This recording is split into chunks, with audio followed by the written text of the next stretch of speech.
relay team car. Then a huge gap back to the two Mazdas, which currently has Stuart Humphrey just ahead of Will Blackwell Chambers. So Stuart Humphrey getting himself ahead of Will Blackwell Chambers. Behind Will Blackwell Chambers is Sebastian Fischer with the Auto Test Mazda. He's leading Class B. And then next up in 9th place is the Patron BMW, the E46 car number 48. Via Aldridge driving that car, and then Matthew Isherwood's Audi TT, who's dropped back quite a long way there. Maybe he was the one I saw spinning at Rocket, and so Matthew Isherwood with places to make up then in number 7 Audi, and he coming through at the end of the first lap in 10th place only. So, racing getting underway here at Angus. Just in case if you're watching on the live stream, we had a small technical issue which we are essentially getting sorted now. So if you did miss a start, apologies for that. Just one or two technical glitches which cause things. As the race continues on.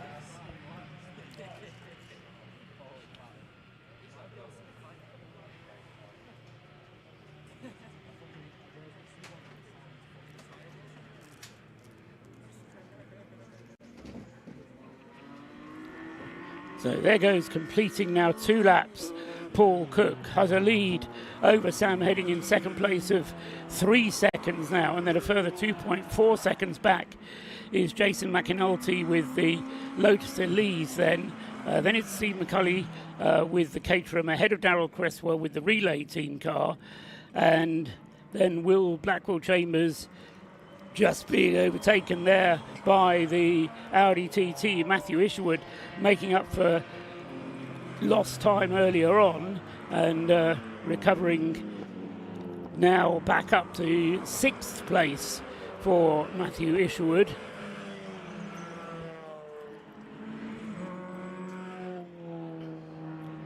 As the rest of the field goes through.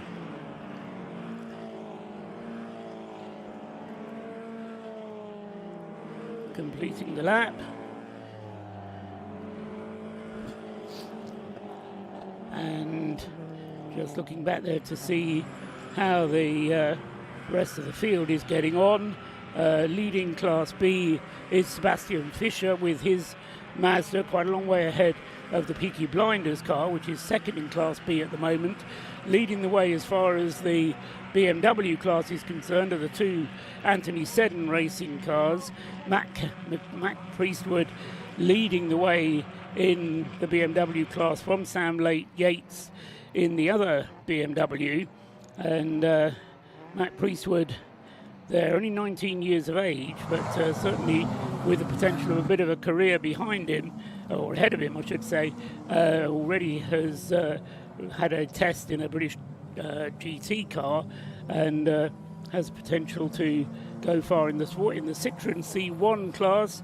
George Davis leads in the Silver Lake car number 558, ahead of James McIntyre Ewer with the WRC Developments car number 586 in second place, and then 458 Aaron Chalk in the second of the Silver Lake cars in third place in the Citroen C1 class. Back across the line for the third time already on the 4th lap up at Rocket is the race leader, and it's still Paul Cook continuing to open up the gap between himself and Sam Heading in the Rob Boston Lotus Elise.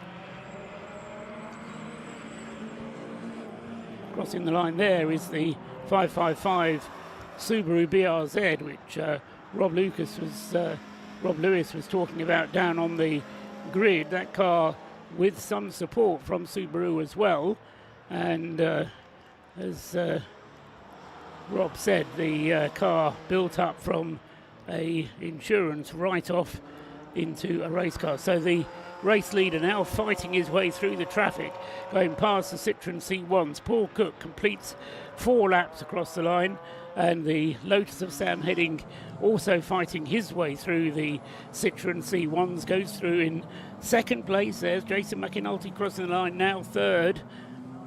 Then fourth and fifth, the 2 Caterhams with Steve McCulley still ahead of Darrell Cresswell in the battle of the Caterhams. Remember, the relay car not eligible for points, or not eligible for the race result as far as the Heroes Trophy is concerned. Then Matthew Isherwood, recovering from his moment on the opening lap, in 6th place. And then it's Veer Aldridge with the Patron Racing BMW ahead of Sebastian Fischer's Auto Test Mazda, and then Paul Wooding in the Tacona BMW E36. And then next up in 12th place is Operation Motorsports USA Toyota GT86 in the hands of Colin Garrett. Then it's James Cross, going very well indeed. In fact, in car number 101, this is the only car in the field, number 101, that has taken part in every single race of Remembrance, and he's just put the car ahead of Colin Garrett with the Operation Motorsport USA car. So having a good run there in the 101 is James Cross. As I say, it's a bit of a veteran itself, that car, and took part in the very first race of Remembrance back in 2014, and now having its 10th outing in the race.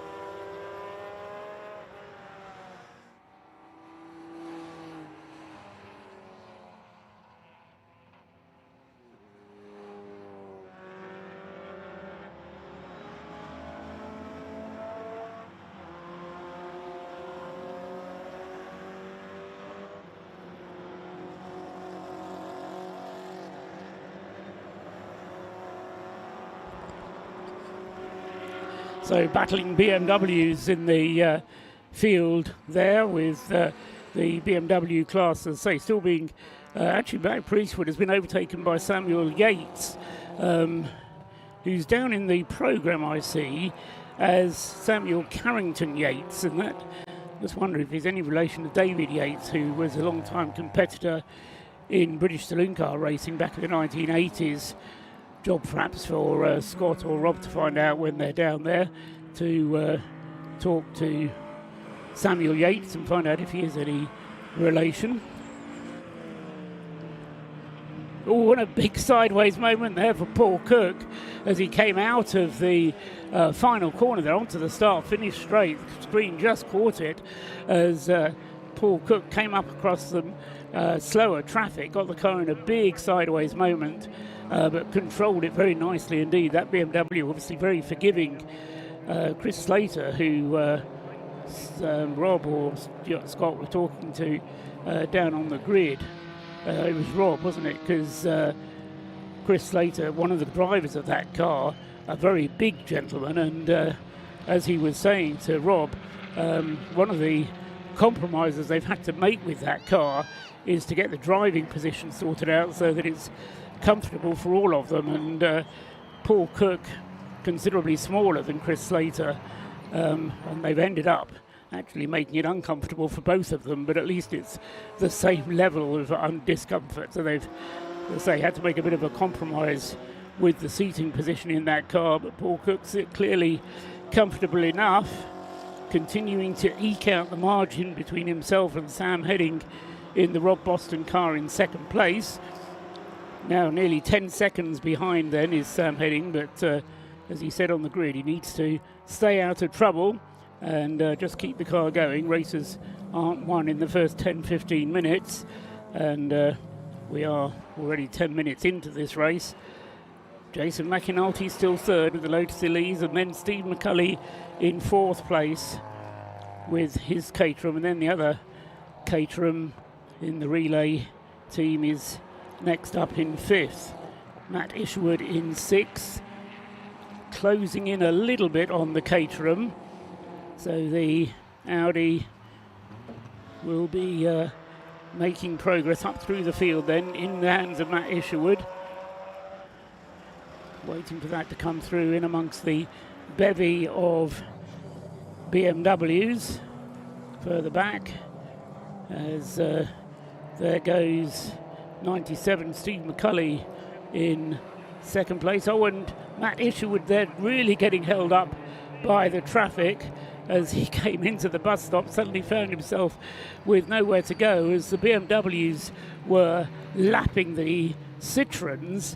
That's where the Audi suddenly came up on the scene, and all of a sudden all the power in the world did him no good whatsoever, but meant that Matthew Isherwood's progress was slowed just for a little bit on that lap, and he wasn't able to close the gap on Darrell Cresswell in the Caterham. So I get to properly join the comms now. There was a small technical hitch that we had, but we've managed to fix it, so we're all good. But the race now really progressing into its first kind of 15 minutes, and so far it does appear to be BMW ahead of the two Lotuses with Caterham, with Caterham. So it's all down to Lotus, BMW and Caterham at the moment in these early stages. In terms of the different class leaders, of course we've got Class D being led by the overall leaders, Class C being headed.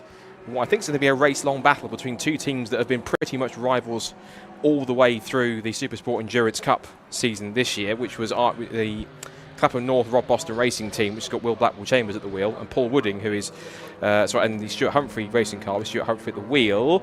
Whilst that's happening, unfortunately, I see a very smoky Jaguar XF going through Church Corner. That doesn't look promising, I'm afraid, even at this early stage. So whilst that's happening, we can quickly throw down to Rob for the first time in pit lane, who has our first of our insights and interviews. Well, the first few laps of the live stream, as well as the live stream having some technical difficulties, apologies for that. We've got car number 30 into the pits. That's twice they've been in the pit lane now. They had a fueling issue with the fuel cap spilling out, and now it appears that the team are working frantically under the bonnet to have a look at that car. We also had the Mazda MX-5, the black modified Mazda MX-5, car number 16 off the top of my head, that came into the pit lane on the formation lap. That had an issue. It spat off the water pump pulley, which of course, if you're not driving the water around the engine, you're not cooling it down, so that could have been terminal very, very quickly. Luckily, very sharp, very quick, they got it into the pit lane, put a brand new pulley on it, and the car is now out there circulating, but laps down. First few casualties here on this year's Race of Remembrance. Back to you. Yeah, neither of those should be permanent casualties, although I have to say the Fiesta does worry me a little bit. Also does worry me a little bit is that Jaguar XF that you described, Scott, with the smoke trailing from the back of that car. It didn't look like it was a tyre rubbing on bodywork. It's going past us now across the start-finish line, and well, maybe it is tyre rubbing on bodywork because it comes on more through the left-handers than in the straight line, but we'll keep a worried eye on that car. It's Lewis Ward at the wheel of the Jaguar at the moment, car number 10. He's in 13th place. His last lap was a 1:49, which is a little bit slower than Nick Mango with the exposure lights. Mazda just tucked in behind him there, but yeah, nothing wrong with the pace as he goes down the back straight this time. Meanwhile, Paul Cook taking no prisoners with the BMW as he was charging through the traffic there, Scott. Yeah, past the Patron Racing BMW, which is currently in 10th position, so he's already managing to lap people up to P10, so that's just the pace that the RAF Motorsport BMW really has. I was just also mentioning as well, we saw an onboard shot briefly there, which we are going to have onboard shots from both of the cars in that team, from the first of the two Operation Motorsport cars. In fact, we're going to go on board with the second car right now. This is the Team Canada car. Looks like it's making its way down to the banking, as it's claimed on another lap, so it's currently heading right down the order, I think, outside the top 30 at this point. As they head, see here, this is the We Buy Any Phone number 486 Citroen C1 in the C1 class. This is the car that contains former BTCC Super Touring ace James Kay. Indeed, James driving it at the moment. So James Kay, one of three BRDC members here at the Race of Remembrance this weekend, along with Martin Rich and Alex Capadia, who are both in the Mazda of Stuart Humphrey Racing, which is currently leading its class, still holding off Will Blackwell Chambers, but you called it a little while ago. That's going to be a race-long battle between those two Mazdas, and at the moment they're separated by, 2 or 3 lengths in terms of time, Will Blackwell Chambers is currently half a second behind the Stuart Humphrey Mazda. Leader Paul Cook onto his 11th lap now, and still Paul Cook opening up the margin. In fact, Sam Heading has dropped away quite a lot on that lap. It was quite a slow time from Sam. Only did a 1:42 compared to Paul Cook charging, as we said, through the field, a 1:36. So the gap first to second has opened up now to 23 seconds between Paul Cook and Sam Heading. Jason McAnulty still in third place, 4 seconds behind the other Lotus, to just 4 seconds separating the two Lotuses. Just notice the Ford Fiesta, number 30, going through. Full charge there from George Wright with the Ford Fiesta, and he is penultimate in the standings at the moment. And there's the Fiesta, which Rob saw was just in the pit lane, and given the smoke that's coming out the back, it might be destined for the pit lane again rather shortly. Yeah, it was quick. George Wright just said going through a moment ago. It's going quickly, but yeah, worrying amount of smoke coming out of the back of that Ford Fiesta. What did you call it? Kermit. Looks a bit like that in the bright green, not a colour you necessarily associate with Ford Fiestas. Sam heading through second, just crossing the line now. Jason McAnulty in third. Then Sean McCulley with the Leos Racing Caterham is fourth. Matthew Isherwood has got the RAF Audi TT up in a fifth place now. So he's ahead of Darryl Cresswell's Caterham 7. Coming up to the line now should be the Audi TT. Here it is, the black and red Audi TT then, with headlights ablaze, warning cars of his progress, and he's left Darryl Cresswell's breakdancer Caterham quite a long way behind. And then next up is going to be the battle between the two Mazdas of Stuart Humphrey and Will Blackwell Chambers. There on the screen you can see car number 101. That's the car that's taken part in every single race of remembrance that there has been. And now following the Caterham, and there's the Mazda with the Lotus Elise going through just in front of it. Race leader Paul Cook up amongst the traffic now, and he's coming up to lap Will Blackwell Chambers, who's in 8th place. So the race leader has lapped all but the first 9 cars. Will Blackwell Chambers, as I say, in 8th place, just behind Stuart Humphrey. Still that gap, just half a second between the two leading Mazdas. Interesting, the Leos Racing Caterham ahead of the relay team Breakdancer Racing, one of those Caterhams. Darryl Cresswell at the wheel of the current Caterham that's out there for Team 77, whereas Steve McCulley is at the wheel for the Leos Racing team. He shares that car with Don Henshaw. Of course, they're sandwiching the number 7 Audi TT with the diesel engine. That's Matt Isherwood for the kind of snappily titled RAF Motorsport Sustainably Powered by RAF Central Fund Audi TT. I would say try saying that fast, but I think even I couldn't do that. I think the emphasis is on sustainability, isn't it? As Chris Slater was pointing out to you, the truck that brought the car to the race is running on biodiesel, sustainably farmed bio form of diesel. The car itself runs on the same fuel, and the idea is they load the car into the truck at the end of the race and take it home sustainably as well. So that car, number 7, up into 5th place. As I say, Matt Isherwood had an issue on the first lap of the race, but since then the car's been running strongly. I say an issue, he had a spin.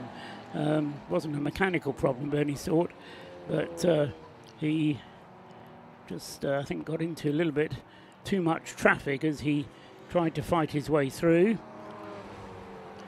The pop bang colour Jaguar XF, car number 10 on the screens. Lewis Ward in 14th place now in the AFCN Motorsport entry.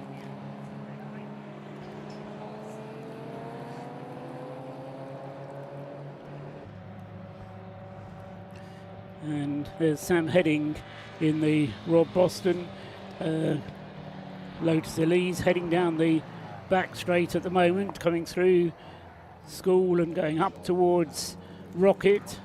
Traces of the oil drop during the earlier race still evident on the circuit there. The second of the Lotuses just in behind is 117, Jason McAnulty with the Able Care sponsored ES Motorsport car. And the two Lotuses then currently 29 and 34 seconds respectively behind the race leader, 5 seconds apart from one another. Here goes the race leader across the start-finish line again. Paul Cook wasting no time. We've already had 20 minutes of the race, expecting these cars to run for, what do you think, Scott? Probably 2 hours on a tank full of fuel. I think the question is going to be for some is whether the tyres will last. Some cars using their tyres a little bit more aggressively than others, particularly the front-wheel drive cars tend to get through the front tyres a little bit more rapidly than the rear-wheel drive cars do. So the Lotuses, I suspect, are going to stay out longer.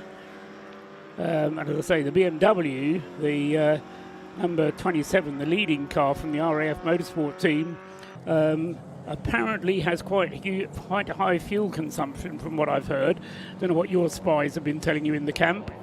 Not 100% sure myself, but I think logic dictates that. I was about to say there, the Jason McAnulty Lotus got caught up in the traffic there, trying to chase after the Rob Boston Racing Lotus with Sam Heading at the wheel. But yeah, in terms of the cars that I think will probably, I think it is a case of which one gives out first, the fuel tank or the tyres. And you're absolutely right with the front-wheel drive cars, particularly the cars like the Lotuses and the Caterhams. They've notoriously been better at fuel because they're lighter cars, therefore they don't have to put so much burden on the engines. They can go a bit longer and they'll be a bit more better with fuel management as a result. The front-wheel drive cars are going to obviously struggle with their tyres. The rear-wheel drive ones obviously are going to be putting plenty of power through the rear wheels, so that means that ultimately there could be different wear rates on different ends of the car. But it will wait and see. This is the fun of endurance racing, as you well know, of course, for years and years, is that literally there's so many unpredictable elements that could come into this that it's all about who can get the numbers right, who can run the strategy best as possible, and ultimately with an endurance race more than anything, who can just keep their nose clean and stay out of trouble, because sometimes it is the cars that do that make the best progress, because you can be the fastest car on track, but if you get caught up in incidents or have reliability problems, I think as the great Alan Moffat once said, if you're not there on the last lap, all the others count for absolutely nothing. Indeed.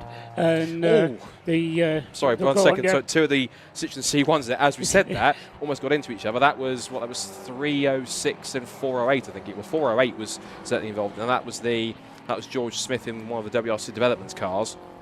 And 363, I think it was. Yeah, 363 being William Bell in the Radiation Racing Citroen C1. Yeah. So I think we may end up being guilty of overlooking some of the Citroen racing, but in its own right, it's just as intense. And of course, Citroen C1s have their own endurance races during the course of the season. They do. As into the pits, we see there the number 15 Exposure Lights Mazda. Running in Class C rather than Class B as was originally scheduled, and that's Nick Mango who's brought the car into the pits. It was running fairly well up earlier on, but now, as I say, losing time in the pits. As that's happening, the leader, so the second place car continues on. Sam Heading, who, as we spoke to on the grid, is much more used to sprint racing. In fact, usually his races are well over by now. In fact, he would have done the amount of racing he's done now. It was equivalent to 2 15-minute races he would have done in the Audi TTs. But he started off being someone who was quite prominent in the Mazda MX-5 Super Cup, then switched early on to the new Audi TT Cup Racing Championship, continued with Rob Boston Racing, and then now, of course, tackling with Rob Boston in a car that he has a lot of responsibility to keep clean and keep on the road, because of course it is the race-winning car from 2022, so it's certainly one to look for. While that car continues on in the lead, we're going to head back down to Rob in the pit lane, who I believe is going to try and find out the route of why the Exposure Lights MX-5 is in the pit lane. So Rob, down to you. team frantically jacking this car up. They've got it on all 4 stands, car number 15. Came in and down the pit lane with a very heavy clutch smell, and the team is saying they're struggling to get it into 3rd gear. The team are getting the tools ready. It looks like they're potentially going for a gearbox change on this car, but already the car is up on stands. You've got team members underneath to get the gearbox out. This is a rear-wheel drive car.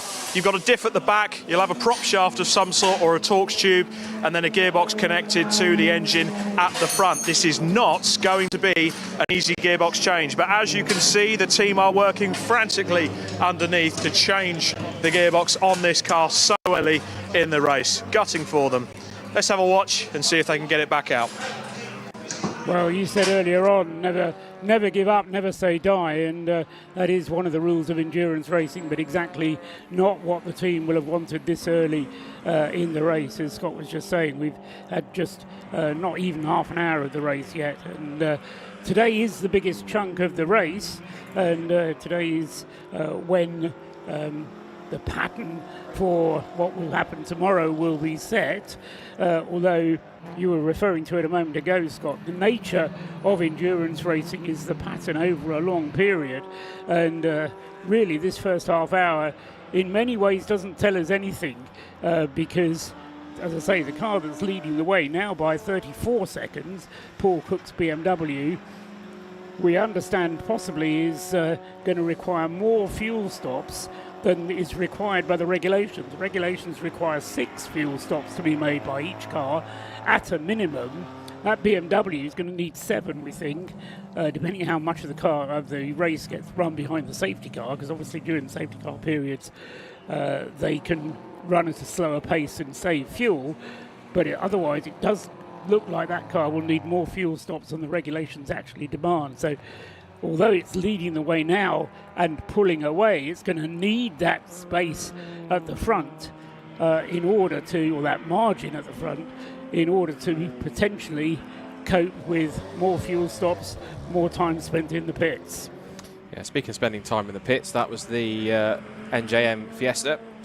Back on board with the 22 Operation Motorsport USA car, which currently has at the wheel of it to start with Colin Garrett. So you could see there next to getting caught up behind the Royal Navy BMW, and I think that was the Scuderia Polo Rosso Mark II C1. So that one's carrying on. Already 4 pit stops for Kermit. 4 pit stops in the first half hour is not what they will have been planning, but nevertheless they'll have been eager to get on with it. The 4-minute pit stop minimum only applies for those pit stops where you change driver or put fuel in. If you do other things to the car other than those 2, then you don't have to submit to the 4-minute minimum. Say otherwise, it has to be a 4-minute pit stop. So those are the way the rules work. Sam Heading crosses the line, completing his 18th lap, 32 seconds behind the race leader. And in fact, that time around, Sam Heading was a little bit quicker on his lap time than Paul Cook was. So that's the first time that the gap has actually come down first to second that I've noticed. And whilst that's going on, I've just noticed on screen here, you know that battle was saying we're going to be race long between Stuart Humphries and Clapham North. It's kind of, as I said, basically what they've done is they've picked up where they left off from the final round of Supersport Endurance. I thought, you know what, let's just carry on for the entire 12 hours. So this is now currently Stuart Humphrey being chased down by Will Blackwell Chambers, who hasn't driven that car before. He's driven a Clapham North MX-5 throughout the last couple of seasons, but not this car in particular. I think prior to this weekend, it was a bit of a last-minute addition, but the 2022 Pro Class MX-5 Super Cup champion, who missed out on a chunk of the season after a rather nasty coming together at the season opener at Silverstone, but thankfully got himself recovered and was, I think, back out on track by Cadwell Park in August, so he managed to quickly recover himself and finish the season. So he's now joining, of course, the main man behind Clapham North, which is George Grant, and so he's now putting the pressure on Stuart Humphries, who won't have raced against Will before, but now he's getting experience of what it's like going up against an actual MX-5 Super Cup champion. Yeah, Will Blackwell Chambers almost lost out there as they were lapped by Jason McAnulty. He moved out of Jason's way, and in doing so lost a bit of ground to Stuart Humphrey, but then made it all back up again as McAnulty then went past Stuart Humphrey, and as they turned through the hairpin, so Will Blackwell-Chambers is now right on the tail of the Stuart Humphrey Mazda once again, down into the bus stop. Not quite close enough to challenge. It may well be that Will Blackwell-Chambers is being clever here. He's certainly got the experience. He's just saving a bit of fuel behind the Stuart Humphrey car. He knows he doesn't have to win the race in the first hour, so if he can save a little bit of fuel behind Stuart Humphrey car, then what he can do is to get ahead by staying out a little bit longer when the fuel stops come around. So may well be that we see Stuart Humphrey come into the pits before we see Will Blackwell-Chambers. Could be the case. He might also possibly just forcing Stuart to go at a faster pace if he sat right on the back bumper as they come out of Churchview Rocket. You just saw there, I'm afraid, another pit call for Kermit. The NJM Fiesta having more problems. We did see it smoking not long after it came back out of its kind of third unscheduled stop. So that will hopefully get back on track. But then again, the comfort that they've got is it might well be out of contention, but they've still got just under 11.5 hours total to get that car and all the overnight work, because of course, you rightly pointed out, there is no part firme in the suspended parts of the races. So I've even seen teams do entire engine changes. I think the Rob Boston race team did that once one year. In the year they won it, 2022, overnight did an engine change and then went on to win the race to maintain that advantage. So that's the key thing, this one, because ultimately it is more of a race for fun rather than anything too serious for honours up for grabs. Yes. So of course they are allowed to be a little more lax in the rules in that sense. The problem with the overnight working on the car is the toll it takes on the team. And you have to have, when you remember that many of the mechanics that are here are doing so out of the goodness of their heart. Yes. And not being paid to be here. Then when you say, can you stay up all night and change the engine, please? And they say, well, I've got a hotel booked, which is half an hour down the road anyway. To which the team reply, well, it's 24-hour check-in, you'll be fine. So yeah, quite. Anyway, the Race of Remembrance, as I say, brings its own challenges, but there's a number of things we should look out for, a number of stories that we'll be telling as well as the race progresses, and some of the personalities and stories behind those who are taking part in the race will bring you over the course of the race as it progresses. Should mention, quick check-in with the BMW class, the 116s. That's currently a 1-2 at the moment for Anthony Seddon Racing. Sam Carrington-Yates, who was a former BMW Compact Cup racer himself, is currently leading in car 21. Their teammates in car 34 are currently second.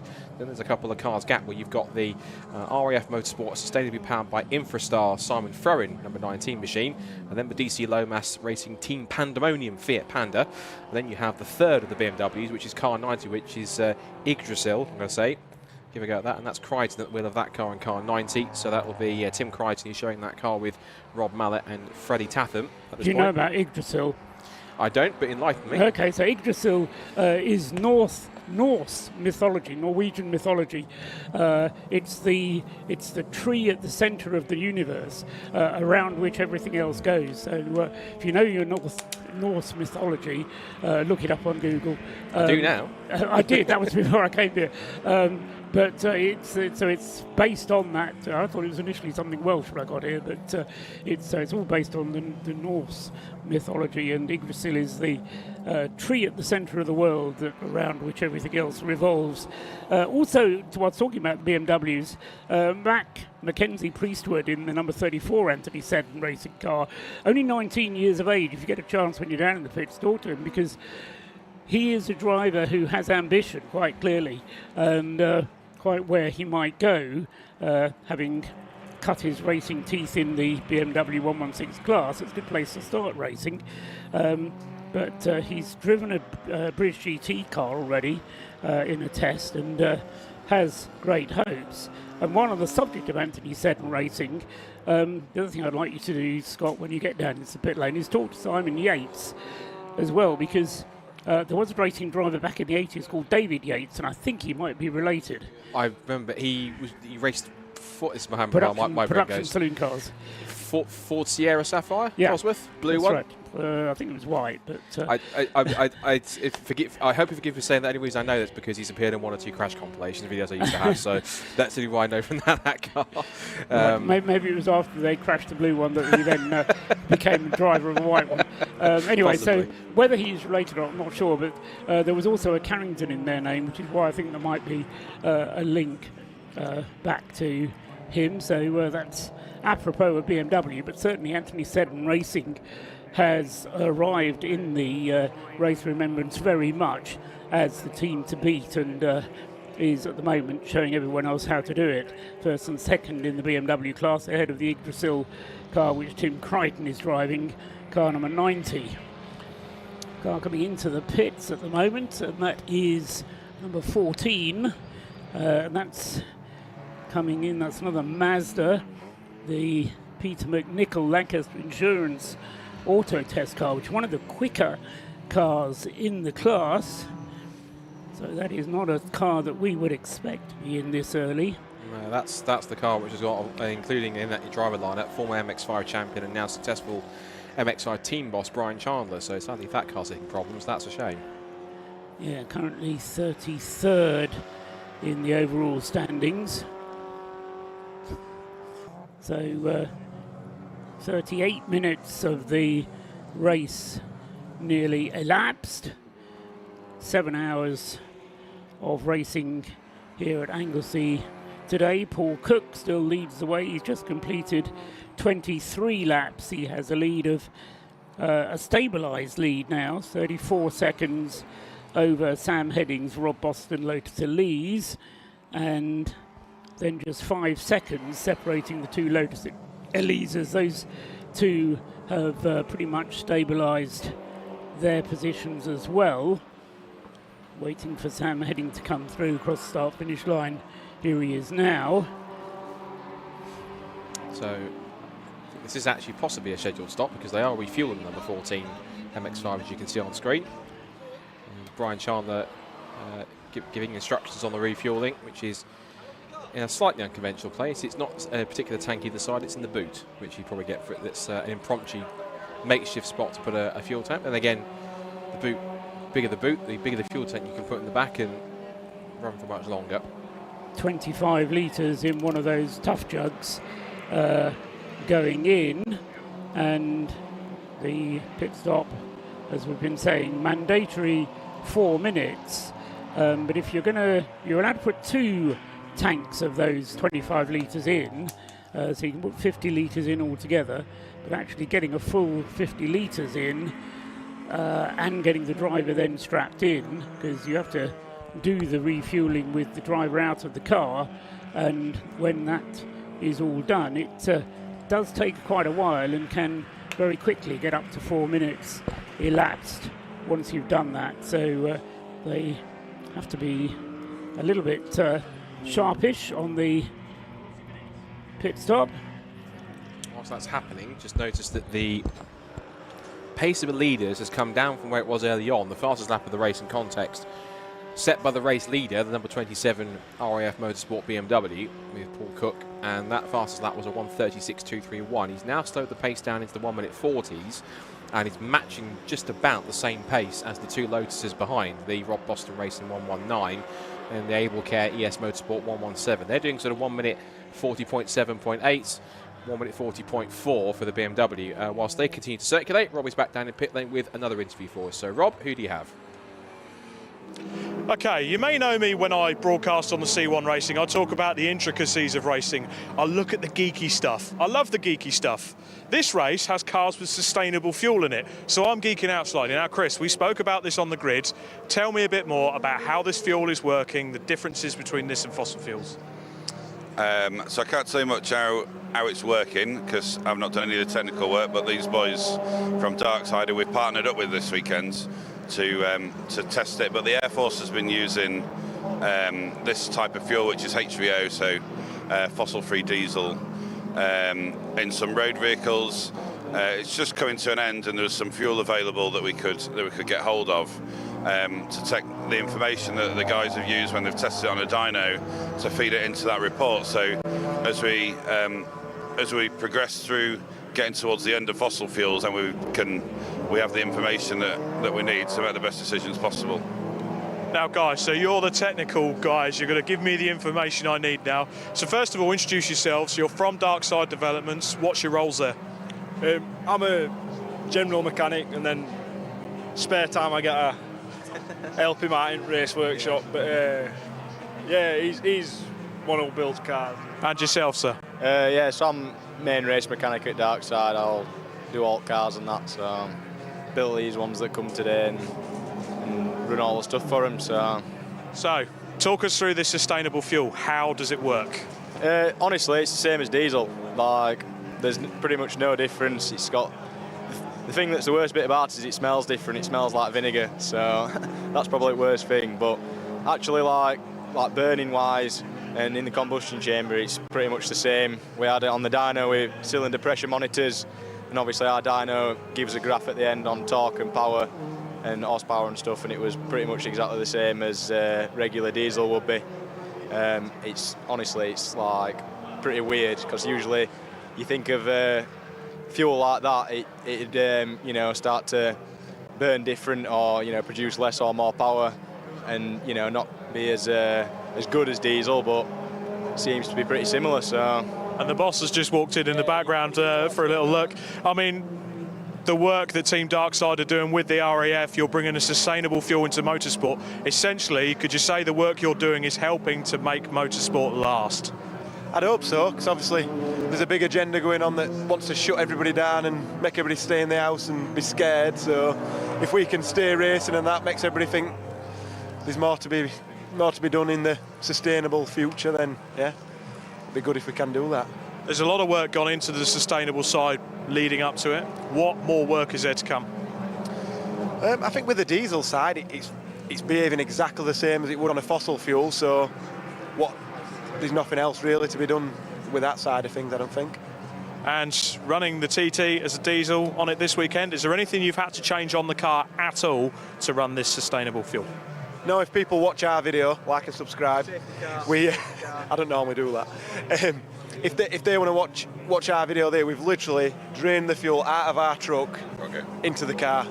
So, and the truck drove to the RAF base and got filled up from their Bowser. So there's no change to the truck, no change to the car. And I think the price of it were only about 10 pence dearer than normal diesel. So when that equalises, it's a no-brainer really.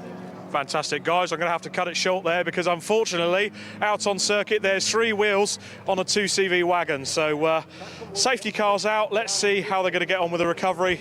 Back to Scott and Paul.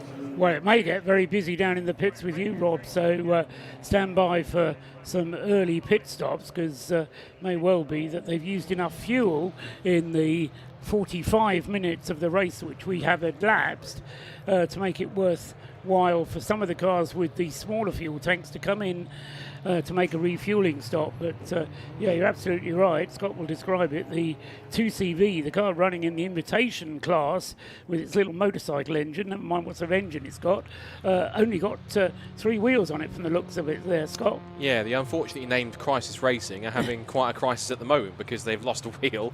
Hasn't gone very far. It's literally sat right behind them on the curb. So it's just to the right-hand side of the shot there. But the Bentley Bentayga safety car will now head out on track, and quite fittingly, has now just about picked up the race leader. So the number 27 BMW will basically form up the rest of the queue behind it. There it is. There is the 2CV number 27 Crisis Racing car, looking rather sorry for itself. Sat at the edge of the circuit. Driver climbing out, and hasn't got to look far for the wheel. Just turn around behind it and has a look. That's what's missing. Right, oh, there it is. There's the wheel. Right, so he's realised where the wheel's gone, and hands on hips. How did that happen? So it's Nick Rhodes, the driver there, and does just seem to be the wheel, doesn't it? There's no hub attached or anything. I was just looking actually, because those are essentially what we learned yesterday talking to them last night. Those are Mini Cooper wheels, like the kind of Mini Cooper like steel wheels that they have on the production car. So it's a bit wider rather than the spindly, thin. Regular tyres they would have on a 2CV. So whether or not that's simply just come off, whether it's a nut or a bolt, or simply it's just completely sheared off, not 100%. No, it should be at least 4 wheel nuts holding it on, so wouldn't have thought it's just a nut shearing, but say there was no sign of anything but the wheel having come off the car. Anyway, from Paul Cook's point of view, the race lead, he'd got it up to very nearly a minute between himself and Sam Heading in the Rob Boston Lotus Elise. But of course, this safety car is going to play entirely into Rob Boston's hands here, because it's going to enable Sam Heading to close right up onto the tail, well, not quite onto the tail, because there are many cars between Paul Cook and Sam Heading in first and second places, but it's certainly going to enable Sam Heading to close up quite significantly on the rest of the field and close that gap first to second. And so nobody yet electing to come in and making a pit stop, but I think once we get the safety car queue coming down past the start-finish line, may well be that one or two of them dive off into the pit lane. We've just seen actually Dominic Pearson bring the 555, the Mission Motorsport sponsored by eBay Subaru BRZ, but that was a category N write-off when it first started, when they bought it, and now of course it's pretty much been built up and supported by eBay, and just about almost all the parts that they've used to make that race car have been purchased or supplied by eBay, which is quite convenient. So as that car continues on, they're making a driver change. Didn't see who was going in exactly, but Dominic Pearson was climbing out. So we're just taking a quick reading of tyre temperatures and tyre pressures to see how that works. Whilst that's going on, very, very quickly, let's run through how the classes are looking at the moment. So we'll start from the top of the timing screen, Class D. So currently leading at the moment under the safety car is the race leader, which is the number 27 RAF Motorsport with Lewis Property BMW, Paul Cook at the wheel of that. Second is the first of the two Lotuses, which is the Rob Boston Racing Lotus Elise S2, the 2022 Racer Remembrance winning car. That has Sam Heading at the wheel. And then third in class is 117, which is the other Lotus, the Able Care ES Motorsport machine with Jason McAnulty at the wheel. The only relay car in the field, which is the number 77 Breakdancer Racing Caterham, the first of theirs, with Darrell Cresswell taking his first stint. He currently is 6th overall. But in the pits, interestingly, Scott. So they are looking like they're actually going to do a relay baton change for the relay team, Darrell Cresswell.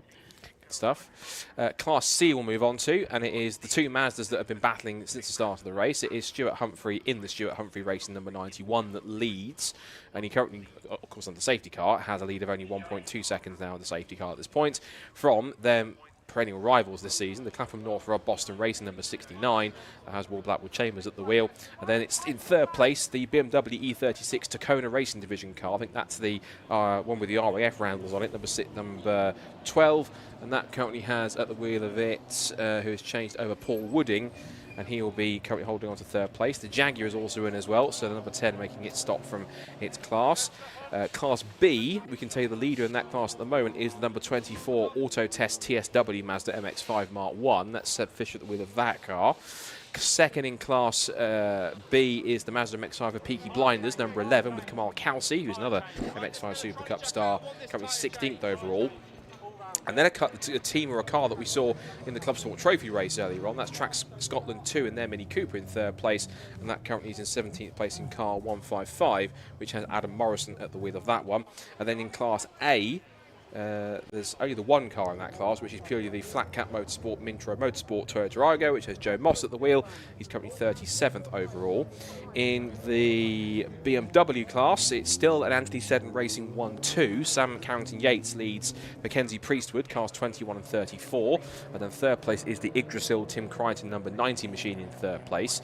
In the Citroen C1 class as well for endurance, it's the last class we can really look at, which is the C1 Racing Club class. The leaders there is Silver Lake 2 with George Davis at the wheel, former Fiesta Junior racer. He currently has a lead over the first of the WRC developments with CB Auto Services cars, car 586. That's James McIntyre.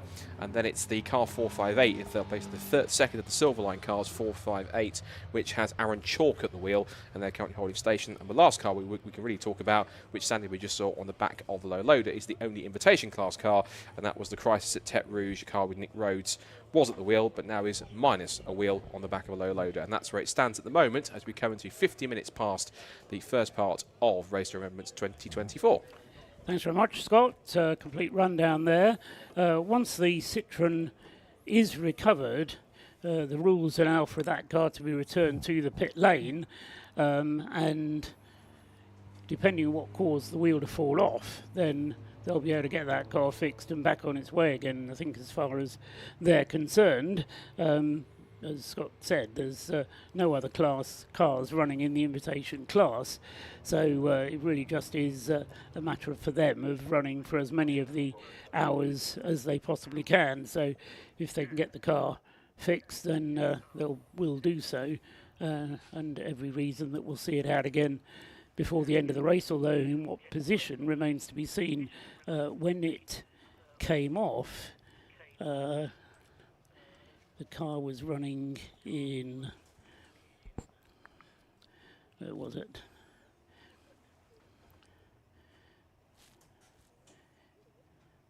Here we go. It was up to 33rd place when it stopped, so it would be able to say 33rd out of the 55 starters. The Subaru BRZ having a change of driver, and bear in mind that all the drivers of that Subaru BRZ are wheelchair users. The car itself runs with hand controls, which actually brings, I won't say any advantages, but it lessens the complication because they don't have to change the car over from its manual settings to auto settings when an able-bodied driver gets into it, because they don't have any. And as one of the teams said to me, they've taken a written-off car and 4 written-off blokes and fixed them all up. And I love that, because that's what Mission Motorsport is all about. Yeah. And as I say, that Subaru looks absolutely the part in the Subaru colours, the traditional Subaru colours, car 555 on the side of it. And apparently Subaru were involved to give permission, as it were. They didn't just slap all the stickers on and say, well, that looks right, as so many of those Subarus that you see driving around the roads do with their gold wheels. But they went to Subaru and said, hey, would you mind if we did this? And Subaru said, no, not at all, that's a great story. And as Scott was saying on the grid, that car, having been rebuilt from an insurance write-off, has then been supported by eBay, and many of the parts have been sourced through eBay.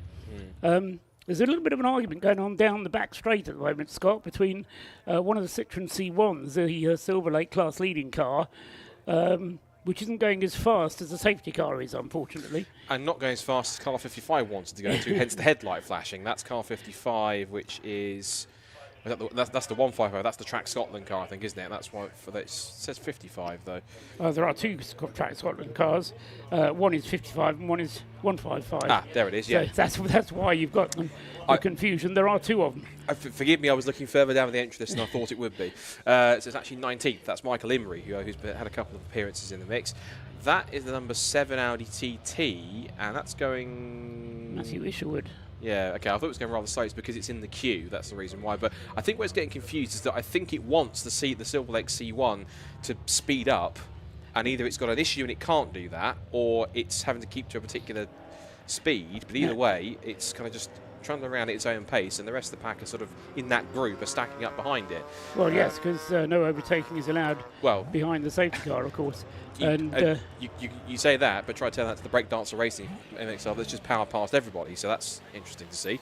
The Pop Bang Racing AFCN Jaguar is back out again after it stopped, but that was rather confusing. I'm not quite sure why, if no overtaking is allowed, the Breakdancer Racing car has just gone steaming past everybody. No, I think that was possibly something which the judges may need to look into later on, and we may get some information coming through from race control based on that. The safety car has slowed the pace down to Citroen C1 pace in order to get that Citroen to cash up. The Bentley Bentayga has slowed right down in order to get the field to bunch up, and they need to get a message through, because the gaps to the safety car, we've got 4 cars behind the safety car, with Paul Cook not, of course, knowing what's going on, doesn't quite understand why the safety car is going so slowly, and all the heat that he's hard-earned got into the tyres and brakes and the rest of the car will be soaking away, and meaning that he has to be very careful once the safety car comes in, and there's no reason for it not to at the moment. because the Citroen has been cleared. Now that Citroen C1, the Silver Lake car, may well have had a problem because it's now come into the pit lane, and the Citroen in question, was it the leading one? 558, it was the leading car, George Davis. So George Davis was in the leading C1. He knew exactly what he was doing, I think, slowing the pace down. And whether the organisers will take a dim view or not, I don't know. But the Citroen has now come into the pits. Yeah. Whilst that's been happening, just to talk across, we just saw there the number 15 Mazda MX-5 was pushed back out of the, that was the exposure lights MX-5, was pushed back out of the pit box, realised that not all was right with it, and they've been pushed back in again, so they have to keep on working on that car. The Crisis Tech Rouge 2CV's made it back to the pits as well. That's now been worked on to fit a brand new right rear wheel at least, and check everything else is as it should be. But the field continues behind the safety cars. We reach the first hour of Race of Remembrance 2024. This is this first of this 7-hour part 1, which will finish, of course, at 10 o'clock, and we'll get the rather unique red and white checkered flag, not a black and white checkered flag, because typically checkered flags means that a session's over. But it's not over, we're simply suspending it, hence the creation of the red and white checkered flag. We'll come on to that when we come to it. But yes. We'd also get a safety car out at the end of this evening's portion of the race. Another Citroen running slowly there, as we cut back to a shot of the work that's been going on in the garage of the number 50. Oh no, that's the 2CV. It may well have been a hub problem because it's not just a case of slapping on a new wheel. The Bentley has speeded up. We have now 1 queue of cars behind rather than 2 because the Track Scotland Mini Cooper has now been able to close the gap on the rest of the field. So they are now going round, and the safety car lights are out. So we're going to get racing back underway again after, how many laps did we have behind the safety car there? Were you counting? I reckon it was 4 laps. This was the 5th lap behind the safety car. So 5 laps running behind the safety car will have enabled Paul Cook to have saved a bit of fuel, which is something that the team will have been keen for him able to do. And having saved fuel, he then uses it all up, accelerating out of the last corner and across the start-finish line. But full speed once again then for Paul Cook. The gap between himself and Sam Heading in second place, who now crosses the line in second place, has come down to 15 seconds. So that's a reduction of 40 seconds that Sam Heading has gained from between himself and Paul Cook, the race leader. Jason McAnulty is now just 2 seconds behind Sam Heading, and then Steve McCulley in the number 97 Leos Racing Caterham is in 4th place, and he is just 16 seconds behind the Jason McAnulty Lotus Elise. Then Stuart Humphrey and Will Blackwell Chambers absolutely nose to tail as they cross the line at the end of their 30th lap, so 31 laps complete for the race leaders, 30 laps completed for the Class C Mazda MX-5s, and 29 laps completed for Sebastian Fischer with the Class B Mazda, the Mark 1, in 10th place overall, car number 24. So racing back underway then, under green flag conditions, and now we're getting to this real point of the race where already lap traffic is getting key, and I think that was getting close between the 2 Lotuses. There's been a change for second place then. The ES Motorsport Lotus catching the Rob Boston racing car under the traffic, and Sam Heading unable to really capitalise on it, and he gets outfoxed by Jason McAnulty, and 3 went on the exit of the corkscrew down the Tom Price straight. And so the 2 Lotuses are still second and third, but they have now swapped positions. 117 ahead of 119. And we talked to Jason McAnulty. He's pretty much going as hard as he can from the word go, and he's certainly proving that as he gets into the pit straight and as he goes across the line. Second place is now confirmed on the timing street, and already he's ahead by about 1.5 seconds through this traffic. Exactly, it's a big gap, isn't it? Because 2.4 seconds between second and third, and about 3 cars, I reckon, separating the purple Lotus from the blue one. So whether it was just that Sam Heading got himself a little bit caught up in the traffic, whether he didn't quite get the drop quite as quickly once the safety car had gone back. I mean, Sam will have had safety car restarts in sprint racing, but probably not after such a long interval. But he has lost quite a lot of ground though. But we go down to the pits to Rob Lewis. I've managed to grab the wonderful Matt from Operation Motorsport. You come every year with a smile on your face. You've got a great team together of both the North American and Canadian teams. Fantastic effort so far this weekend. How's it been for you? No, it's been really good. We've had a couple of good mechanical failures going into practice, but Rogue Motorsports, they've come in and helped us with it. But the guys have been just rolling up their sleeves and getting in there. It was pretty good. We're running a pretty good pace right now, overall. The yellow comes out. It's not really where we wanted it, but there'll be more. The admiring thing about it is you guys don't see these cars until the week before the race. Yeah, we communicate with Rogue on what we are looking for out of the race, what our goals are and our strategy plan is going into it. But no, we don't touch it at all. We don't see it until Wednesday, like 3 days before the race. And so it's quite the hype. And then we get back here and then you don't know what's been done. You don't know if it's been perfect or what. And then it's really interesting because then the guys just get to work on the wrenches. They get the car in the air and they're double checking everything, seeing what's new, seeing what's changed, and then out onto testing. And this, of course, is going to be the last year that Operation Motorsport comes to this particular race, because next year you guys are going to Virginia Raceway and you've got your own version of this race to do on the same weekend, right? Yeah, we're really excited to bring the Veterans Race of Remembrance down in Virginia International Raceway. We've had some great partners. USAC's come on. We have racing with Mustang Challenge is going to come in here. Our drivers are spokespersons for what we do and what these guys are giving and how they're recovering and all the effort they put into their recovery and, how well the program is working. And so to have good quality partners behind us, like Michelin, it really helps us to come forward and put on a good race, and we're hoping that we're going to put on quite the spectacle. And you've got some hardcore racers in your cars as well. That helps. Yeah, we do. We kind of stack our drivers. We have a champion in Mustang Challenge. He came in second Mustang Challenge. We have a champion in TCR in Canada, and he came in third.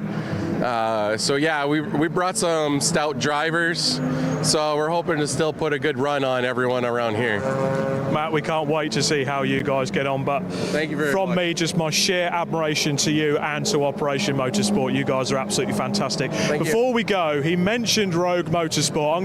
I'm gonna dive bomb on the Rogue Motorsport team there. Incidentally, this man at the back there, it's his first ever race event he's been to. Is that from what I can understand? Your first ever race event? Big race event, yeah.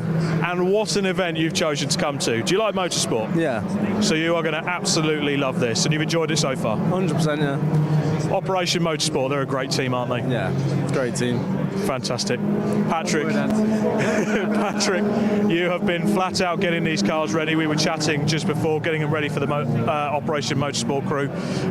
Your role leading up to this event is so key for these guys, right? It's a very different event for us. I mean, normally we're here, we run the cars, run the team, run the event.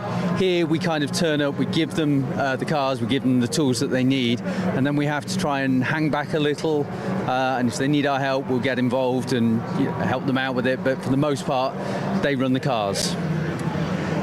Never been tempted to jump in behind the wheel and get another road car out for yourself? Yeah, we did think about it. We've got a third GT86 that we brought along last year as kind of pre-assembled spare parts. We started building it up again this year, and then we were getting close to the event. It's like, well, do we build it up as a car? Do we kind of leave it unassembled and just take it as a spare? And it's here as spare parts again. So maybe next year we'll build it up and we'll run 3.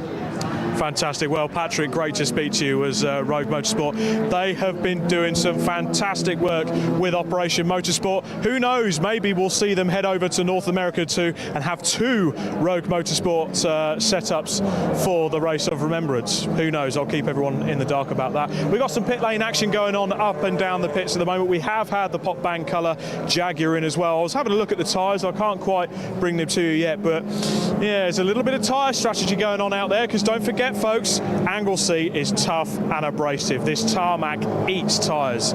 So we'll see how that plays as we get into the pit stops, but safety cars breed fast pit stops. It's going to be great to see how the strategies play out. For now, it's time to head back upstairs. Thanks very much, Rob Lewis down there. The complexion of this race has suddenly changed. You mentioned it first, Scott, because Jason McAnulty got himself ahead of Sam Heading. I was then concerned at Sam Heading's lap times, because he turned in a lap in the 147s, then a lap in the 146s, and now he's come into the pits. So the Rob Boston Racing Sam Heading car, which Sam said has been totally reliable up until this point, now in the pits with what I reckon is very much an unscheduled pit stop. I mean, they'll refuel the car while it's in, they'll make it a 4-minute pit stop, but that car has struck a problem of some sort. It'll take 2 slow laps after the safety car withdrew, and then a pit stop. The other complexion which changed is battling Class C, Scott. Yes. Because that has changed as well. Will Blackwell-Chambers has got himself ahead of Stuart Humphrey. Yep, so there's been a change there. Not only a change, but now a substantial increase in the gap, because when we saw them before, they were fairly close together earlier on. Now that when you noticed rightfully that there had been a change, the gap between them had grown out to not only change positions, but grown out to 8 seconds in Blackwell-Chambers' favour. Now you look at my timing screen, it's gone out by another 7 seconds, and it's now into 15 seconds. And lap time-wise, at the moment, Will Blackwell-Chambers is going some 4 or 5 seconds a lap quicker in the last couple of laps. So something's not quite right, it seems, with the number 91 car. It can't just be they've got caught in traffic, because you have to be caught in a heck of a lot of traffic. Now, this is the second place Lotus that's coming from the pit lane from Sam Heading. They are working on it. They've got the left side up on the car. They're just tightening the wheel nuts. They've got the laptop out as well, so they're just checking something as a part of a regulation pit stop. Yeah, they've got a problem, and I think they're trying to plug in the V-Box to see if that gives them any clue as to what's going wrong. But looking at Stuart Humphrey's lap times, immediately after the safety car, before the safety car came out, he was lapping in the 46s, 45s. After the safety car, 54, 51, 48, 49, 47. So he's dropped around about 3 seconds a lap. Is Stuart Humphrey on the Will Blackwell-Chambers car. So not sure what's going on at Clapham North, but the Clapham North car running well. Stuart Humphrey's car has a problem, and as you say, the gap shot out now to 15.9 seconds between the 2 Class C runners. And he hasn't got so much, well, he has actually, doesn't he? He's got about a minute of a gap on the next car in Class C, but in 3rd place in Class C, 8th place overall is Paul Wooding with the Tacona Racing Division BMW, which is 3rd in class. But as I say, the gap between Stuart Humphrey and that BMW is well over a minute.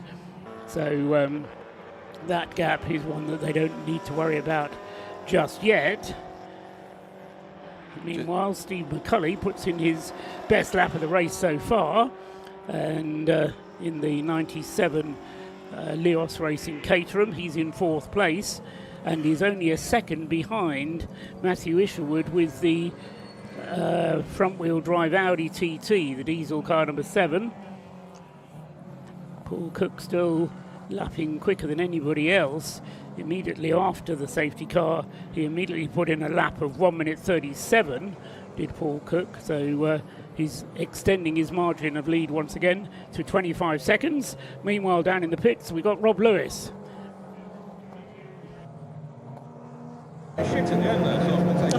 Well, you know the work's getting serious when Rob Boston's got his beanie on, and I've got one of his star drivers here with me as well after, well, you look pretty tired. What was the issue there? Unfortunately, we've got a slow puncture on the rear right, so I've noticed it sort of 4 laps to go, but I thought I'll just stay out, but it's got worse and worse, so yeah, I had to come in the end. The pace dropped off a bit towards the end, but has it caused you significant damage, or can you make the time up? No, the car should be fine. We'll definitely make the time up. I don't think the car's damaged at all. We were comfortably sitting in P2 ahead of the other Lotus, but yeah, it just got worse and worse, so hopefully it'll be sorted now.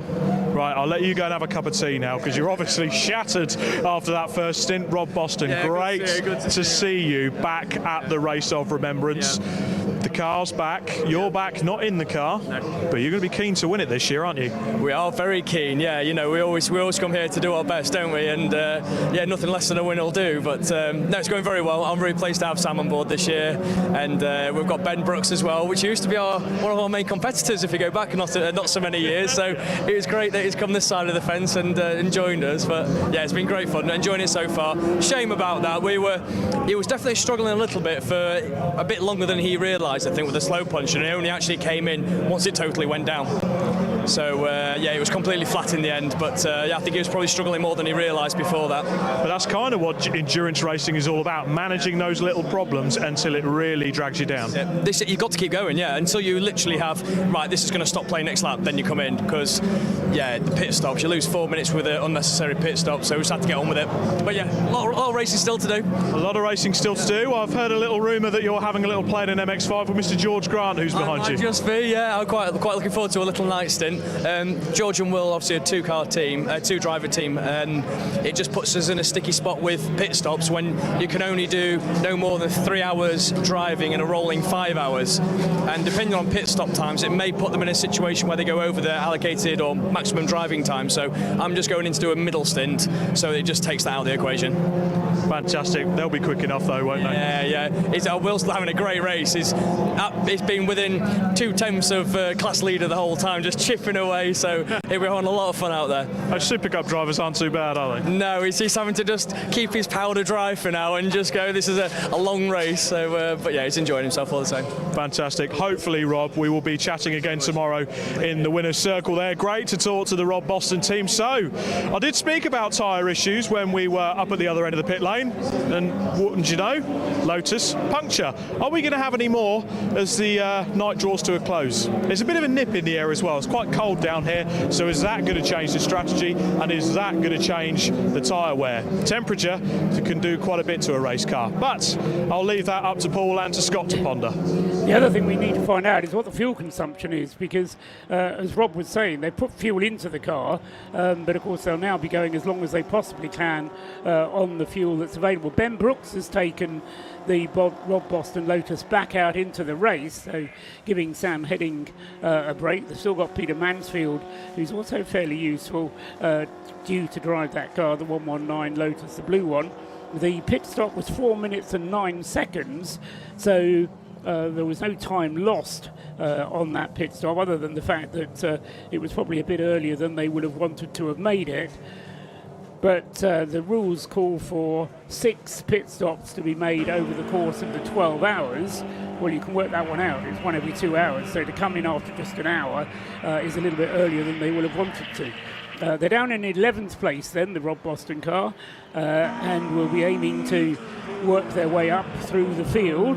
Ben Brooks already getting down to some reasonable lap times. 1 minute 43 was his last time around. Not as quick as the other Lotus is going. Jason McAnulty, not so much fuel aboard the other Lotus, of course. Jason McAnulty lapping in the 1 minute 40s, and is just 28 seconds now behind Paul Cook's BMW, which is still charging on. In the lead of the race, having opened up the gap from 15 seconds when the safety car withdrew, up to 28 seconds now. Paul Cook going through, completing his 41st lap as I speak. There goes Will Blackwell-Chambers crossing the line, completing his 39th lap, so now 2 laps behind the race leader, but importantly for him, 18 seconds ahead of the Stuart Humphrey car. So Rob was saying how Will was just chipping away behind Stuart Humphrey. Well, he's taken the class lead now, so Will Blackwell-Chambers will certainly be enjoying his spell at the front of the race. The Clapham North MOT car prepared by Rob Boston Racing, so Rob Boston may have lost a lot of time early on with their Class D car, but as far as Class C is concerned, Will Blackwell Chambers 20 seconds now clear of Stuart Humphrey, and then Paul Wooding with the BMW next up in Class C third, and in 7th place overall. The car that we saw that Scott spotted overtaking everybody else while the safety car was out certainly seemed to be somebody who just lost patience with that little Citroen and decided to charge down. Was the Breakdancer Racing Mazda, not the relay team of Caterans, but the Breakdancer Racing Mazda has now been given a 30-second stop and go penalty. It was 30 seconds, wasn't it? Yeah, it was, yeah. I was distracted slightly there for a second because the battle's been going on for a few laps here. It's going back on board with the car, which we were following on board a little bit whilst you were running through the order, and that's number 22 Operation Motorsport USA car. That's been in the battle for quite a while. I'll come back to the Mazda in a second. That's been battling quite a while with the another one of the Toyota GT86s. There's also another stop-go penalty being given out to car 12, which you mentioned also too. So that's car 12, which is quite far down the order. In fact, actually, that is car 12. Where's that got to? Car 12. No, that's the 7th place car. Oh, 7th place car, yes. Paul Wooding, Tacoma Racing BMW. So, no, that is a significant one, and arguably more significant than the Wes Payne Breakdancer Racing car, which is in 24th place overall. But both of those cars with penalties to pay, and remind me how stop-go penalties work in this race. You will have to take them in the next 3 laps, I think it is. It's not a penalty that you can leave until your next pit stop.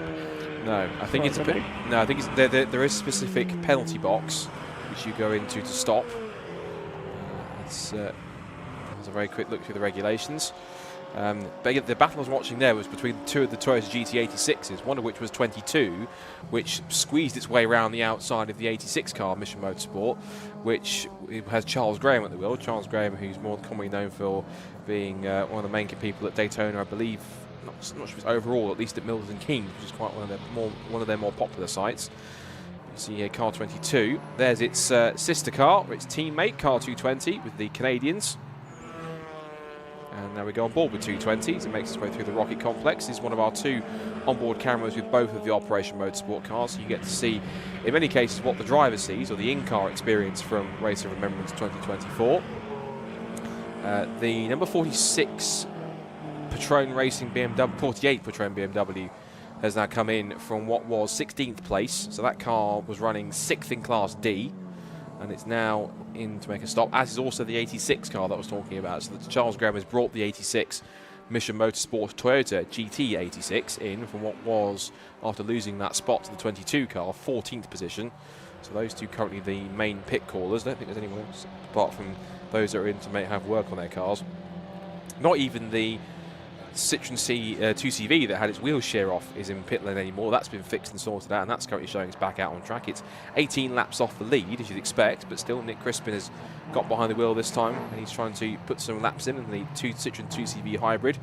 And when you see, so when I say the word hybrid, it's not like a conventional hybrid like you and I would think with an electric motor. It's simply a different engine. It's got a I think it's a GS1100 or some kind of a BMW motorcycle engine in the front of it on a conventional, I think a European 2CV chassis. That's what they mean by hybrid, particularly because the engine is not a Citroen engine, but it's still the one that goes around is deemed as maybe slightly more reliable than the Citroen one, but nonetheless, that car is still soldering on. As we just saw there was the Rob Boston Racing car. Just going through shot there also I noticed was the RAF Motorsport Diesel Audi, which has got the Dark Side Developments support. That car still running in 3rd place overall. Well, it's 36 seconds off the lead as it charges through without traffic, lights ablaze. Yes, it's come up well as Matthew Isherwood, having had that issue on the opening lap which dropped him outside of the top 10, and Matthew Isherwood has fought his way, helped a little bit by the safety car coming out, but also helped by some pretty rapid lap times from the Audi.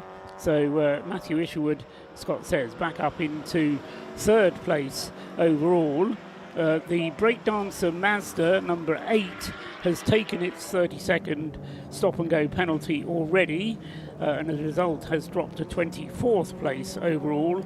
Paul Wooding is now in the pits, car 12, in the Tacona Racing BMW, to take his 30-second stop-and-go. Both of those, as Scott says, just to make the point, for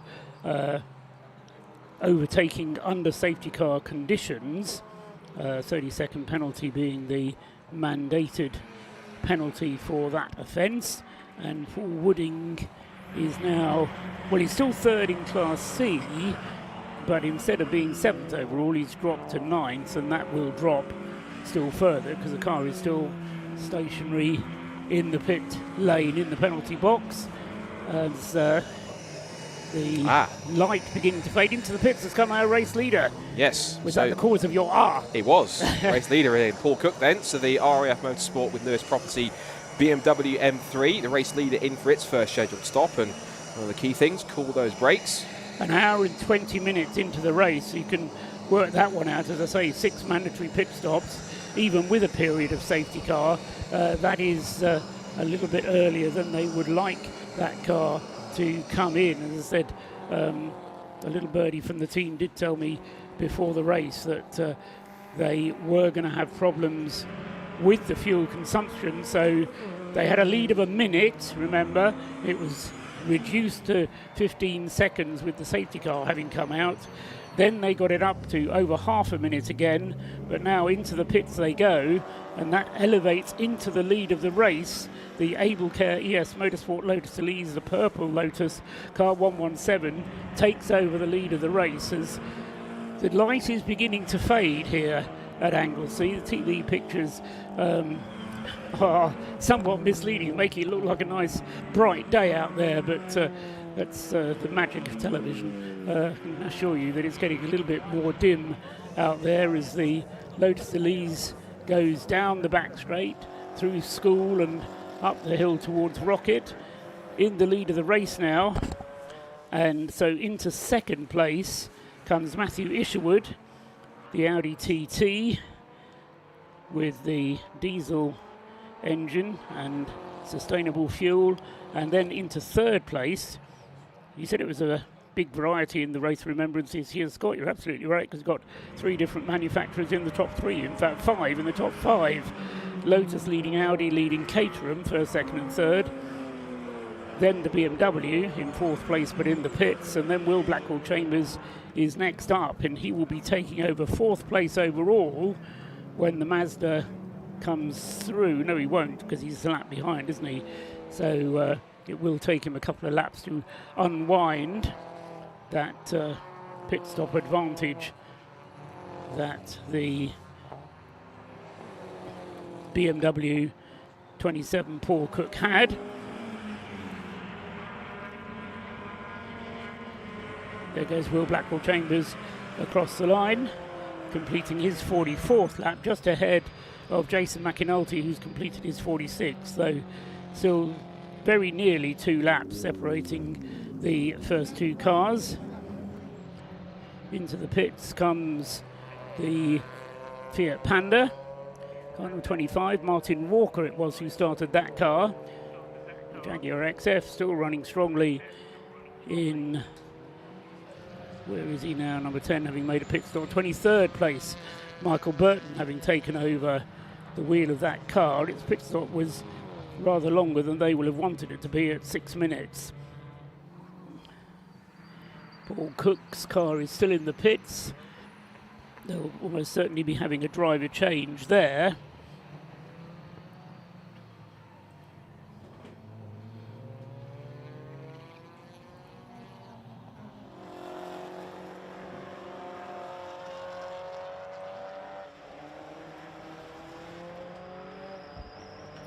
So the Jaguar, as I say, in the hands of Michael Burton. It having been started by Lewis Ward. As the sun set here at Anglesey, due at 4:30, but haven't seen anything very much of the sun since lunchtime, certainly not whilst the race has been going on. And is that Chris Slater standing by waiting to get into the car? I think it might be, actually. I'd expected Wayne Lewis to be getting in second, but I think Chris Slater is getting in.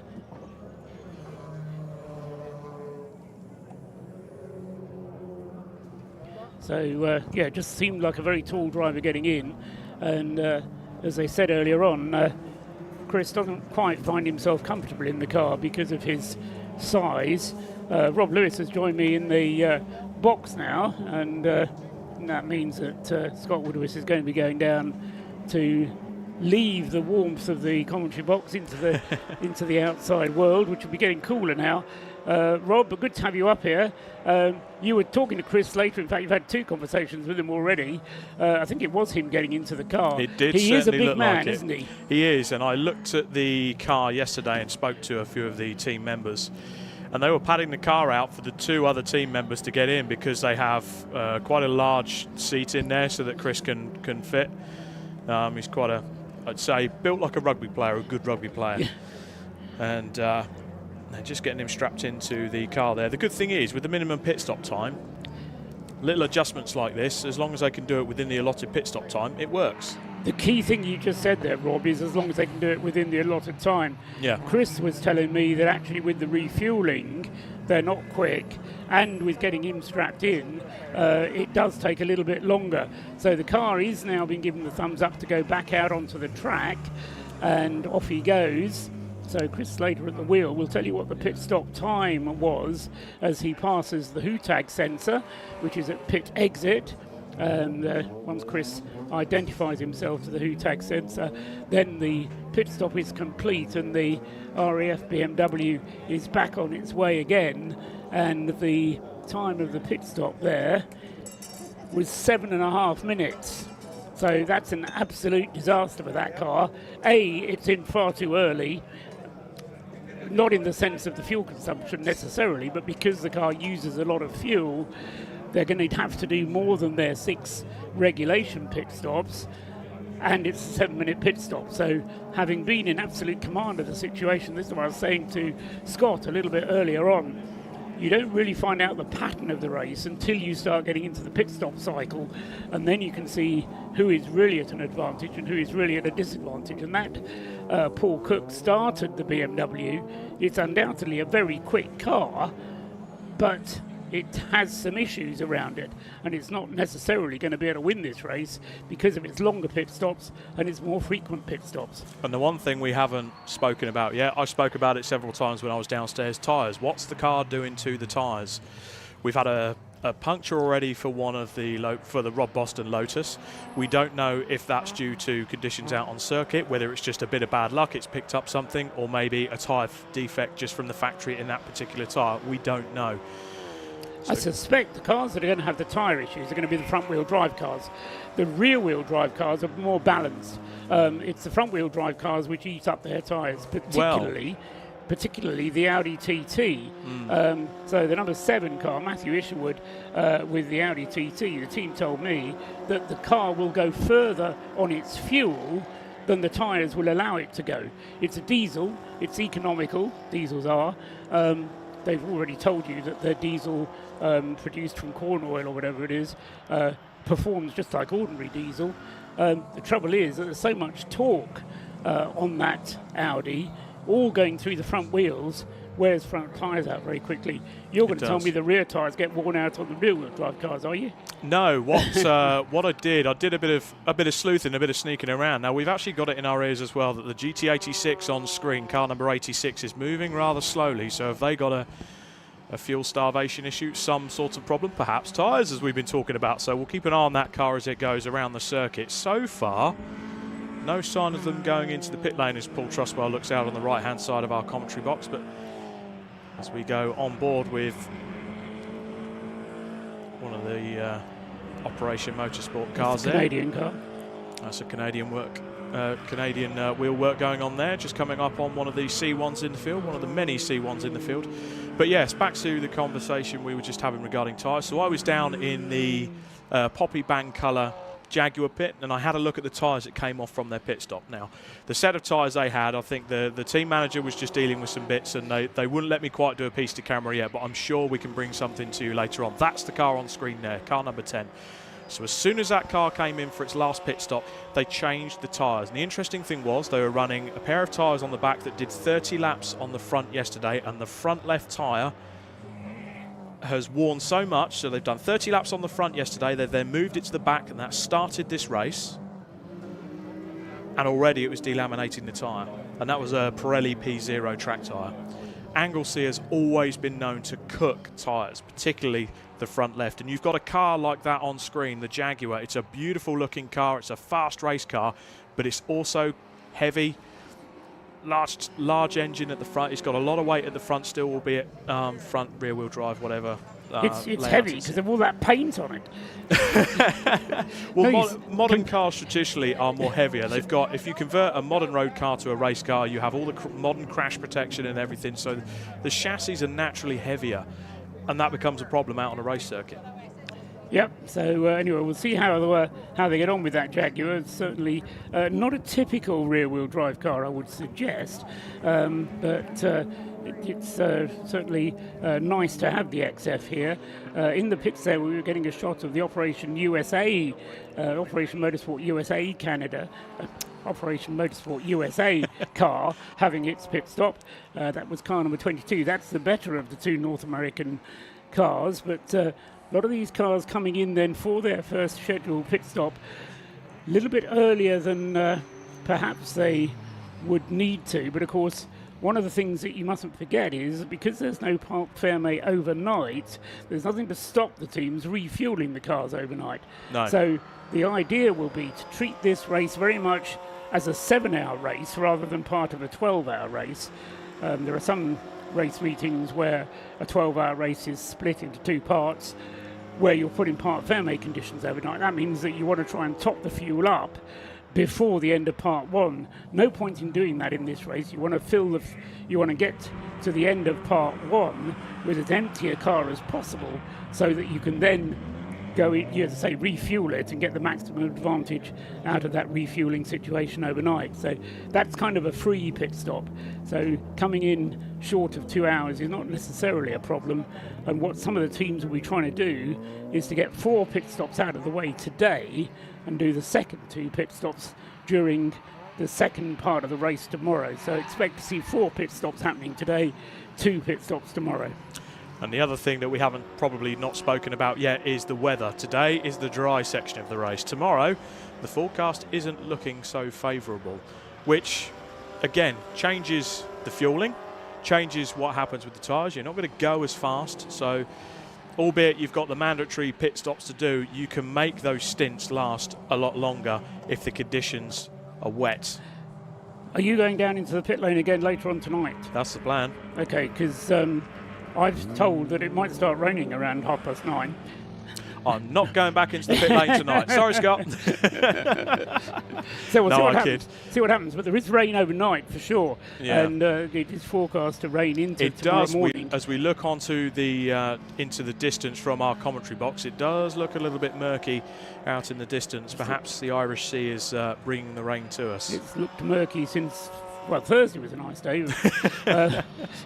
Yeah, since then it's really been a bit cloudy. Anyway, let's worry about the weather when it arrives, but certainly, as you were suggesting, Rob, it does give more complexion to this race that we need to think about.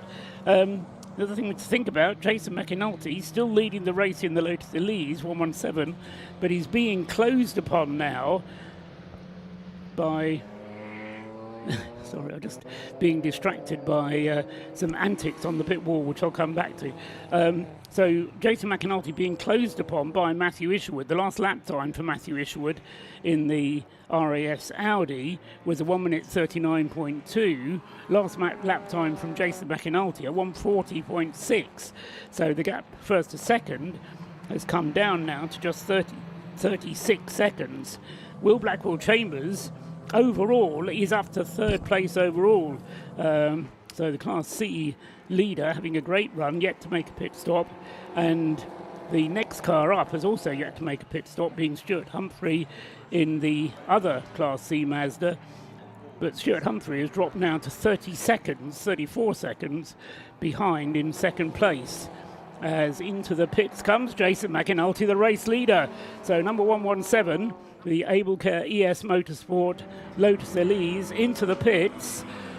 Now their garage is behind the pit lane. It's actually where I happened to park when I first got it, and I had to move before BRSCC towed me away. But so they're parked just behind the pit garages under a little awning.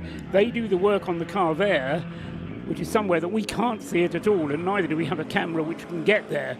So Jason McAnulty in for his first pit stop. He'll be handing the car over to David McAnulty, I'm guessing, but I'm presuming they'll do a driver change. They're limited to doing 3 hours over a period of any 5, is the way the regulation works. But Matthew Isherwood then, having been outside the top 10 at the completion of the first lap, has now fought his way back up to second and now up into the lead of the race. So RAF Motorsports, they led the race with the BMW in the early stages, and they now lead the race with their Audi after, what have we had, an hour and 37 minutes of the race.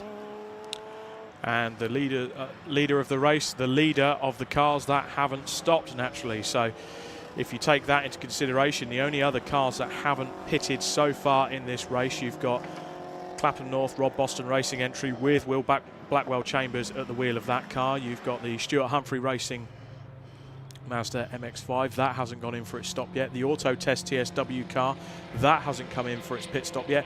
Track Scotland 2, Andrew Morrison, that's currently sat 9th, and they haven't pitted as well. But it's time to go back to the pit lane. Let's see what Scott Woodwis has dug up for us. One of the battles that we saw just before we switched over between me and Rob was the great battle between the 86 and the number 22 car out in front of the two Toyota GT86s. The man behind the wheel of the 22 car was Colin Garrett. Colin, great to see you here at Race Remembrance. As a first stint, how did you rate that? Yeah, thank you for having me. It was pretty exciting. All of it was a blast. I had a lot of fun. Traffic is something else, so that was fun trying to maneuver all of that. But happy to be here, happy to be promoting and being with Operation Motorsport and working with all these veterans. This is a great cause that we're out here with, and happy to be here. So how did you get involved with the team? How did you get the call up? What's your relation to the guys here that are part of this outfit?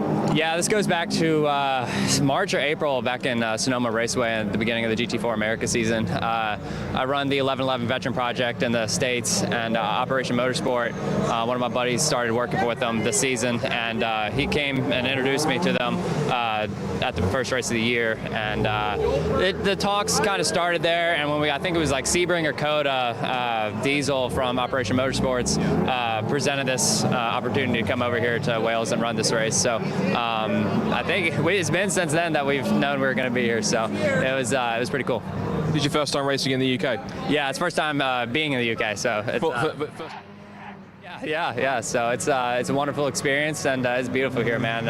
I can't describe it. I was getting kind of lost of it coming down the hill over there, looking over the mountains and everything. It's beautiful. So pretty picturesque circuit. I know you guys have some stunning locations in the US in terms of racetracks, but I mean, does it even come in comparison, this place, to what you have at home? Not really. There's obviously a few racetracks that are great at home. I was kind of comparing this to Sonoma Raceway, because in Sonoma in the spring we have the sheep. It's all green. We have the mountains and the water. It's beautiful. So it's about like that, but this is unreal. So where we're staying down the road is beautiful. So the difference is you've got more wine in Sonoma than Anglesey. Sorry? You got more wine in Sonoma than Anglesey. Yeah, exactly. So that first stint, you had some battles. You were battling with the 86 car with the Mission Motorsport UK guys. There was a close moment going around the outside, going towards the Rocket Complex. Just talk us through that. Yeah, there's a couple close moments there with that car. I don't really know what was going on, but we made it work. It was a fun battle all in all. But yeah, a couple of those moments got sketchy. I was getting a little annoyed there because it just kept going back and forth for whatever reason. There's a few moves there that I wasn't quite happy with, but it was a good first stint overall. So. The plan for the rest of the race, I mean, not sure when you jump back into the car, but what's the plan just to keep on? Are you running to plan at the moment? Is there any things that could be a bit better? How's things going so far on that front? Yeah, the car, we've had a couple issues throughout the weekend, but right now it's running really strong. We ran the 20-minute test session this morning, and we were still having a couple issues, and when we went green, I was like, oh, I guess they're all figured out. So the car's running really well right now. Right now we just need to keep counting down laps. You know, we still have, 10 hours left or whatever it is, so we got a long time. So we'll just keep pounding down the laps, get some pit stops out of the way, and I think I'll hop back in overnight and try to just get some more laps down. So yeah. Great to meet you, great to have you here. We'll let you go and get a break, and we'll see you later on in the race. But thanks for chatting to us. Yeah, thank you. Great stuff. So that's Operation Motorsport USA. Their sister car, the Canada car, is in for its current fuel stop at the moment. So that's now getting a refuel 220. And some more pit stops have been happening. As we've been talking, the race leaders have been in as well, which is the 117 Jason McAnulty Lotus. That's now been interchanged drivers to Steve McAnulty. And then that's been a unique setup in this case because, of course, there are a certain number of garages at Anglesey. So because of that, some of the teams have to actually operate behind the garages and in the paddock. One of them is the Jason McAnulty ES Motorsport Lotus. They had to do that last year and actually refueled in the proper refueling bay last year. So a bit of a different setup because there are so many teams, 55 in total, will remind you, but it's a really great setup. It's good to see there's so many enthusiastic drivers, not just from the UK, but also from both sides of the Atlantic. It's a little bit of drama with the Operation Motorsport Canada car, a little bit of fuel drippage, shall we say. But all good spirits down here, and apart from one or two teething troubles, the Operation Motorsport guys are plugging away with their race, so we'll see how that gets on. And whilst the 117 car's also back out on track after its pit stop, we'll see how they progress, and we'll see if we can find some more stories down in pit lane whilst we throw it back up to Paul and Rob in the comm box. Thanks very much. Down there in the pit lane, Scott Woodwith. Absolutely right, Jason McAnulty has been in. It was a 4.5 minute pit stop, 4 minutes 31.100 to be precise. Handing over to David McAnulty. Scott misspoke and called him Steve a minute ago, but David is the other part of the McAnulty team. Just two drivers scheduled to drive that car. David back in the car then, or in the car for the first time. And he resumes in third place, but behind the Will Blackwell Chambers Clapham North MOT Mazda, which is yet to make its first pit stop. Sean Humphrey is also yet to make his first pit stop, but the Able Care Lotus Elise is actually slotted in between the two Mazdas, so it's in third place. Stuart Humphrey is in fourth place, but it means that Matthew Isherwood has taken over in the lead of the race then. The RAS Motorsports Audi TT yet to make its first pit stop. A lovely hearing from Colin Garrett there, having his first race of Remembrance, his first time in the UK, and he's been racing since he was 15 and has been racing all over the United States since then, and part of the Operation Motorsport USA team, which now has Hunter Reed driving the car. Hunter, who's been at the Race of Remembrance for a couple of times before in car number 22. They are 28th overall, importantly for them, just ahead of the Team Canada car, which, as Scott was saying, is in for the pits at the moment and just undergoing its first pit stop.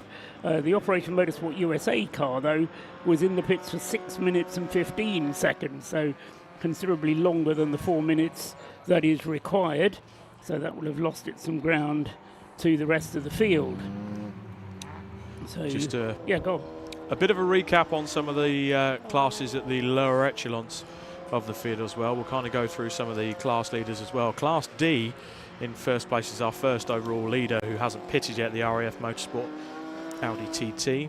Class C is currently being led by the car in second place, also hasn't made a pit stop. That's the Clapham North and Rob Boston racing car of Will Blackwell Chambers, who's having an absolute ball out there at the moment. On screen there is one of the Toyota Aigos there. That's car number 71. It's the only Toyota Aigo in the race. That's one of the C1s. That's car number 303 into the pit lane there. They're going great guns, those C1s. That's the Dave Dodgems team, currently on our timing screens down as 49th overall, 9th in class. But the big drama from the C1 class so far is the Silver Lake entry, car number 558, which was on pole position in the C1 class by nearly 2 seconds. That's currently at the hands of George Davis. That has had a pit stop and is now 12 laps down off the leaders. So that's had a pit stop. So we're trying to find out now if that's maybe a bit thirstier than the other cars in the C1 group. So George Davis has been in. That car is now 10th in class, still setting the fastest laps amongst the C1 runners. But the pole sitter for that class has certainly dropped off. The class currently being led by the WRC Developments car with James McIntyre at the wheel there. He's just put in a 202.4. And the BMW 116 class, Anthony Seddon Racing is dominant in that as we speak, with Yates and Priestwood at the wheel. They are line astern in first and second, car number 21 and 34. So the BMW 116 is in 14th and 15th overall. That is a good show from the Anthony Seddon Racing crew.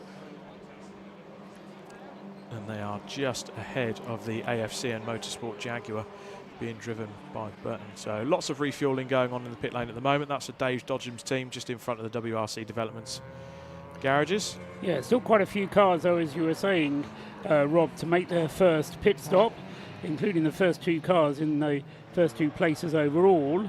Then we're still waiting for Seb Fisher in car number 24 in 8th place overall in the car that leads the B class. You're just running through the cars, the auto test. Mazda number 24, Sebastian Fischer, leading the way. He still has to make his first pit stop, as does the Track Scotland car 155, Adam Morrison, to make its first pit stop. The 48 Patron Racing car, number 48 of Paul Travers, that car has been in for a stop-and-go penalty, a 10-second stop-and-go penalty for exceeding the maximum pit lane speed, which is just 40 kilometres an hour here. It's only a very short pit lane, but still you do have to keep to the pit lane in order to keep Scott and Rob safe. That's the only reason they put a pit lane speed limit in. Oh, really? Just keep you 2 guys safe. No, very important. Anyway,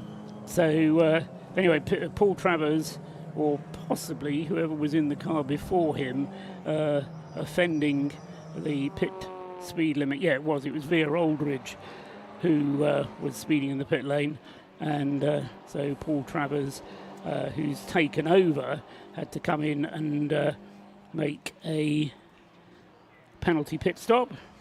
Car on screen just being refueled there. That's the Scuderia Polo Rosso car in the second of the Gen 2 C1 racing car. So a lot of fuel going in there.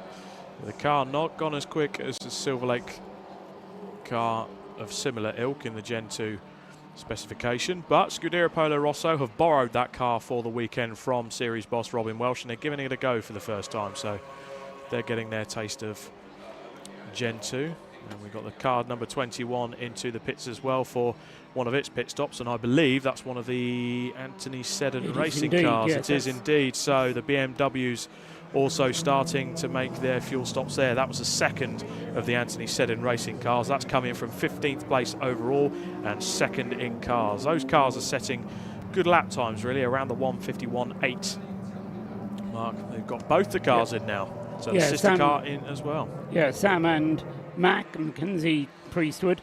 I spoke to Mackenzie earlier on today whilst he was having his break before the cars went out.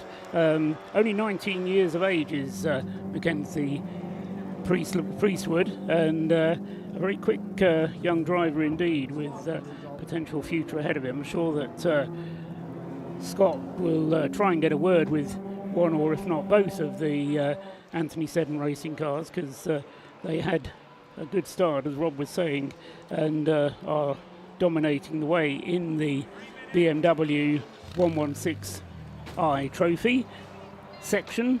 Although having said that, the Yggdrasil BMW has yet to make its first pit stop, the car number 90. So the BMW order will see Yggdrasil's car bubble up to the top, with the car... Actually, no, Mac Priestwood hasn't yet been into the pits. You led me to believe he had, but in fact we've only had the first of the BMWs in, that being Samuel Yates, and so the Yggdrasil car will have to wait a little bit to see if they can get a bit more mileage out of their BMW. Meanwhile, at the front of the field, the gap first to second is now 2 laps. So Matthew Isherwood still to make his first pit stop, the Audi TT. You were talking about tyres, Rob. The tyres on that Audi TT have lasted very well indeed, thanks to Matt's careful driving, or maybe the cooler temperatures as night's pretty much fallen now. It's getting properly dark out there. And so Matt Isherwood and Will Blackwell-Chambers still on their first tank full of fuel. The 4 cars behind him have all made pit stops, that being David McAnulty leading the field as far as those who have made pit stops already from the 119 Rob Boston Lotus Elise. So the 2 Lotus Elises separated by 22 seconds now between David McAnulty and Ben Brooks.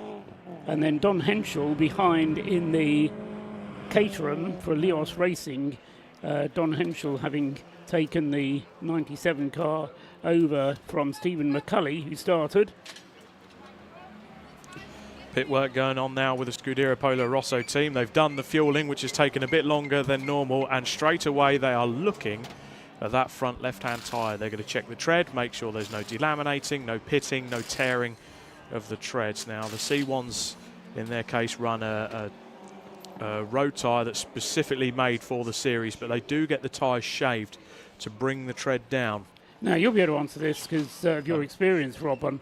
But before we do that, we'll go down to the pit lane because Scott Woodward is down there. So Scott Woodward, what can you tell us? There's plenty of competition in the BMW 1 Series class this year, and leading it, just coming out of his race-leading stint, is Sam Carrington-Yates. Sam, great to have you back at the race. I think by all intents and purposes that was a pretty successful stint, given you taken the class-leading car in and kept it trouble-free. Yeah, it was a lot of fun, very hard work. Hour and 40 I think we did. So yeah, a lot of fun, the car's really good, which is the main thing. It's just tricky trying to hold back all the time because of the racer in me wants to do quick laps all the time, so short shifting in places and trying to brake early and things like that to look after the car. But car's amazing. The lighter the car got with fuel, the faster it got, so it was just trying to pull it back and rein it in. But Harry's in the car now. Hopefully he'll do an hour and 40 again, and then yeah, hopefully it goes well. Because you got your teammate in second place as well, so the team's running 1-2 at the moment, so you couldn't really wish for a better start for the team. Yeah, exactly. Max in a different car this weekend to normal. Normally we're a little bit closer, but he still sort of keeps me honest. He's a really quick driver. He'll probably do a little bit more than me in the car this weekend over the 2 days. But yeah, he's a quick lad, as you know. Is that an interesting dynamic? Because when you've been battling each other in either arguably different teams or different cars, but now you have to kind of come together to collectively make sure the 2 cars run as smooth as possible. Is that interesting in that dynamic, or is it just simply you guys know each other from the paddock, so you just work together naturally? Yeah, to be honest, I'm super competitive, and to be honest, so's Matt. But I like to be a bit of a mentor towards Matt because he's a young lad and he's friends of friends. So I've tried to sort of look after him. But the competitor in me definitely wants to beat him and be a lot faster than him. And I give him stick about trying to slow down and things like that. But no, the dynamic's good. The team's really good. The boys are on it here. But me and Matt get on really well, so it's all good. And for 19 years old, super impressive young driver. He's been a 3-time, I think, SXS off-road champion. So he's got prowess both off-road and on-road, and seems to be adapting to the track pretty well too. Yeah, everything he does, he's methodical about how he thinks about things. Everything he's doing, he's really thinking about what he's doing. He's not putting the car in any danger. I mean, even when we were side by side in that, you could see he would just bail out because he knew that there's no point in making any contact. I had the inside line, he'd just bail out. He's a clever lad, he's quick, he knows what he's doing, and he's learning and getting better every time as well, so yeah. So who have you handed over to, and what did you say to them out there in terms of track conditions and how the car's feeling to help them understand it for the next stint? Well, to be honest, that's probably one of the best the car's been, and the lighter it got, the easier it got to drive. The rear end got a little bit looser, so as he gets in the car, it'll probably feel a little bit more like the start of the stint. So it was really just about looking after the tyres, and obviously the car's going to be heavier because it's full of fuel again now. But the car was great, so there wasn't too much to say. Harry's pace has been really good over the last couple of years, but in the last weeks when we tested, his pace is getting better and better. So full trust in him that he'll do the job. Of course, you guys have your own class as well, so obviously there's bragging rights to try and win the class within this entire race on top of of that as well. It's a nice competitive field on top of that too, with some of the regular teams returning. So it's obviously going to be satisfying to win. Everyone wants to win, of course, but how satisfying is it going to be to try and work towards that result? Yeah, I mean, we've not had a lot of luck this year in the 116 trophy. We've had a couple of places taking offers for things that are in and out of our control, and really frustrating year, to be honest. So the competitive boys are still here. You've still got Tim, who's come back into it this weekend, who's racing in the 90 car, and then you've got some of the quick boys still from, I think 2 of the top 4 boys are still here from the trophy. So we want to win. We want to be at the front come the end of the race. You put in a great mega stint to start off. Well done. And we'll see it later on in the race, but thanks for chatting to us. Great stuff. Sam Carrington-Yates there, bringing the class-leading 116 after his first stint. Car seems to be looking pretty well. The team's working, pretty good synergy. So at the moment, all is well here, and it's some of their best luck that they've had all season by the sounds of it. A couple of things we did notice, that one of the Silver Lake cars was dropped down from about 11th place. I was going to try and head to the far end of the paddock to try and find what's happening with them. And also to notice Scuderia Polar Rossa have also come in, who are in the pit box next to us here. They've just come in for their pit stop scheduled as well. We've also had the 555 car, if you want to swing around here for a second to have a look as they go past. So the 555 car, which is the Mission Motorsport Subaru, is also into the pit lane as well. But we're going to keep on roaming the pit lane, see who else we can find, and I'll see if we can also find out some info on what happened to the Silver Lake car as well. But for now, let's throw it back up to Paul and Rob in the com box. Thanks very much, Scott, down there. You let me down, Scott, because you were supposed to ask Sam Carrington-Yates about his father, who is David Carrington-Yates, the David Carrington-Yates, who is a BRDC member, so he gets a mention, and a racer from the 1980s when he raced in production saloons. And so if anybody remembers David Carrington-Yates, Sam is the son of David, and so if David's here, and it might be interesting to have a word with him as well. Note for you, Rob, for later on, perhaps. You can fill him in on, or he can fill you in a bit on a bit of racing history as well. When the race, long before the race of Remembrance was even thought of, I'm afraid. But great to hear from the team there, from Anthony Seddon Racing, because that car going extremely well. That Sam Carrington-Yates has handed over now to Harry Ormerod, who is out in the BMW. But of course, having had the pit stop, it was well timed, 4 minutes and 8 seconds. He's dropped down now to 5th in the BMW class, which is still being led by Mac Priestwood in the other Anthony Seddon Racing car, which has yet to make its first pit stop. But then the Yggdrasil team, which Sam there rightly recognising is a potent force. Oliver Cottam now at the wheel of the number 9 Yggdrasil BMW, and then the number 90, which was the one that Sam was referring to there, currently in the hands of Freddie Tatham, having had a pit stop of 4 minutes and 12 seconds, slightly longer. Still waiting for the first pit stop, though, from this diesel-engined Audi, living up to its reputation of being very economical, and now completed 66 laps without a pit stop then. Nearly 2 hours of driving, just coming up to 2 hours now.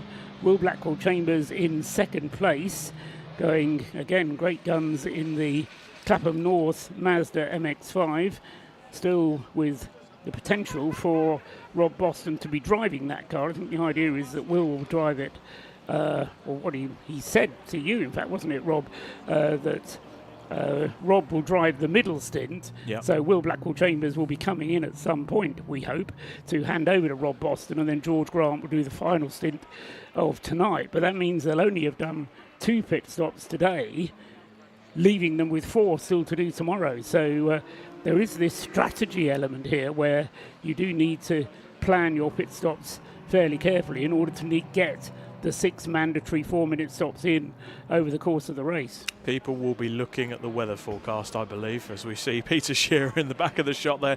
He's sleuthing around the pit lane trying to get all of the stories. He did actually come over and just whisper in my ear a while ago when the McAnulty pit stop happened. Driver got out, was absolutely, as they quoted, knackered. Absolutely knackered, tired. I'm saying it as it was quoted from the driver. They're going straight for a sleep now. The safety car periods have allowed them to recycle the tyres, get the stint on a little bit longer and push on longer into the stint. So That's maybe had a couple of good safety car periods for the McAnulty car, as we see a bit of fuel spillage going on there as the jug goes in. But also into the pits has come Will Blackwell Chambers. Not quite sure if you caught it on the camera there, right in the background. That but was, Will that Blackwell looked like Chambers. that didn't look like a Mazda. I thought it was a BMW 116. Okay, well, whether it was or not, it is into the pits is the Clapham North Mazda, car 69. Will Blackwell Chambers is in the pits. We expect Rob Boston to be clambering into the car as soon as the fuel is in. If I could see my binoculars, it's so dark in here I can't even see where the binoculars are. Focus the binoculars on the car there. That's George Grant standing by with the fire extinguisher. And second chug of fuel is going in. They're allowed to put two 25-litre jugs in.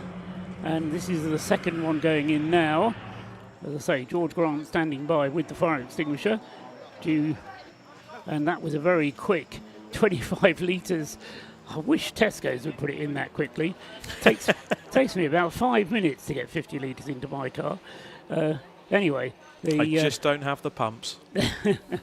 The George Grant, having stood by with the fire extinguisher, is now getting into the car. So it's not Rob Boston, it's George Grant getting in.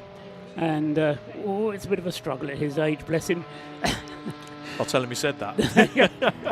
He won't mind. George Grant, a great enthusiast, started his racing career here at the race of Remembrance and has gone from strength to strength. Owner of the Clapham North MOT garage, guess where that is? And Dagenham? He spoken as a true Londoner. He's getting into the car, great enthusiast and supporter of the sport at club level. I foolishly decided to focus binoculars on somebody else who's coming into the pits and burn the back of my retinas as the binoculars focus on the headlights. Oh, and somebody's had a bit of a moment coming out of the bus stop. That's the 101 Mazda MX-5. Gets going again. That was Lee Ashton in the Mission Motorsport Mazda 101. No harm done. Got going again without anything, but had a spin. Oh, we've got smoke coming from the Rob Boston car by the look of it. Ooh, well spotted. As they came out of the, was that rocket perhaps? Let's just keep, that is smoke trailing from the Rob Boston car, currently in second place. What on earth has gone on there? Have we got another tyre deflation, or is that maybe something a bit more terminal? Ben Brooks, it is at the wheel, and as you say, Rob, the car in second place. Let's look up towards. Oh, and there's cars off. So we've got oil down on the circuit potentially. That's one of the C1s that is off, and that is an engine letting go. That is definitely looking terminal for the Rob Boston Racing Lotus Elise. We're getting a bit excitable now, Paul, but it's definitely looked like it's dropping some sort of fluid. We've had two cars off on it already, and is that going to be the return of the safety car, or if it gets any worse, could we possibly have a red flag to clean up more oil again? I don't think they will. And we've got fire. So the car has stopped and the engine bay is on fire. That is so gutting to see for the Rob Boston Racing car. It looks like the car has stopped, a failure has occurred, and 119, the Rob Boston Racing car, as it stands, is out. And that's just at the entrance to the pit lane. So they didn't even make it back. Where it was, but Ben Brooks then happily out of the car. The car itself still smouldering away. Anglesey Circuit's fire tender is immediately on the scene, but is blocking the pit lane. And say the fire is on the far side of the car, but it's an absolute disaster then for the Rob Boston team in the car that Rob is not driving, as one of the Citroens proves that the pit lane entrance isn't quite blocked.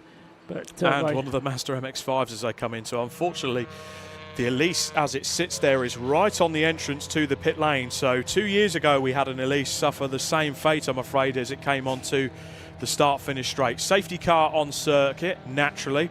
They want to get this race neutralised as quickly as possible, but that is devastating for the Rob Boston Racing team. But, as you say, Paul, the main thing is the driver got out and the driver walked away. That's what we're looking at here. The driver is out of the car and is okay. The car that's going to have a bit of damage, and it's fair to say that is going to be out of this race. I wouldn't say that at all. I mean, well, with the rebuild that could happen under normal overnight. circumstances, I wouldn't argue, Rob. But the way that the race of Remembrance works, the way that the Rob Boston Racing team work, I wouldn't be at all surprised if we didn't see that car out on Sunday morning. The fire has now been extinguished, so excellent work. I mean, it was ideal positioning by Ben Brooks, because the fire units, Anglesey Circuit's fire units, are stationed in the assembly area, and that's exactly where, or the exit of the assembly areas is just where Ben Brooks parked the car. So from that point of view, it worked very well indeed, but as you say, certainly as far as this portion of the race, which still has very nearly 5 hours to run, why does it feel like about 11 o'clock at night? So still with an awful lot of time to run, but that car is going to be out for this portion of the rest of the race, and that's going to elevate everyone else up a position. And we're just getting from our producer in our ear. I might have to get him to reiterate what car number it was, but all I heard was gearbox. So it's car number 151. We're getting information from the pit lane. It's got gearbox issues as well. Now, where are they based at the moment? 151. They're quite far down the listing, so that's obviously some car that's having some work in the pit lane. I don't have a 151 on the entry form, unfortunately. Oh wow, that's a really unique car then, because it doesn't exist according to the but work's still going on to recover the Lotus Elise. The fire is out, that's the main thing. They've just got the recovery underway and on the flatbed, so all the cars currently filing around under safety car. So as it stands at the moment, race neutralised, and that's car number 305, so that's now come off the road and that has stopped. Is that adjacent to the pit wall? I can see the concrete wall there, so that is before the pit lanes somewhere. Just trying to look out the commentary box window now. So that's one of the BMW 116 cars that is now parked up, broken down just before the pit lane. But I'm going to vacate the seat. We're going to have our first visitor to the commentary box to come and chat to the main man himself, Paul Trustwell. So I'm just going to duck out at this moment.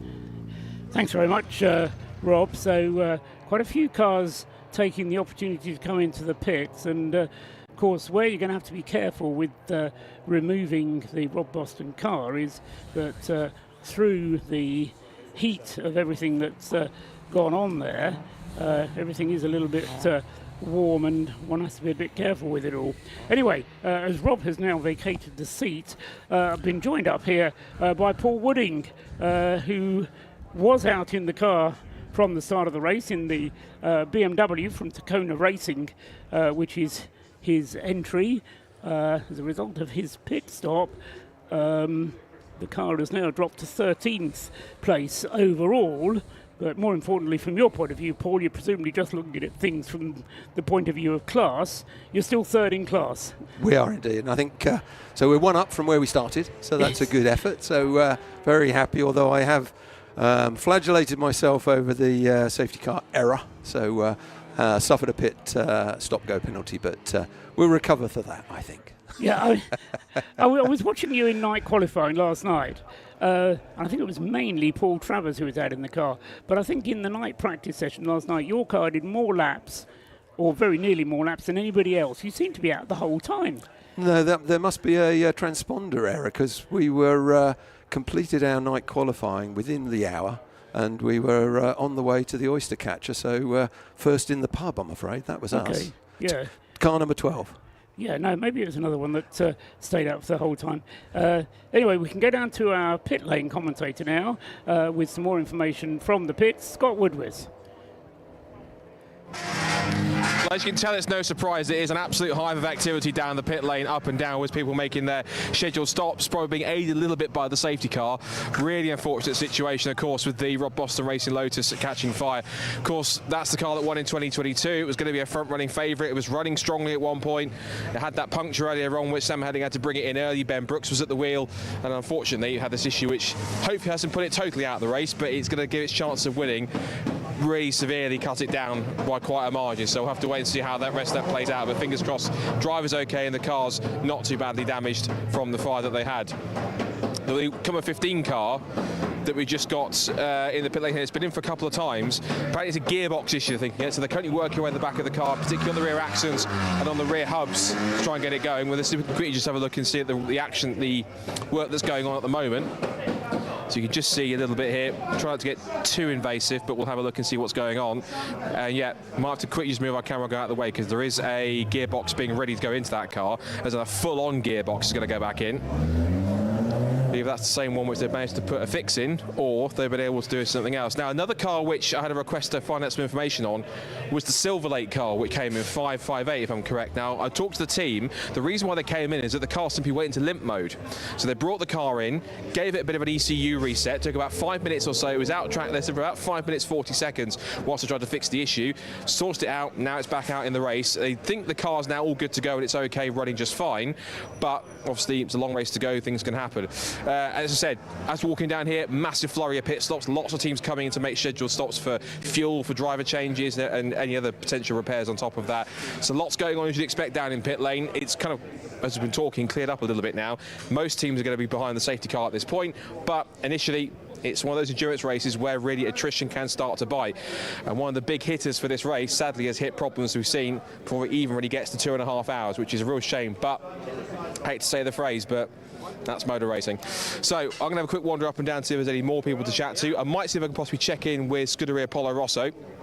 And maybe also with the guys at Mintro Motorsport in the Citroen C Toyota Aygo, because Joe Moss has just stepped out of that car. I've just seen Andrew Payne, who I believe is going to come and see you guys in the com box in about an hour's time or so.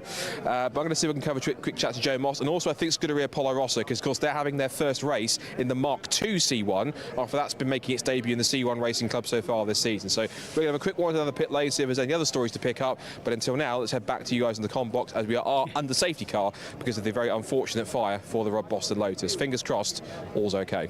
Thank you very much, Scott. And Rob Lewis has also headed back down to the pit lane as well to see what he can find out about the damage to the Rob Boston Lotus Elise. Paul Wooding, meanwhile, is back up, or still up with me here, and has put me right on my confusion as to what happened in night qualifying last night. Let's not worry about that for the moment, Paul, but as you say, you're up in the second in the class. But there's an awful long way still to go, isn't it? It's sort of one of those things where it feels like, you know, we've got into the night now, but it's hard work, isn't it, doing races like this? I think it is. It's that patience, if you like, and the beauty of endurance racing, that it's never about one thing. It's never about the driver. It's never about the tyres. It's never about the brakes. It's about everything. It's about that team, and it's a beautiful thing. It is very much a thing to do with teams. As you know, I've been involved in endurance racing for a long time, and in some ways, the drivers actually get the easiest side of it because it's the team, it's the mechanics, it's the guys who are in the garage for the whole of the time, the whole of the race, who's making the plan. You say, how long have I got? They go, oh, you've got 2 hours off, Paul. You can go and have a relax and just unwind. Whereas for the team itself, there's that constant niggle. Maybe the car will come in.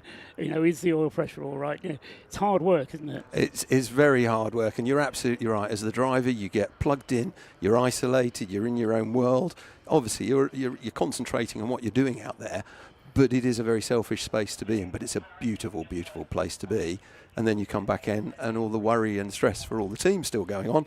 But, you know, you just go out there, do your own thing, try and preserve the car, early thing. We've still got 10 hours to go, and but it's, you know, absolute joy.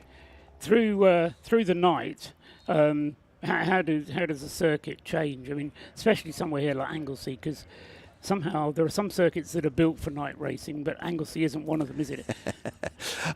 I think it's quite surprising. You expect it to be very dark out there, but actually the number of cars out there generates quite a bit of ambient light. Okay. The isolation comes when you're in a spot on your own, and then your night does become very enclosed, so it becomes quite tunnel vision. But I was just talking to one of my mechanics, John Coombs, who's done the car for us, and he was just explaining, you know, the car drives itself. After you've got to a point, you're then into the peripheral vision aspects of what's going on, and I think in the night time especially, that's where the concentration starts to do you enjoy it, or are you just so concentrated that you don't have time to enjoy it? No, it's a mercurial thing that you feel it's quite magical that you're in this silence or in this cocoon, and I just love the ability just to be there with other racers, knowing what we're doing individually, but somehow communing almost telepathically about where are we going to go. I'm going to go in the inside, you're going to go on the outside, and we're going to leave each other alone, and we're going to respect each other. And I think, you know, the years that I've done this race, it never staggers me about the respect that this track from all of the drivers just offers. It's just beautiful. You know, everybody is here to make sure that all these cars get across the line towards the end. It's just a great place to be. Yeah, and so obviously making plans for what you might be doing next year. There are, yes, very many and very wide-ranging. Obviously, next year we had the announcement from Diesel that Operation Motorsport are going to be running the equivalent race 5 hours behind, obviously, in Virginia International Raceway. I've had a look at those. I should tell the long-suffering Mrs. Wooding that maybe she might need to pack her bags for Virginia next year. Who knows? That would be a nice change from North Wales. But to be honest, I think the weather we've had here this weekend, it's absolutely staggering. But yes, you're right. Lots of plans, lots of ideas, and they always come out of this race that you want to do more. It's just, you know, so lots of plans. Just to keep people informed, the safety car is leading the train through the pit lane, which, apart from safety factors, just wanting to keep the cars off the racetrack where the Rob Boston car caught fire, puts my analysis into absolute chaos, because this counts as a pit stop as far as the timing screen is concerned. So if you're in a position where you can see TSL's live timing and scoring screens, you'll see them being credited now with a pit stop, because the safety car has come down and led everybody through the pits. This is not a proper pit stop, though, because they're not allowed to stop. So as I say, it's going to lead to some confusion, because although the pit stop counter is now showing one pit stop for the race leader, for example, he hasn't actually made a pit stop. He's just led the field through the pits. That's a bit of a diversion. It must be very special to be here, Paul, for the 10th anniversary race of Remembrance. Were you involved back in 2014? No, sadly not. I was a bystander looking and cheering on Mission Motorsport from a fairly early age. Yeah, but you were involved in Mission Motorsport at that stage. I was, yes, I was in another charity at the time, supporting and applauding the work that Jim and his team were doing. And as he said yesterday, you know, 2.5 people were running this charity 10 years ago. Most of those are still here. So yes, it was you know, this is a charity that does an amazing thing, and you only have to stand on the grid, do the grid walk, and just look at what a community you've got here. And the racing community is a very special community. It brings people together. It talks about what's going on. Mission Motorsport have really emphasised that, put a big beacon on it, and pushed it out there. And I think, you know, hats off to Jim and the team who have done that over the last 10 years. That's a big feat to keep it going. And what they've done, I mean, which is remarkable from my viewpoint here, has been to really to the benefit of the beneficiaries, and that's constantly the focus. Yes, we have a motor race, and people like myself and the other Anoraks get excited about who's winning and what the strategy is and blah de blah. But more importantly is the messages you hear from the wives and girlfriends of ex-servicemen who suddenly say, do you know what, they've really changed my husband's, boyfriend's, son's life. Absolutely. And that's where you think, actually, you're doing something worthwhile here. Absolutely. And I mean, Alex Westrop with us in the car in the GT86 last year, and his wife Laura, who works for Mission Motorsport.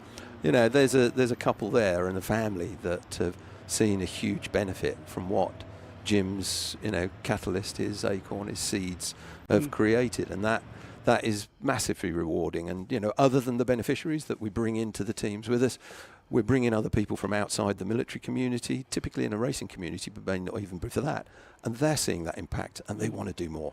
And it's just an ever-building network of interest and commitment. And it need not be race car driving, need it? Because it's all to do with finding a job in the garage that's at the level that your particular individual is at a level to do, and letting them get on with it. Absolutely, and that empowerment, it creates a space where people can start to blossom and they can find a sense of purpose again.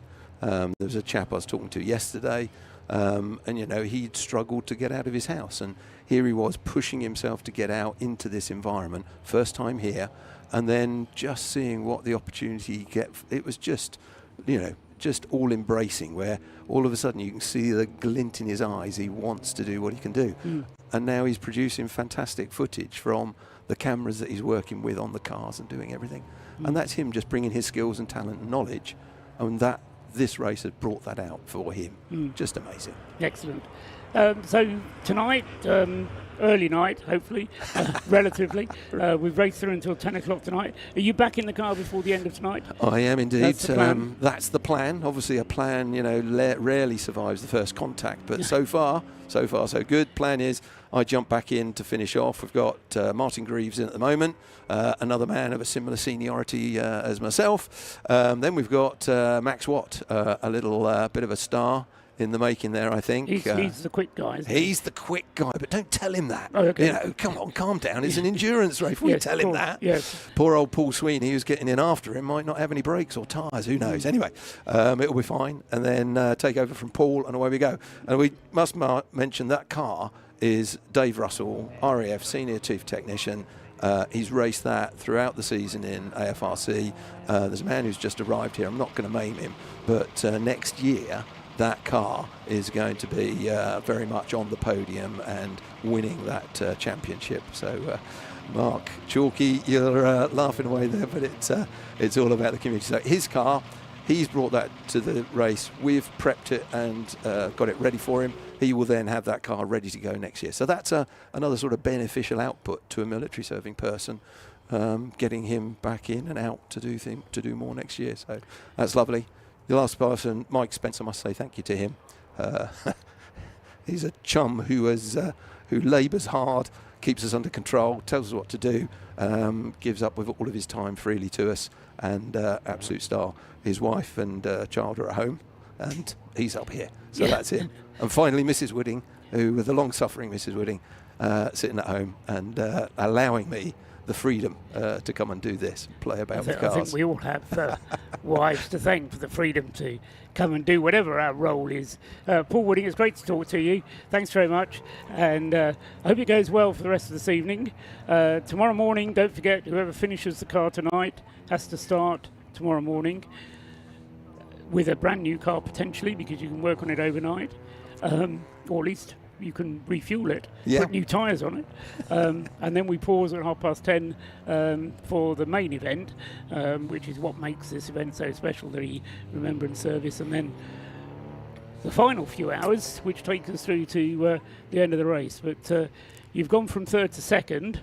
Who knows what's going to happen between now and the end of there. Let's leave it at that. Before we jinx anything. Thanks very much, Paul Wooding, and good luck for the rest of the race. Paul, absolute pleasure and honour to talk to you. Thank you very much for having me.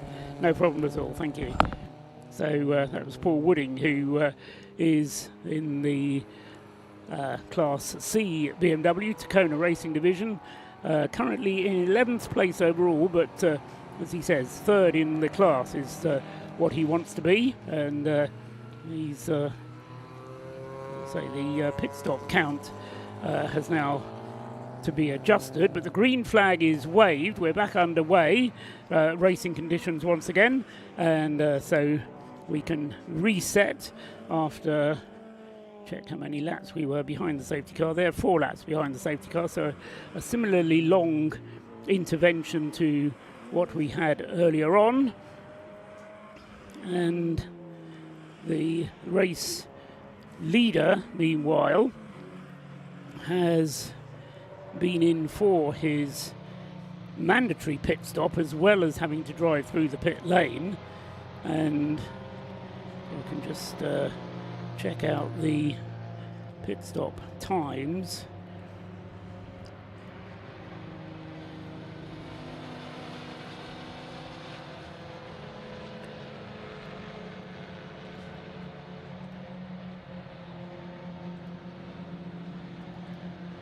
So, yeah, so 25 seconds down the pit lane, but a 4 minutes and 23 pit stop for the RAF Audi TT, completed whilst the safety car was out. So very efficient use of the safety car by the RAF Motorsport team, and that car then has been handed from Matthew Isherwood over to Ryan Parkin, who's now the driver of the car, and it has now completed one of its mandatory 6 pit stops. Second place is David McAnulty with the ES Motorsport Lotus Elise car number 117, the purple car, but that car is now 1 lap behind despite having completed the same number of pit stops. So a 1 lap advantage then for the Audi over the Lotus Elise in second place. Don Henschel is out at the wheel of the number 97 now, having taken over from Steve McCulley at the previous pit stop. And so Don Henschel in third place. He's just 8 seconds now behind David McAnulty, so a bit of a battle on the circuit building up between 117, the David McAnulty Lotus, and Don Henschel with the Caterham number 97. Then in fourth place is the Chris Slater BMW E46, the RAS car there in fourth place, with Chris Slater now at the wheel, although that car having lost time on its first pit stop due to just taking a long time over the pit stop really. In the Mazda MX-5 Mark III class, the Class C, George Grant leads there, having made his pit stop before the safety car came out, but has managed to lead the race anyway, and he is in 5th place overall, and the margin that he now has over the Stuart Humphrey racing car is 2 laps. So Commander Lee now has that because Stuart Humphrey Racing has made an extra pit stop. Let's just have a look.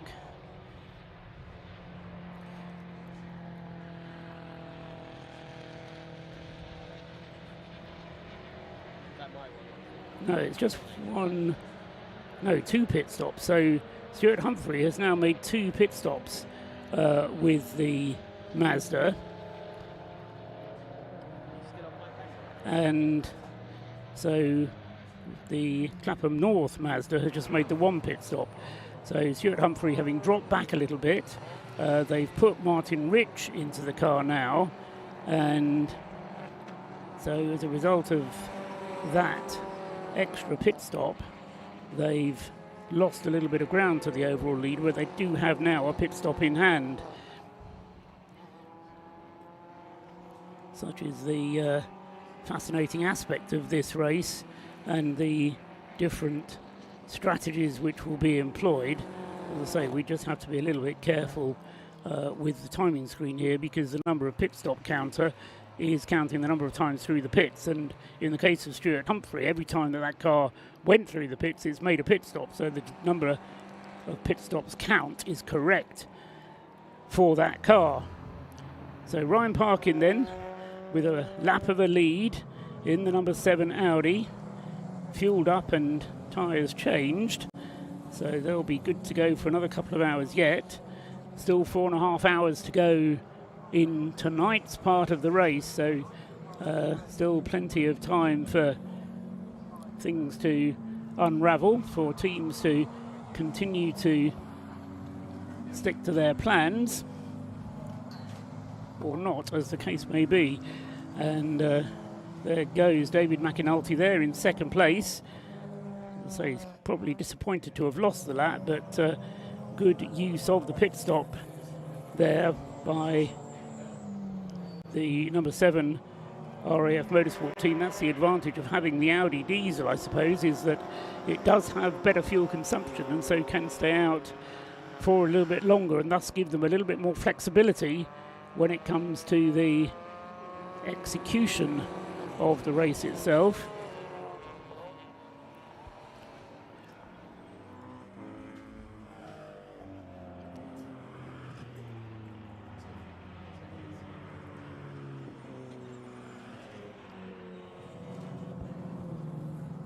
The number 7 car having just gone through and completed another lap.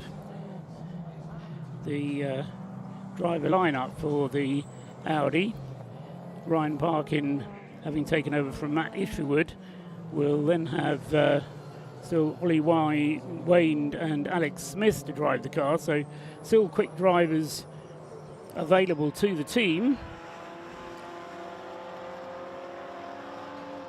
George Grant in the Clapham North Mazda leading the Class C in 5th place overall, car number 69.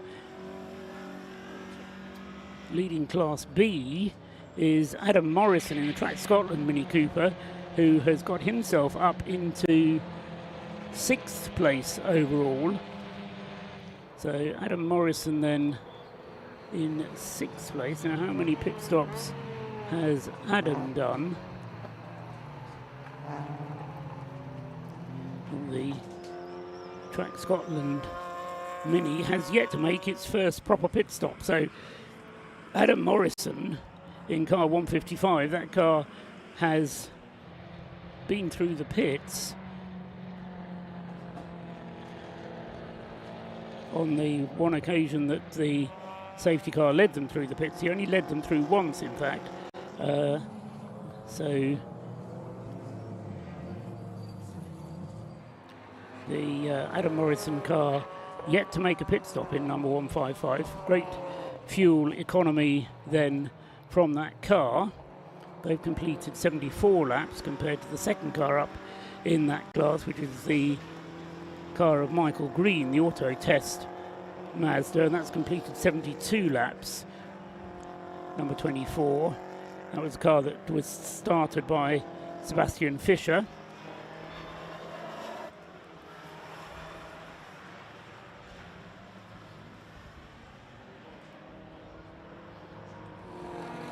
As far as the BMW class is concerned, that's now being led by car number 34, the Anthony Seddon Racing car, which was started by Mac Priestwood, now in the hands of Toby O'Reilly. And Toby is in 14th place overall, leading the class from the second of the Anthony Seddon Racing BMWs, which Hami Ormerod took over. And the gap between those two, the two Anthony Seddon racing cars, is about a minute and a half, so 3/4 of a lap separating those two. And then third in the BMW class is the Yggdrasil car of Freddie Tatham, and he is in third place. As far as the C1s are concerned, things are falling in favour of the WRC Developments team.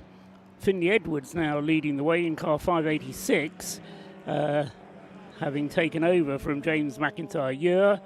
And then second in the Citroën C1 class is 386, Darren Ball at the wheel of that car at the moment, ahead of the Silver Lake car 458 with Michael Chapman leading. That's the situation in the Citroën C1 class. I've been joined by somebody else here. Who are you, sir? Hello there, my name's Mark White and I'm the Operations Manager for Mission Motorsport. You are Mark White, who is not only the Operations Manager for Mission Motorsport, but an aspiring racing driver, I'm told.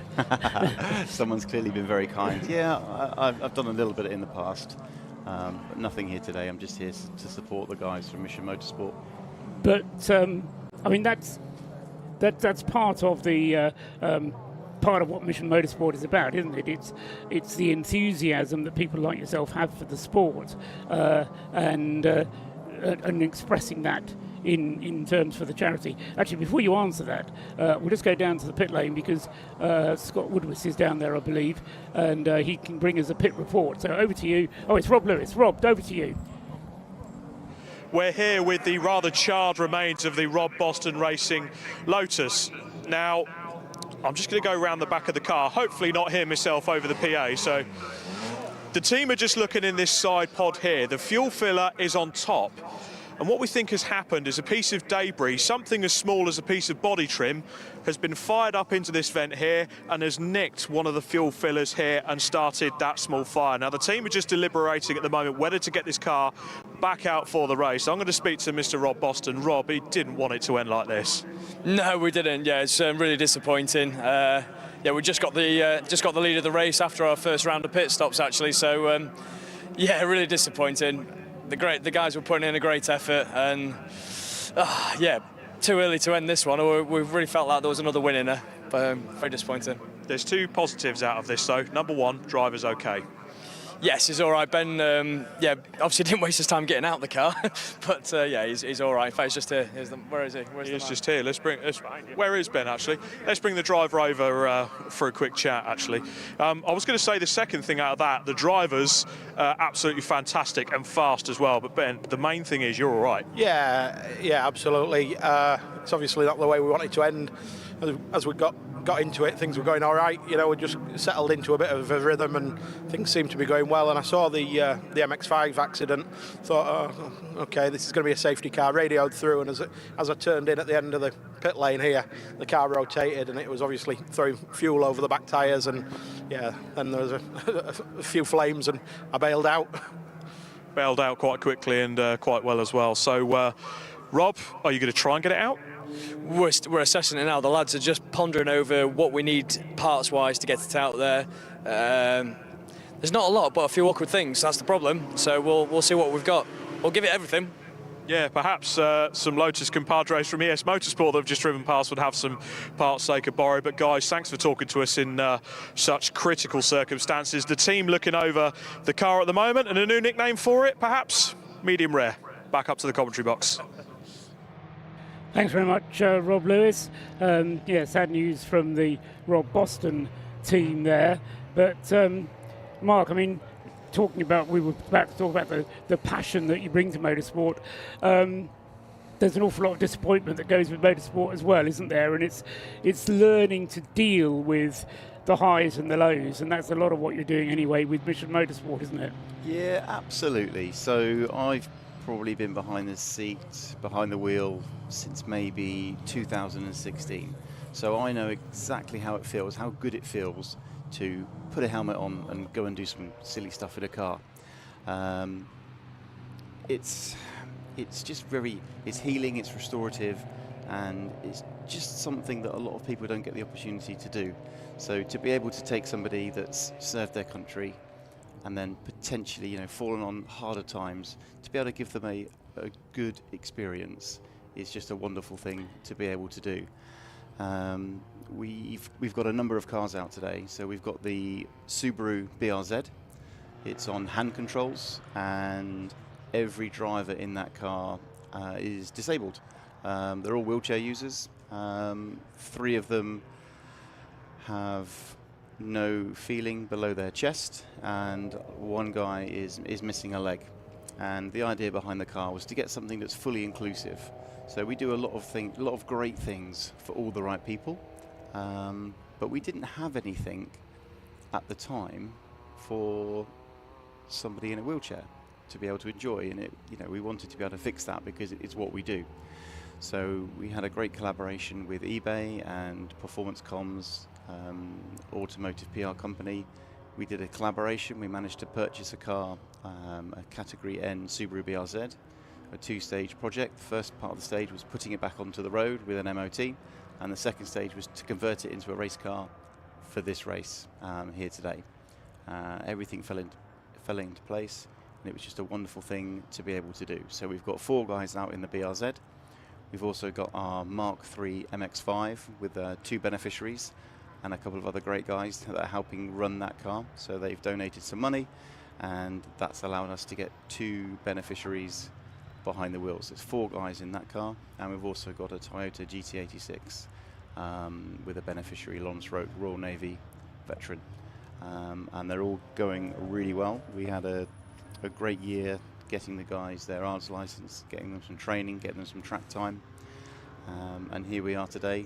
I think there's still a couple of them that haven't actually taken part in this race, but they were out in testing on Thursday, and obviously the practice yesterday, and day and night quali, obviously. There's still plenty of this race to go. Is there any way, Mark, over the years that you could, I mean, this is the 10th anniversary, time to look forward as well as looking back, but how many ex-servicemen have you helped over those 10 years? Not just in terms of getting them drives, but in getting them into the garage to give them other jobs to do. You know, over the years, can you estimate how many that's been? It's a tough one for me to answer. I've yet to be with the charity for more than 2 years, so it'll be my 2-year anniversary in February. If as long as today goes okay, I think it'll be all right. It's got to be close to 10,000, if not more, by the time you include their family. Because I think if you can take a veteran, a service leaver, and if you can give them a good time, there's a great chance that by the time they get home and speak with their family, their family are going to have a good time because their partner's probably in a better place. And also the things that we do, it's open to anybody really from the armed forces community. So we're quite flexible and dynamic like that, where we're not necessarily just looking for that service person. We also do great things for their family as well.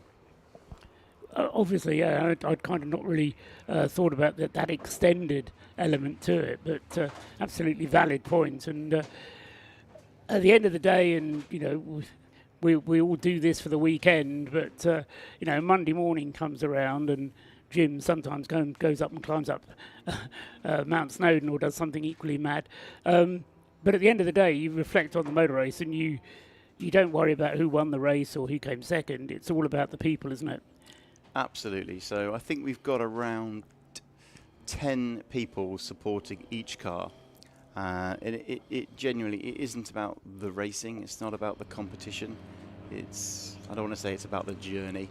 But, it's just about community and getting together over a weekend and just being part of a team, feeling needed, and just doing great stuff around motorsport. And it's not necessarily about the motorsport, but it's a pretty shiny carrot that you can dangle just to get people together, just to form that community, which is largely what it's about for us. And it's a great distraction as well, isn't it? It sort of gives you something to talk about, which is not just about yourself, as you said, it's about the team. So I think in total today, so when you include the fundraisers, the car parkers, the people that were helping us support Biathlon of Foolishness, helping with Supercar Saturday, we've probably got close to 70 beneficiaries and volunteers here supporting us today. We're only a really small team of staff that are here this weekend. There's probably only 6 or 7 of us. We're fortunate that BRSCC have lean in very heavily. They do all the hard work. So, yeah, they do. And all the marshals that are here, that really help make this happen. But we couldn't do it without our volunteers. So a massive shout out to those guys because they're just brilliant. We're a very small cog in comparison to these guys. Okay. But yeah, we get some really great support, and 60 to 70 people helping us put this on today is just amazing. Great. Thanks very much, Mark. Mark White there from Mission Motorsport. We've got a safety car out again for the BMW from the Royal Navy team, which has come to grief. The Royal Navy BMW 116i trophy car number 116, Ben McLaughlin was at the wheel, and that car has come to grief for reasons I'm not quite aware of. But anyway, it's being hoisted onto the back of a flatbed, and so whilst that is being done, the safety car is out again. This is for the third time. We had 5 laps behind the car, behind the safety car earlier on. Then we had the incident with the Rob Boston car, and now the third safety car to recover this Royal Navy car from the BMW 116 trophy, which Ben McLaughlin, as I say, was 10th in the class, so wasn't one of the leading runners, but that car, as I say, now being recovered. Give us an opportunity to welcome another guest into the commentary box. And I'm sorry, sir, I don't recognise you. Who are you and What's your name? Why are you here? My name's Stumpy Leach. I'm one of the Mission Motorsport beneficiaries. And I'm also running their social media for this event. You've been up here before to talk about the race of the biathlon of foolishness, weren't you? That's the one, yeah. Yes, you've grown a beard since then. That's what threw me there. Good to have you here. We've already spoken to Paul Wooding and to Mark just now. Obviously, this is a big event for Mission Motorsport, but it's all about, apart from all the things that it's really about, but it's this shared passion for motorsport that kind of underlies it, doesn't it? Brings people together.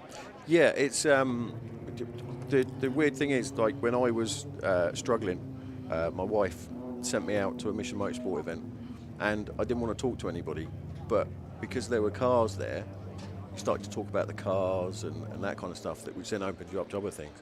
And much the same with this race as well. If you're struggling a little bit, there's the cars here to look at and to get involved with, but also there's people to talk to as well, people that you may not mix with normally, or people from different services and that kind of thing. So it's a very good event to do that. It's very tiring, it's very busy, but the good thing is Mission, if you want something to do, Mission will give you something to do. So I'm doing the Facebook Lives, trying to do the Twitter as well, or X, whatever you're supposed to call it these days.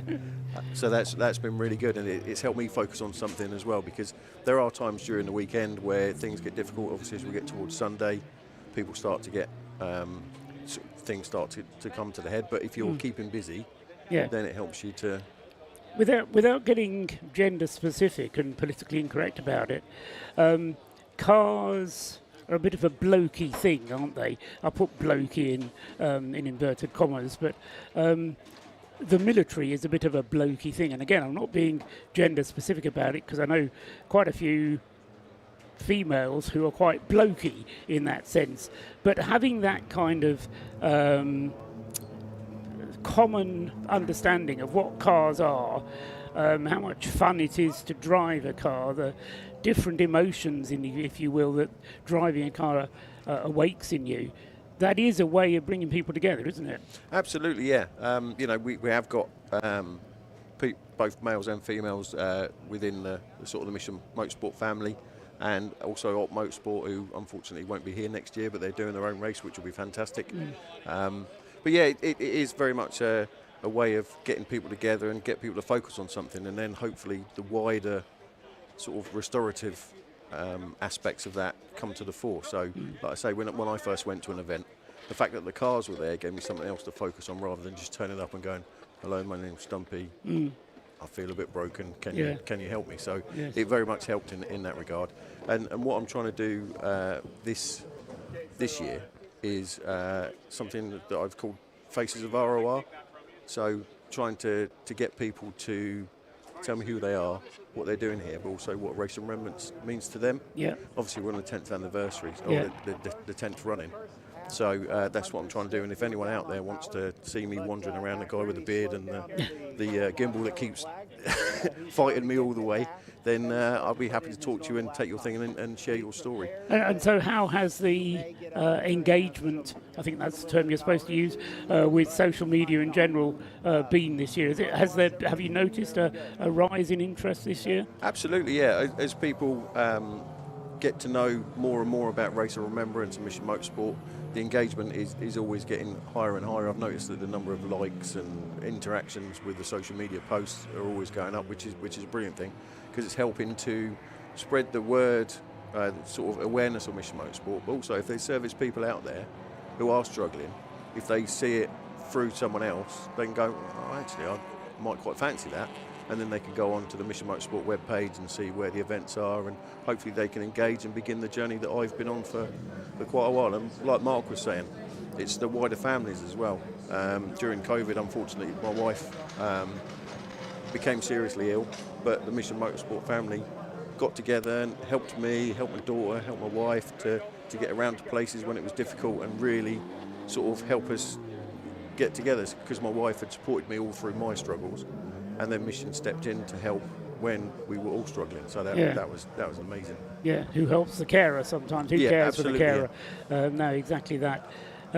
Just to keep you informed of what's going on the racetrack, the safety car has now returned to its base. We've gone back to green flag. The race still being led by the RAF Motorsports Audi TT, then by a lap from Don Henschel with the Leos Racing Caterham in second place, and then Jason McAnulty back at the wheel of the 117. So they've squeezed in their second pit stop of the race. Don Henschel still having only done one pit stop with the Caterham. So Jason McAnulty squeezing in a second pit stop under that last safety car, which obviously if they can get through 4 pit stops through this evening, then that will be their aim, and to do so whilst the safety car out is obviously easier to cope with.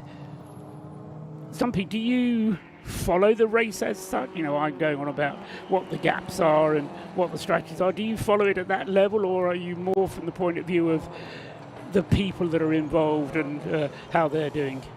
It's a bit of both, to be fair, because I've got friends and beneficiaries that are actually racing in the race. Dusty Binns, who's driving the 555 car. Yeah. Falcons veteran, all-round good guy, but don't let him tell you a story; it'll go on for hours. So people like that, and also the Panda team. Yeah. How that came about was during COVID. We started a Mission Motorsport Xbox racing thing on Thursday night, and over time we got talking, and then Dean Lomas, who is the boss of Acer, who's one of the racers, got involved and started the car. And obviously last year it was the blue one. This year it's grey and it's smashing around. So I try and keep up with the race, but obviously because it's an endurance race, if you're dipping in and out, it's sometimes a bit difficult. So you have to go on the TSL and have a look, and or listen to you when we can. I'm sort of trying to do both. I love motor racing, but obviously I've got friends that are in the race as well, so it's a thing. And also Scott using the Track Scotland car as well. Yeah. I love the Subaru. I have to say the BRZ looks the part.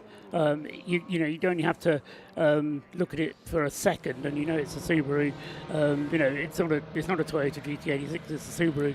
And I love the story that one of the guys from the team was telling me about it on Friday when I got up here, and actually whatever it was, earlier in the week, when he was telling me about the story of how they built that car and how they took, and it's the line of the weekend for me, that they took a written-off car, 4 written-off blokes, and they went about fixing all of them. Absolutely. And they've gone out and they're racing, and I think that's captures the spirit of Mission Motorsport.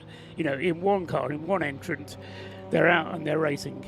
100%, yeah. And also Aston, who is the workshop manager for Mission Motorsport, he is a Subaru guru and he loves them. So this has been a real good project for him. He's really enjoyed it, and the proper old school WRC colours is just perfect. It's great, isn't it? We'll get down to the pits again. Rob Lewis is there, and we'll find out what he's got to say right away. Ben McLaughlin has quite literally drove the wheels off of this 116 car, and he's collected a load of Anglesea's finest turf in a pile there. Ben, that is a really good effort. What happened? I had a slight vibration, and then I got on the radio. I was like, I've got a slight vibration. Are you happy to continue? I was like, no, I've got to come in this lap. 2 corners later, wheels off. So is it just sheared the studs? I think so. Well, hopefully, because that should be a relatively easy fix. But relatively easy. Well, it could have been worse. At least I didn't hit anything. Were you enjoying the stint before the issues? Stuck behind the safety car for ages. So when we finally did get going, I don't think I got that many laps properly. So. Yeah, a bit frustrated. Perhaps tomorrow, a bit less vibration, a bit more racing. And more wheels. More wheels. Well, tell you what, let's have a quick look at the car. So the team are working away on this ferociously, as well as doing the spring cleaning, collecting the turf. Maybe they'll relay the grass back at Anglesea. But the wheel coming off means it pushes everything up. It hits the disc, it grinds the disc off on the floor. It's damaged the front bumper, the wing. The team are getting to work at the moment, getting everything back together, as I'm trying to stay out of the way of them. So it's a bit more repair work to do, and you've got to sort out a bit of the bodywork as well. Around us, you'll see the gentlemen in the blue high-vises. They're the scrutineers. They need to make sure that the car is safe to go back out again, and they'll make sure they do just that. This car's not out of it, but unfortunately, this has cost them. Thanks very much, Rob Lewis, down there in the pit lane with the cause of the most recent safety car interlude. Ben McLaughlin was the driver he was talking to in the Royal Navy Motorsport BMW 118, which is now being fixed. It's a story of the race of remembrance, really, all about getting things fixed and getting back out onto the racetrack.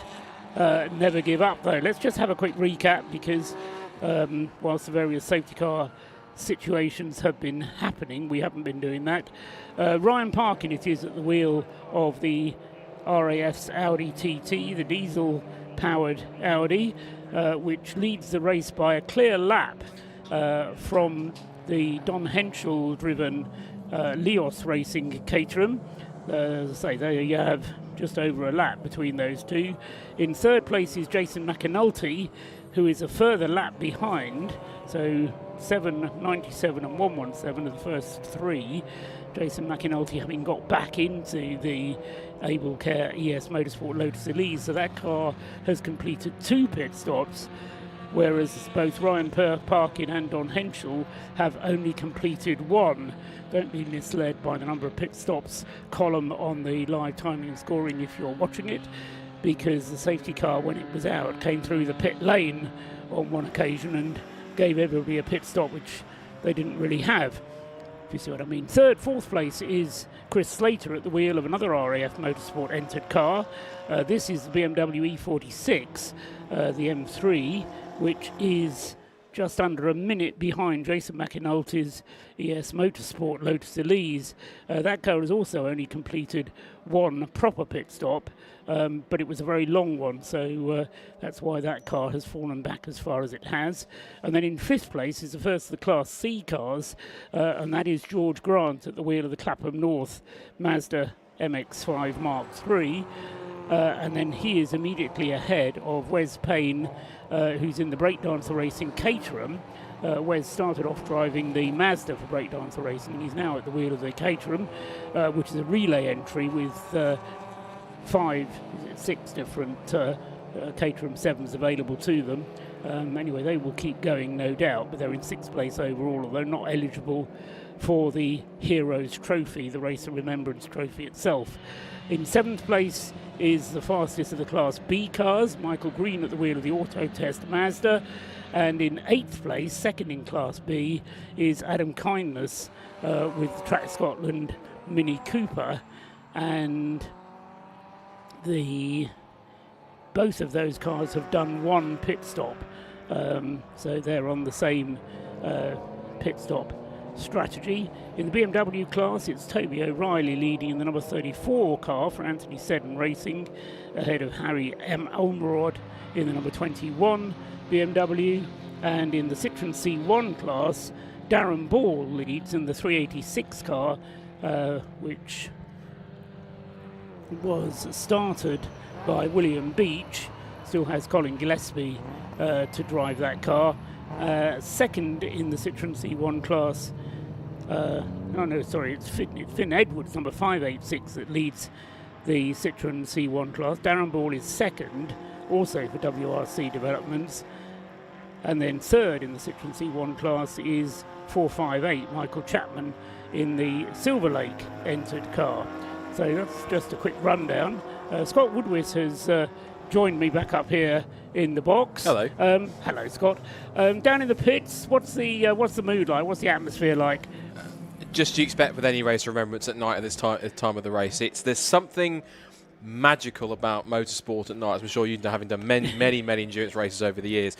There's something different about motorsport at night that just gives that little bit extra X factor, a little bit extra magic, because even when the sun goes down, you've got the engine notes all rise up, the senses rise up, and it's fantastic watching. Just the phrase I like to use is just pairs of headlights dancing in the darkness. That's exactly what you've got. Motorsport at night is something absolutely superb, and I love it to bits. And so that's why I love races like this and the 24-hour races that we have all around the world. Like, I'm a massive Le Mans fan and sports car racing at that point because of things like this. And so you might lose your visibility, but it heightens everything up, which is great. But yeah, the pit lane atmosphere is great. Everyone's having a fantastic time. I had a walk behind the pits and a chat to a couple of people, and just even though there is teams working away, there's teams that are still working on cars to go through routine pit stops.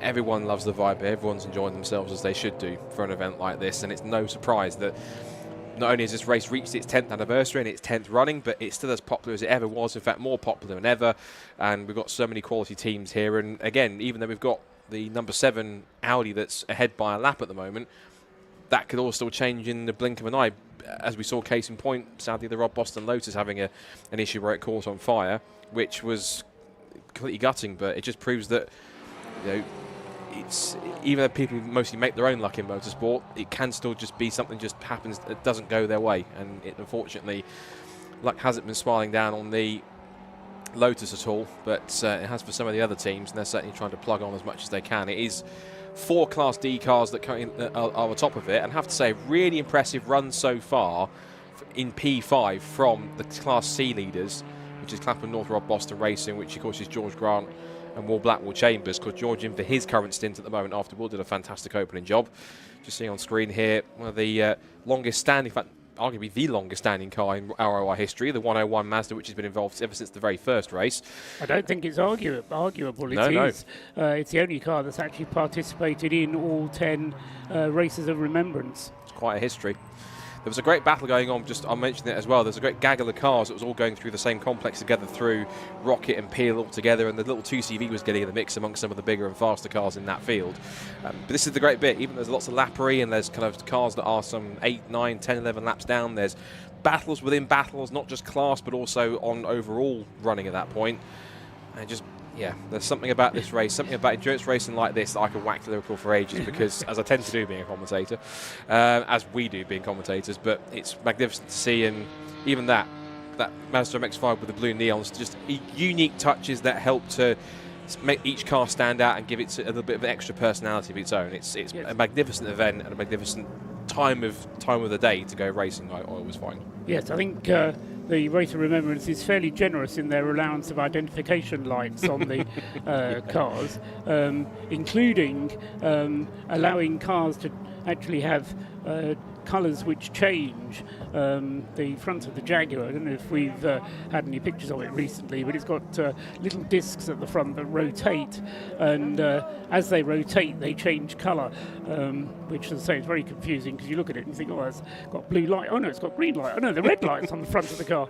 I think the effect's called chroma key. It's like a chroma key light that spins round on both where typically where the where the fog lights would be, but it's like a little light that spins round like an LED, and it's quite a nice little touch. Yes, and certainly the others highlight the A and B pillars. Some go all the way round to the C pillar. Quite a few of them this year have got those little lights underneath the car which actually illuminate the track. You can see on that Caterham there, just going past one of the BMWs. The Caterham has little red lights underneath it to illuminate the track.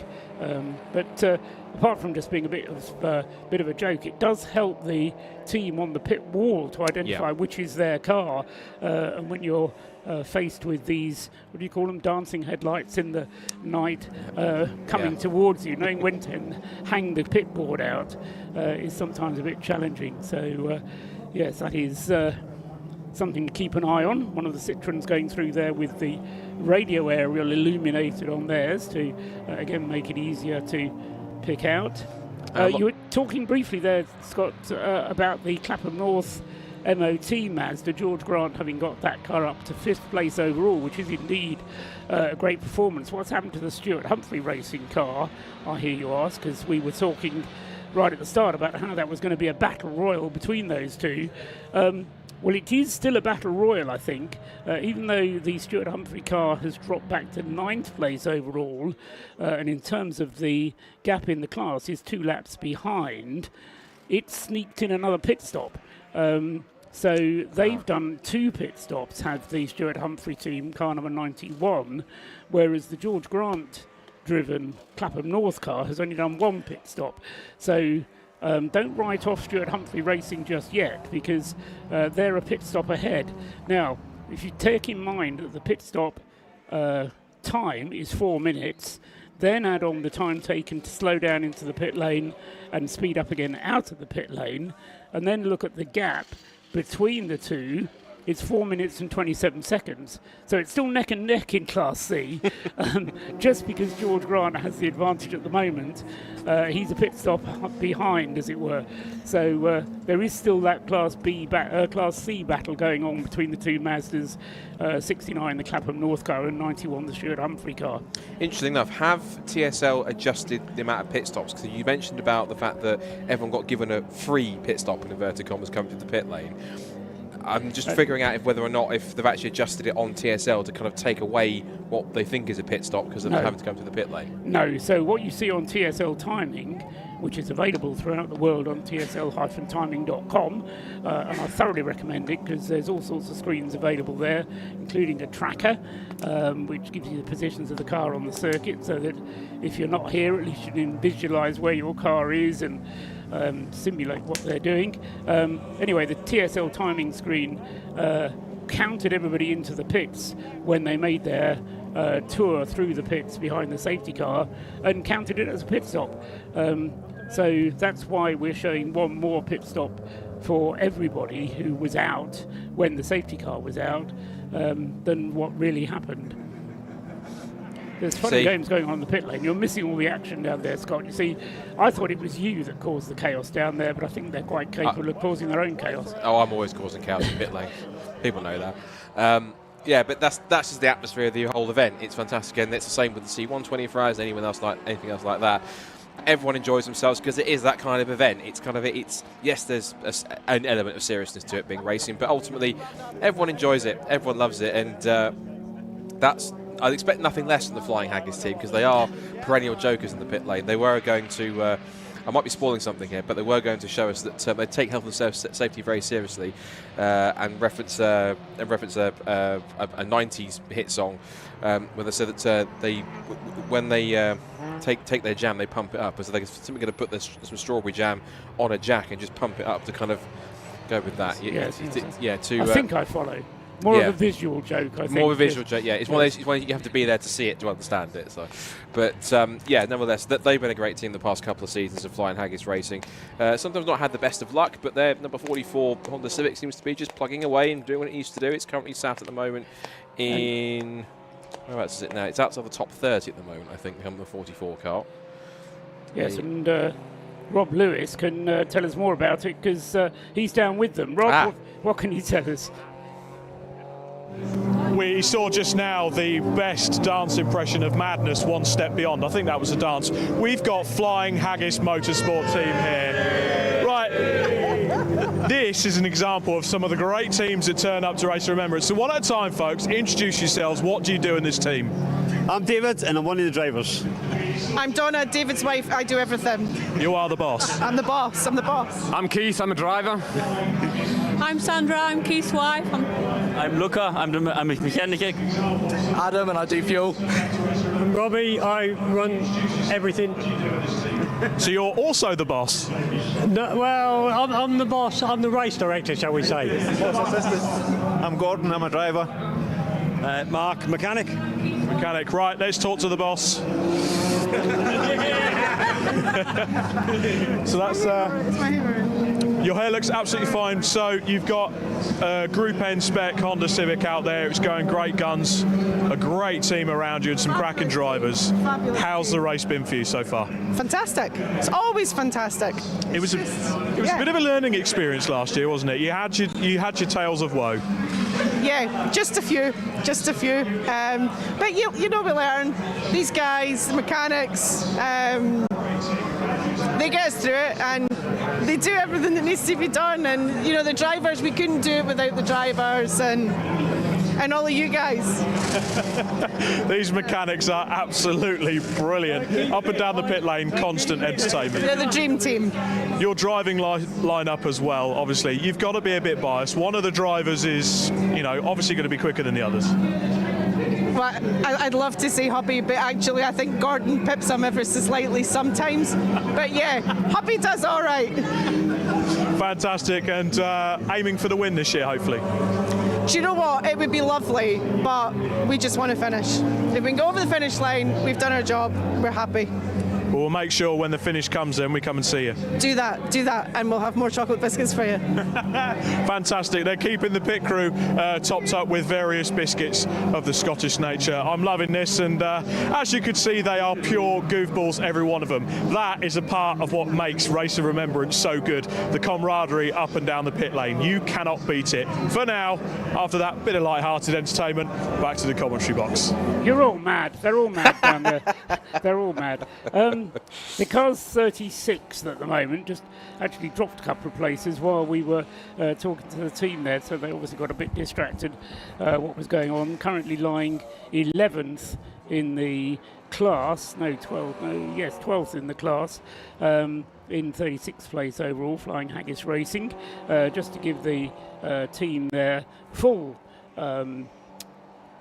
name checks. We've got Charlie Fraser in the car at the moment. Gordon Duncan started the car. Keith Rose and David Reed are the other two drivers from the Flying Haggis Racing team, and they're running a poor little Honda Civic. Bless its socks, doesn't know what's happened to it.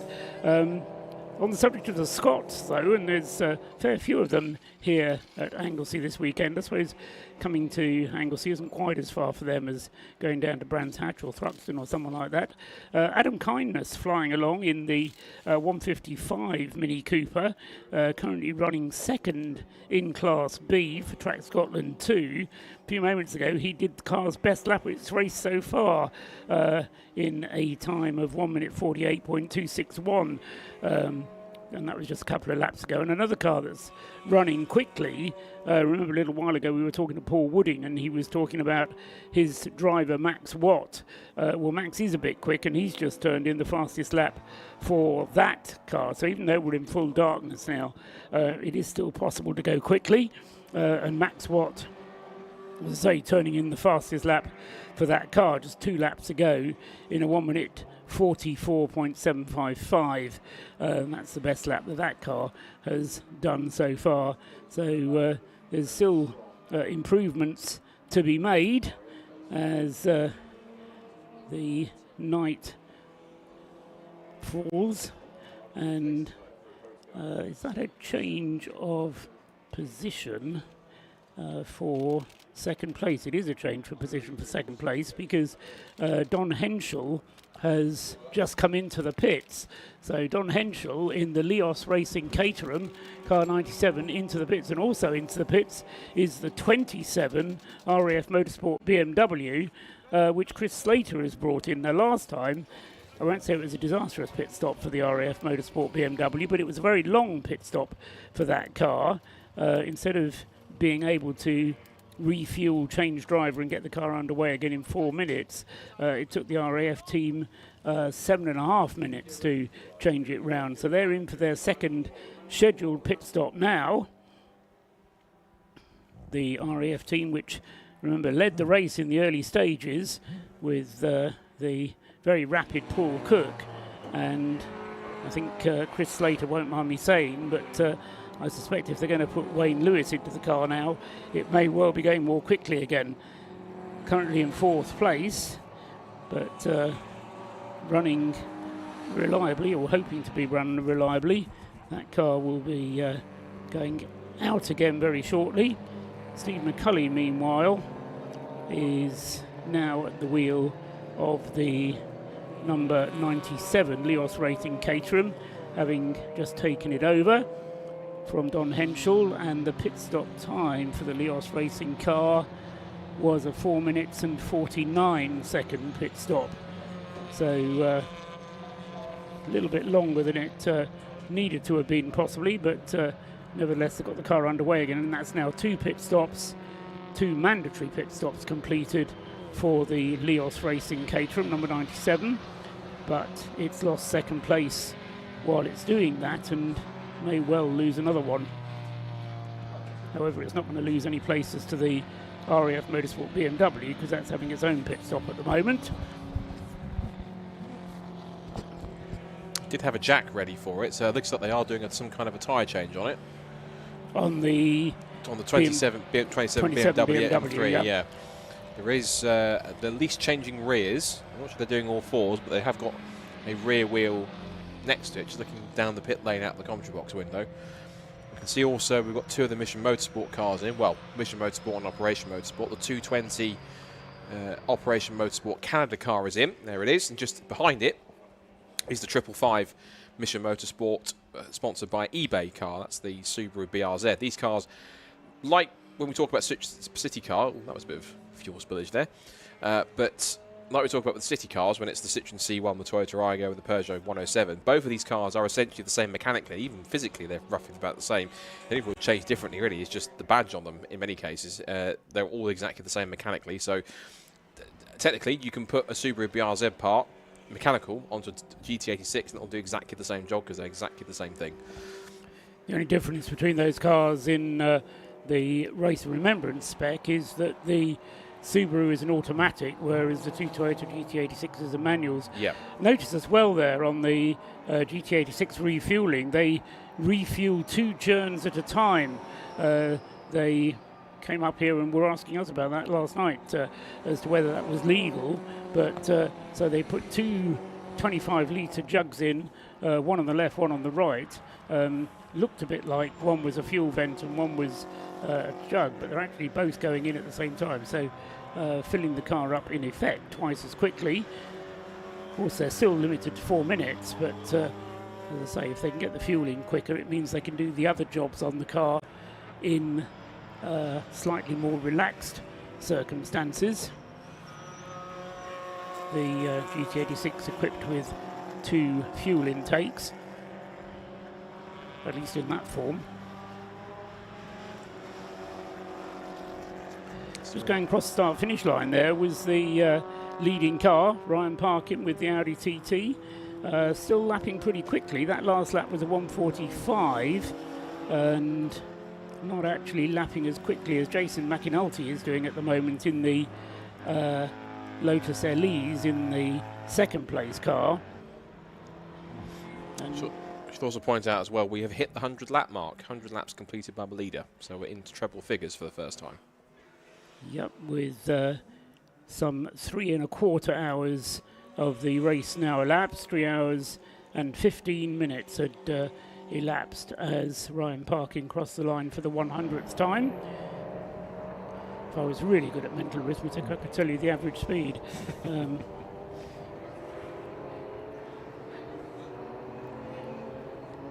sure there's an average speed calculator you've got there somewhere. You're about to work it out. Inevitably. So yeah, those two cars currently making their stops. The 27 BMW's been and gone now, so whatever tyre change they had has carried on. And you're absolutely right with the Jason McAnulty Lotus Elise, because that car now, look at his last lap time. Jason McAnulty is really pounding on now. 1 minute 41.126 was his last lap time. 4.2 seconds quicker on that lap than the number 7 Audi TT. So plenty of pace in that number 117 car. They're having much better luck than they did last year. They had all sorts of issues and dropped down the order and fell out of contention, whereas at least this run so far, touch wood, having a much more trouble-free time of ROR 2024. There's more tyre changes going on here. A wheel change for the 555. Even got colour matching blue wheel nuts for the 555 car, which is quite fitting. And yeah, the average speed for the race leader is over 64 miles an hour. So not necessarily Formula One pace, but considering these are road cars running on treaded tyres, it's and also of course with pit stops to take into account and time running behind the safety car, that's the mere average of the race speed overall, 64 miles an hour. Jason McAnulty goes through and completes another lap. He's still 2 laps behind Ryan Parkin, but no, both of them have only completed 1 pit stop. The difference is that the RAF Audi TT got its advantage because it did its only pit stop under the safety car conditions, whereas the McAnultys changed from Jason to David McAnulty whilst green flag was out, and they've now done a second pit stop because they've got Jason back in the car now, so they've done 2 pit stops to the RAF Motorsports Audi, which has only done 1 pit stop. And pace-wise, the Audi's picked it up again, because the lap before the one it's just completed, it did a 1:45. I suspect it was most likely trying to pick its way through a section of heavy traffic on circuit that it's come up to. Rather like this, really. We've got several cars here all together of various classes. But the last lap we just completed is, in fact, a 1:41.315. So it's back into the 1:41s now, whereas the Lotus is still pushing on at the 1:42s. I was also going to keep tabs on what was going on with the Class C battle. And that's between, of course, still the 69 Clapham North Rob Boston racing car of George Grant and Will Blackwood Chambers, and possibly even Rob Boston, and the Stuart Humphrey racing car, which has got Stuart Humphrey, Martin Rich, and one driver we haven't seen yet is Alex Capardi. He hasn't yet jumped into the 91 machine, but I'm sure he will do at the next pit stop. And they're currently still, at the moment, in terms of pace at the moment, still 2 laps apart at this point. And in terms of lap time, Martin Rich at the wheel is lapping about 2 seconds quicker at the moment than George Grant at this point in time. But it's the advantage that he's built up already, which is certainly helping George have a bit of a buffer. And they have got the number 24 Autotest TSW Mazda MX-5 Mark 1 that has Michael Green at the wheel. And the Track Scotland 2 Mini Cooper, which has very quietly moved its way up into not just second place in Class B behind the Autotest Mazda, but those 2 cars have very quietly moved themselves up to 6th and 7th position. Haven't gone about it spectacularly, I don't say that negatively at all, but just very quietly got on with their race, kind of just pounded on, just not had too many problems, and they've managed to creep up into the top 10, which is quite a strong performance so far from both of those outfits. And only separated by just over 20 seconds. So yeah. The Mazda is the quicker of the 2 cars, but as you say, Adam Kindness's approach has been very much a softly approach, and as you say, he's getting the results from that approach so far. Getting a great onboard shot here of the 220 Operation Motorsport Canada car. This is pretty much your view when you're on board at the Anglesey circuit at night in the middle of Race of Remembrance. You see the little reflective markers on the edge of the circuit to kind of help guide the way of where you need to be on either side. That's certainly quite a nice touch that Anglesey has added, particularly with apexes and outsides of the circuit. And this circuit positively is something a bit of a roller coaster in terms of some of the points of the circuit, but you also see the speed difference here, closing in on 1 or 2 of the Citroen C1s. That's one of the Silver Lake cars is going past now.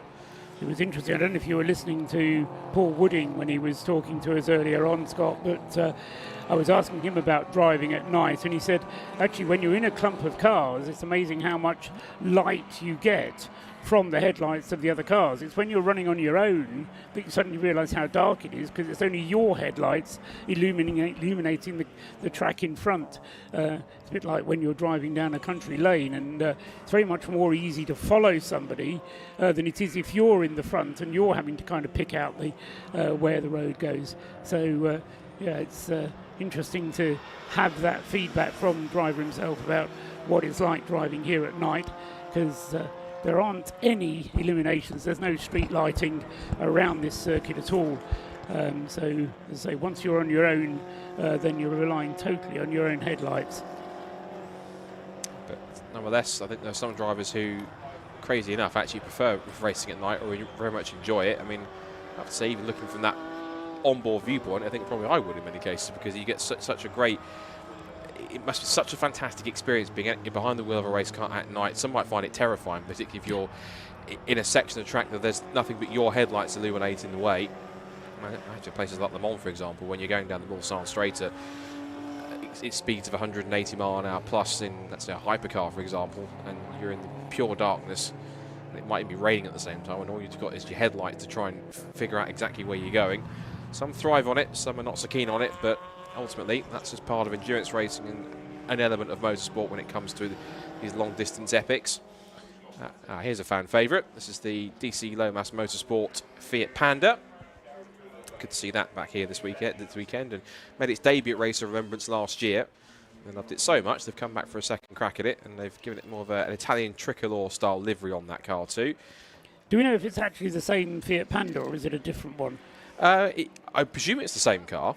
Right. I think they may have built a second one, but ultimately, I think if not, they might have just taken the wrap off it and just put some different decals on it to make it look good. It's certainly a very different looking car from last year's Fiat Panda, and I suppose you have to face the fact that there are an awful lot of Fiat Pandas out there as potential donor vehicles, which the team may well have used. But yeah, the Italian flag on the bonnet of the very small bonnet of the Fiat Panda. Where is it in the list at the moment? Currently in 28th place overall. At least it was when it came into the pits. And lost, well, it was actually 26th when it came into the pits. Now lost a couple of places whilst Dean Lomas hands the car over to whoever his next co-driver is going to be.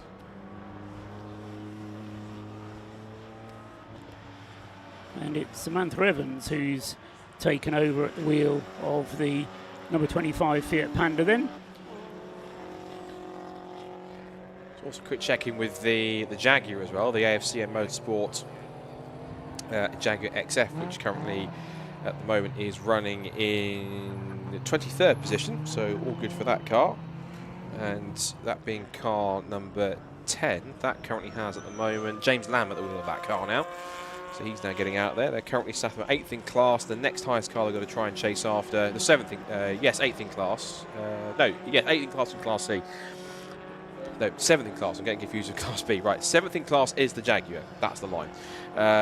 Its next car to try and chase is the Porsche Motorsport number 3 Mazda MX-5, which currently has at the wheel Lucas Pugnali. And we can go down to the pit lane, because Rob Lewis has somebody else that he can interview. Rob. WRC Developments have 4 cars out this weekend, one of which is the WeBuyAnyPhone.com racing team.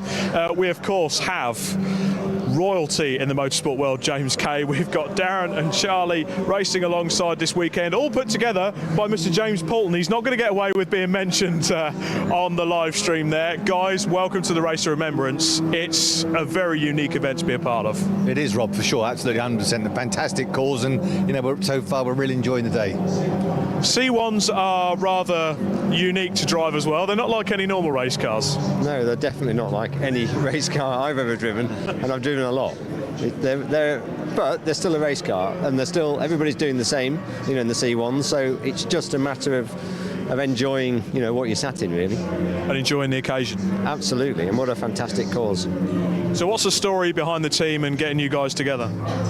Well, I think it probably is, as you said, the work of James Poulton, but, well, it's been a bit of an opportunity to try out a new experience, get a team together. I suppose, have we got any more than that? This is Charlie's first ever race, okay?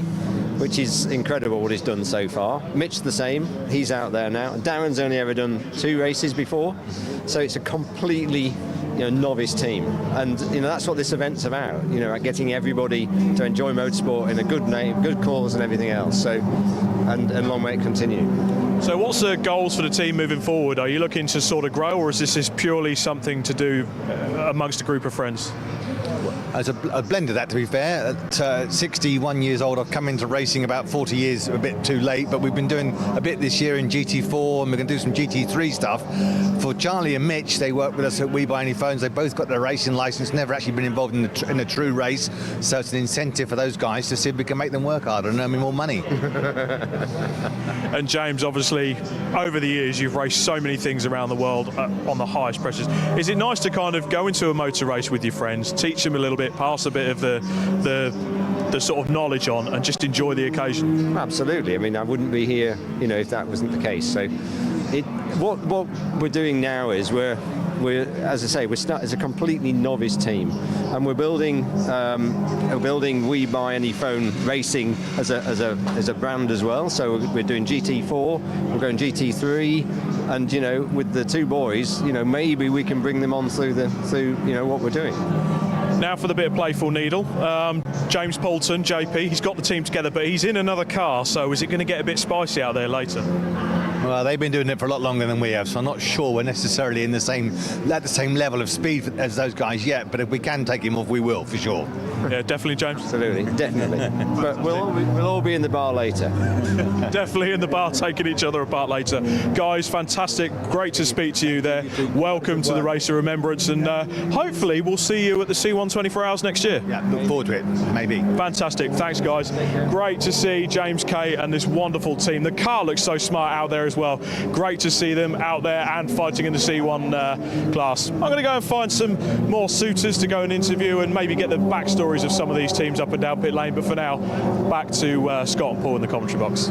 Thanks very much, Rob Lewis down there with the WeBuyAnyPhone.com team. That's car number 486, which Mitchell Grant Phillips is the Mitch that they're referring to. Charlie Nicholas, Darren Ridge and James Kay, the driver lineup of that car, number 486, which is currently running in 11th place. And as we were hearing from James there, Mitchell running in the car at the moment and doing lap times which are comparable with the car immediately ahead of him.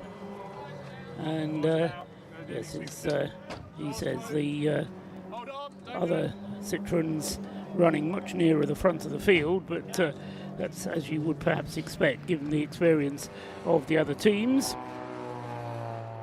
But the C1 class always very fiercely competed for, even though they're a bit slower than everybody else who's out there, but they certainly provide their own intensity of the race out there. And who's to say that WeBuyAnyPhone.com with certainly some pretty high ambitions there, Scott. Especially with the driver's talent they've got, particularly a certain James Kay, of course, is just about raced everything, I think, in many cases, from British touring cars and the Super Touring era, and he's done quite a bit into GT3 and GT4. You pointed out the com box. What have you seen? Yeah, we've got a car on the grass, oh. Which is 378, which is one of the Citroens. And it's facing sideways, which it shouldn't be. It is under power. It is trying to get going again. The grass here at Anglesey, actually, there's been so little rain that there's a lot more grip on the circuit than there very often is here at Anglesey. So whoever it was behind the wheel of the 378 car has managed to get going again. Yeah, that was Team MKD, and that would have been 378. That was Carl Helgeson sharing that car with Matt Hill and David Birch. They're currently showing at the moment as being in 6th in class at the moment, although I'm not sure if they've dropped down. They were 26 seconds ahead of the recovering 558, which is the Silver Lake 2 car, which has Adam Preble at the wheel. Alan Preble at the wheel. I think they will have lost that place because it took me a couple of seconds to spot them, and then I still reckon it took them 30 seconds to get the car going again. But you'll remember how bad the grass can be here at Anglesey when it gets wet. It really does get very boggy out there, but the conditions, as I was saying, have been relatively dry up here in North Wales for quite a few weeks now, so the grass not as damp as sometimes it is, and Helgeson was able to get the car going again and resume without losing too many places, but I think he will have lost ground to at least that Silver Lake car that you were referring to. We're over halfway through this segment of the race. 3.5 hours of the 7 have elapsed, so only 3.5 hours of tonight's racing still to go. Just to recap, we've had 3 safety car periods so far. One to recover the car which lost a wheel, the 2CV, a second safety car to deal with Rob Boston's flaming interlude, or the flaming interlude of the car. It wasn't Rob Boston driving, it was Ben Brooks driving at the time. And then the third safety car to recover the BMW from the Royal Navy team, the 116 car, which stopped out on the circuit. So those are the 3 safety car periods that we've had, and the cars that we are missing, therefore, the Radiation Racing Citroen C1, car number 363, has not gone round for a while. over half an hour. Ben Brooks has been out for an hour and a half since he had his issue, but those are the only two, I won't say known retirements, because 363 may well still be repairable, but as I say, the car has been missing for over half an hour. Yeah, it was at the back of the garage when I last saw it, but that was a little while ago on that side. The NJM 4 Fiesta was having its own issues from the start of the race. That visited the pits, well, it says a total of 6 times, if you want to, if TSL is to be believed. And then the exposure lights car was having a gearbox change the last time I saw that car.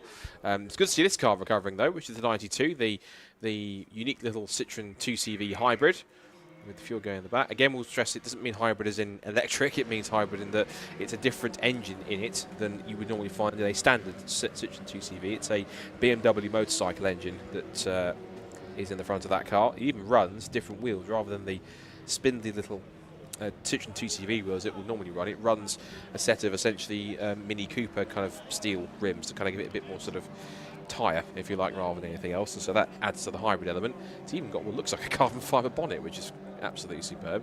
Even that's carbon fibre effect, like a wrap, it actually is carbon fibre. If it is carbon fibre, I'd be quite impressed by that for 2CV. Out on track goes the 116 Royal Navy car. That was having problems after it caused a safety car earlier on. It's good to see that car's back up and running and back fighting fit again. Louis Tyson looks like he's ready to jump into the 92 Citroen 2CV at this point. And of course, we mentioned we're halfway through this segment of the race. In the next 24 minutes' time, we'll be a third of the way through the race itself. We'll have passed the 4-hour mark in this 12-hour race of Remembrance. Of course, remember, it's 3 parts. Of course, we do the first 7 hours, started back at 3 o'clock earlier on this afternoon. It's now currently, time-wise, around about 25 to 7.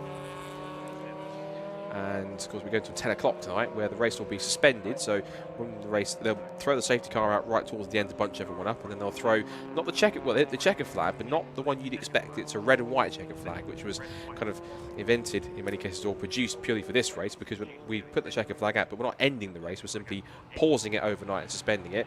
A reminder that there's no parc ferme either, which means that teams can and do work on the cars overnight if they need to, and then get them back out there. So teams maybe like Boston Racing, where if the car is still salvageable to race, it's still mostly intact, but it's all there in that case. We can go down to the pits. Rob Lewis is working hard down there, moving around, keeping himself warm. What have you got for us this time, Rob? Now, anyone that knows me, including Scott, knows I do bang on about these cars because I love 2CVs. I started my racing career off in them. And one man that was on the grid when I was certainly racing these 10 years ago was Mr. Crispin, Nick Crispin, that we have here with us, who is racing this brilliantly unique 2CV BMW hybrid. Nick, tell us a bit about that car. Well, apart from the fact that it's not like a normal 2CV, it's just unreal. To drive in a race like this is great fun. You've got lots of power, obviously, and because it is a 2CV, we still take different lines to other people.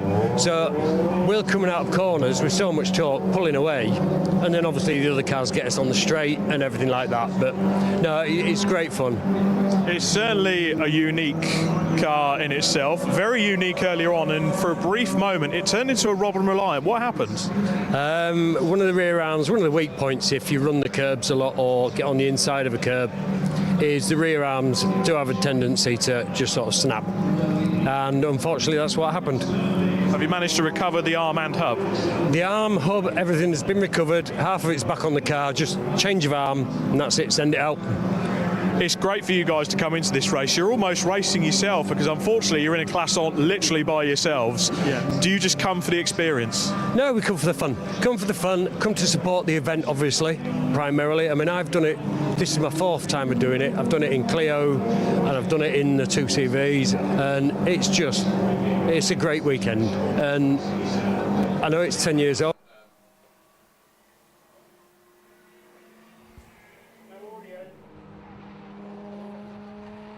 Audio stopped.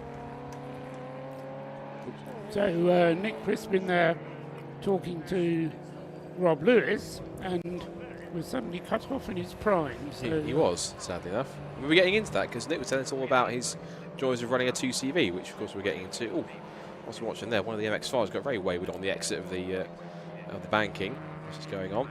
couldn't quite tell which one it was. It was a Mark 1 MX-5. Apart from that, couldn't quite tell exactly who it was.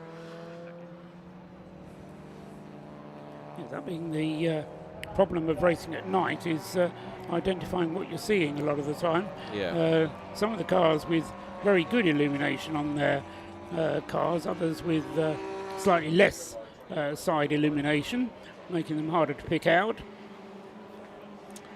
Patron Racing BMW hits the stops. Car 48 is in, which means that is going to be that car, which is it's 11th place at the moment, so just outside the top 10, 5th in Class D.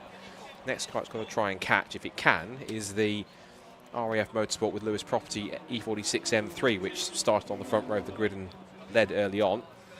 And that car's currently at the moment sort of 2 or 3 laps ahead. And it was the car 48 in the pits. Car 48, which has Paul Travers has brought it in, so he'll either hand it over to Mike Nash, Veer Aldridge or Lee Brown. I imagine it's going to be Mike or Lee, because Veer Aldridge did start that car.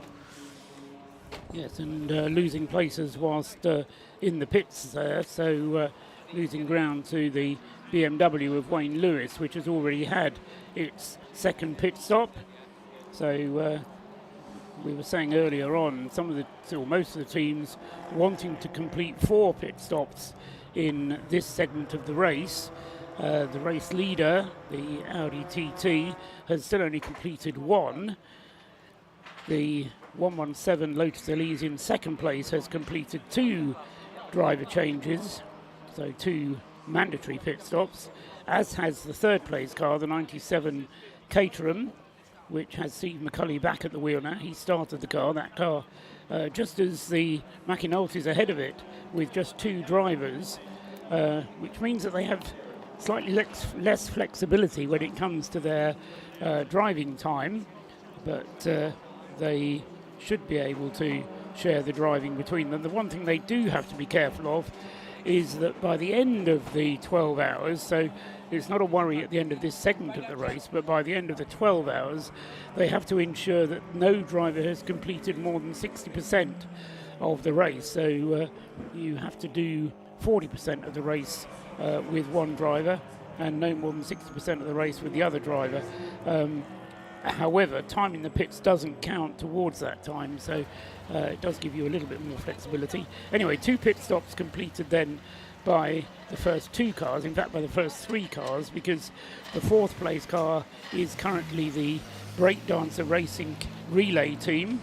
Wes Payne out in the Caterham 7 in 4th place, and that car, as I say, has also completed 2 mandatory pit stops. 5th overall is the Clapham North MOT Mazda, which has only completed 1 pit stop, as has the car behind it, the number 24 class leading car in number 24. Tell us about the smoke, Scott. That's unfortunately, Kermit's having more problems again. It's the NJM Fiesta, which once again is smoking on its way through the corkscrew and up onto the international loop. It's not the first time that car has had smoke, is it? No, it's not. And in fact, happening again, and not in a circumstance that you wanted, particularly in the evening, when it's adding to even... It's difficult enough to see when you're racing at night anyway, but added smoke in there is not going to help out one bit. And well, the thing that concerns me with things like that is if the smoke is oil, then coating the circuit in oil when you can't see the track is very difficult for everybody else. But it depends if that car is oil smoking or whether it's a tyre smoking. My temptation is to suggest that it's oil rather than tyre. It's coming into the pit lane now. Yeah. The lights are very bright, as I can see through the binoculars, and it turns left as it comes into the pit lane and heads to its garage, which is immediately behind the pit lane.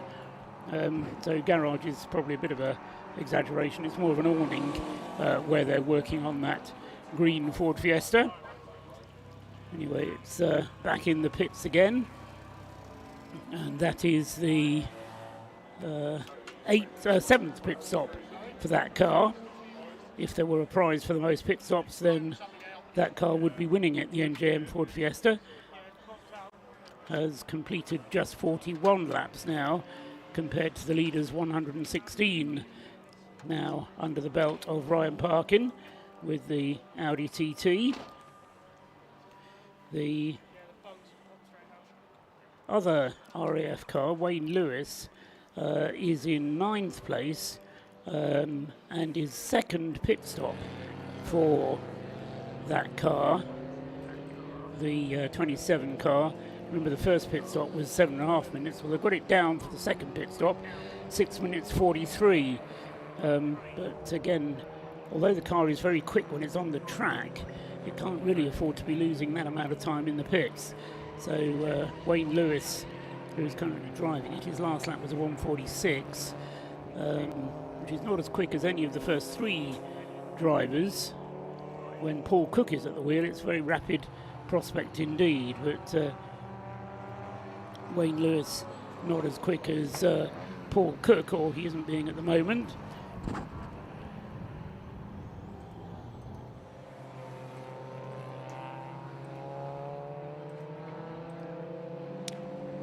To the Track Scotland pair of minis. They've actually got both of their minis into the top 10 in Class B.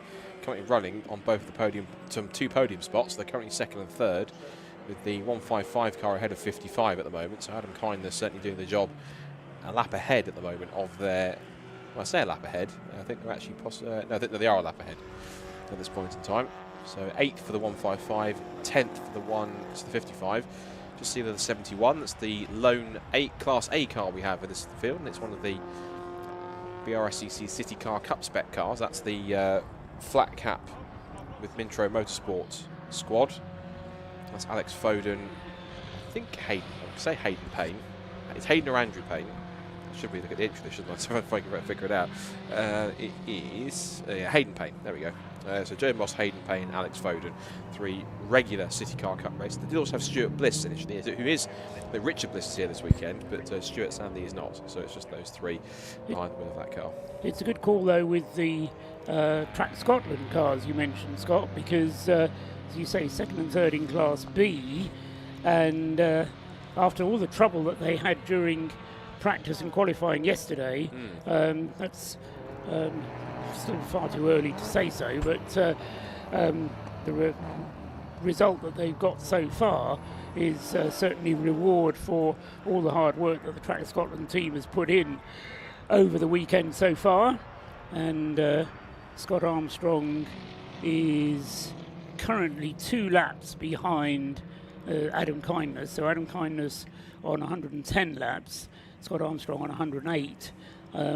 But Michael Green in the Auto Test Mazda, who leads Class B, is only 42 seconds ahead of the Track Scotland 2 car. So Adam Kindness on the same lap and 40 seconds just over of a gap behind. So the sort of time that could quite easily evaporate in a slightly slower pit stop or an off-track moment, or all those kind of things that might afflict that car.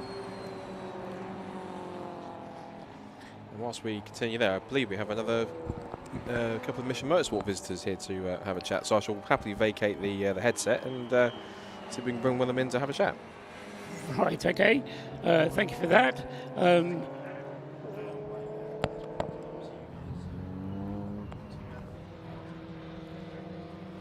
So come and sit down if you want to, or remain standing. Up to you. And I will let you. I will let you introduce yourself. It's all down to Mark White that brought you up here. You're team manager for the BRZ team, the 555 car. Yeah. Excellent. The car that for me was the quote of the weekend. We took a written-off car and 4 written-off blokes. We fixed them all up and we've gone racing. Absolutely. So, what role do you play in the team manager? I was here initially to do driver coaching on Thursday and Friday, and I've done some work with the guys when they've been practicing at Thruxton in the past few weeks. But my role now is I'm team manager. And your name is, sorry? Gary Franks. Right. Yeah, I'm really amazed with the progress the guys are making driving the car. Because they're all wheelchair users, aren't they? They are, yeah. I mean, we're kind of joking. We have 4 guys and only 1 working leg. So 3 of them are completely paralysed from the waist down, and 1 is missing a leg. So 3 of them are using hand controls, and 1's driving reasonably conventionally using his remaining leg and the 2 pedals. But they're doing a great job. They're getting good, consistent times.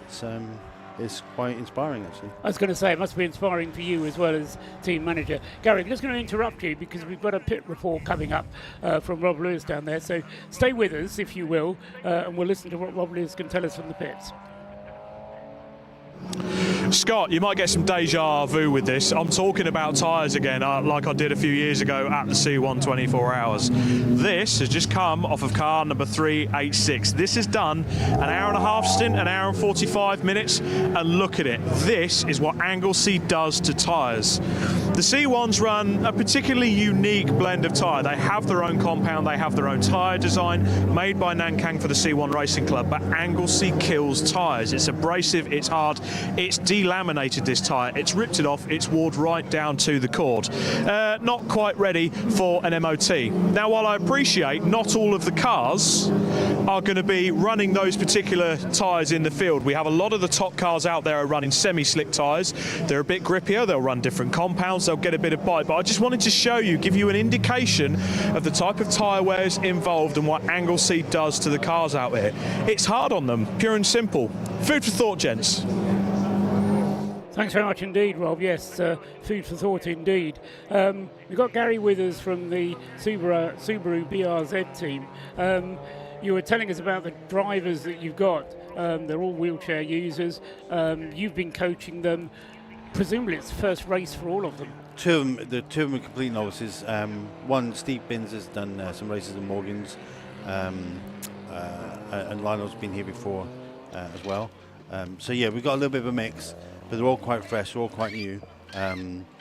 Yeah, so we, as well as thinking about the driving of the car, we also think about their well-being, their state of mind.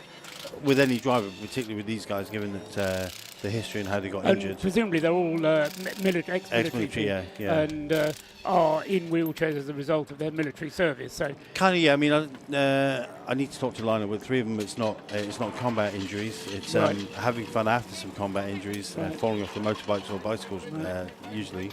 But it's the same kind of thing, and they carry trauma and all the rest. Yeah. So we're having to deal with that. The guy that started the race for us was particularly nervous. We thought about changing him and switching to one of the other drivers. But we thought, no, we'll manage it and we'll put him out there. And he had the time of his life. He put in some fantastic laps for us.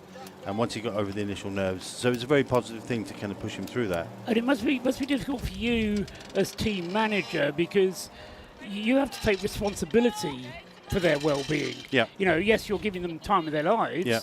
And there's a lot of people that would bite your arm off, to pardon the expression, to take that opportunity. Absolutely. But equally, it's quite stressful as well. Yeah, it is. I'm enjoying it more than I'm stressed. I was a bit nervous at 10 to 3 when we're getting ready to go before the lights went green. I was getting a bit nervous. I guess it's like sending your kids off to school, that sort of thing. I know they can do it. I've spent time in the car with all of them, like over the last 2 or 3 days here. But I've been in the car with most of them back at Thruxton when we did the launch. And I was there when 2 or 3 of the guys got their race license at Thruxton a few weeks before that. So I've been on the journey for a little bit. Most of those guys helped to build the car, so the journey for them has been a little bit longer. Yeah. So I'm kind of, a bit nervous for them, obviously a bit anxious for myself, but it's quite easy to focus on them because it's quite a big machine with all the helpers and stuff that we've got here. So. But you must have quite a few of those, what they call soft skills, people management skills. Apparently. Apparently. I mean, everyone, when we've done the coaching sessions, they've all come back with really positive feedback about the confidence that they felt having had someone with them in the car. There are other people who can do it. It's, but it is what I do for a job. It's a full-time job with the coaching. And if I'm not on a racetrack, it's fast road cars or Ocado delivery vans sometimes. But it's just, for me, obviously, it's been very rewarding seeing them getting this confidence and to do this as an achievement. The car's still running. We're putting in good times. We're not last. So, we're ticking loads of boxes. And you've got a great-looking car. I'm going to have to interrupt you again because we've got Rob Lewis down with one of our drivers, Oliver Cotton. Rob. And a star driver in one of the BMW 116s is only former TCR racer and Porsche racer Oliver Cotton. Oliver, good to see you on the grid here at Race Remembrance. You enjoyed yourself? Yeah, I do this race last year, came fourth overall, which is quite good with Porsche racing, and I really enjoyed it. So I sort of come back this year and raced in a bit more competitive class of the 116 trophies. How are you finding it so far? Because it is hotly contested. Yeah, it's very contested. In the first stint, we got screwed over slightly with the safety cars, the leader of the race, was just in front of us when the safety car came out, so everyone gained a lap on us, unfortunately.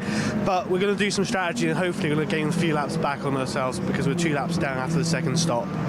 You've been doing a bit of Porsche Cayman sprint racing this year. What are you looking at into 2025? Probably something similar again this next year in something GT4 or the Porsche Sprint Challenge, but we'll see where it will bring us, but we're not completely sure.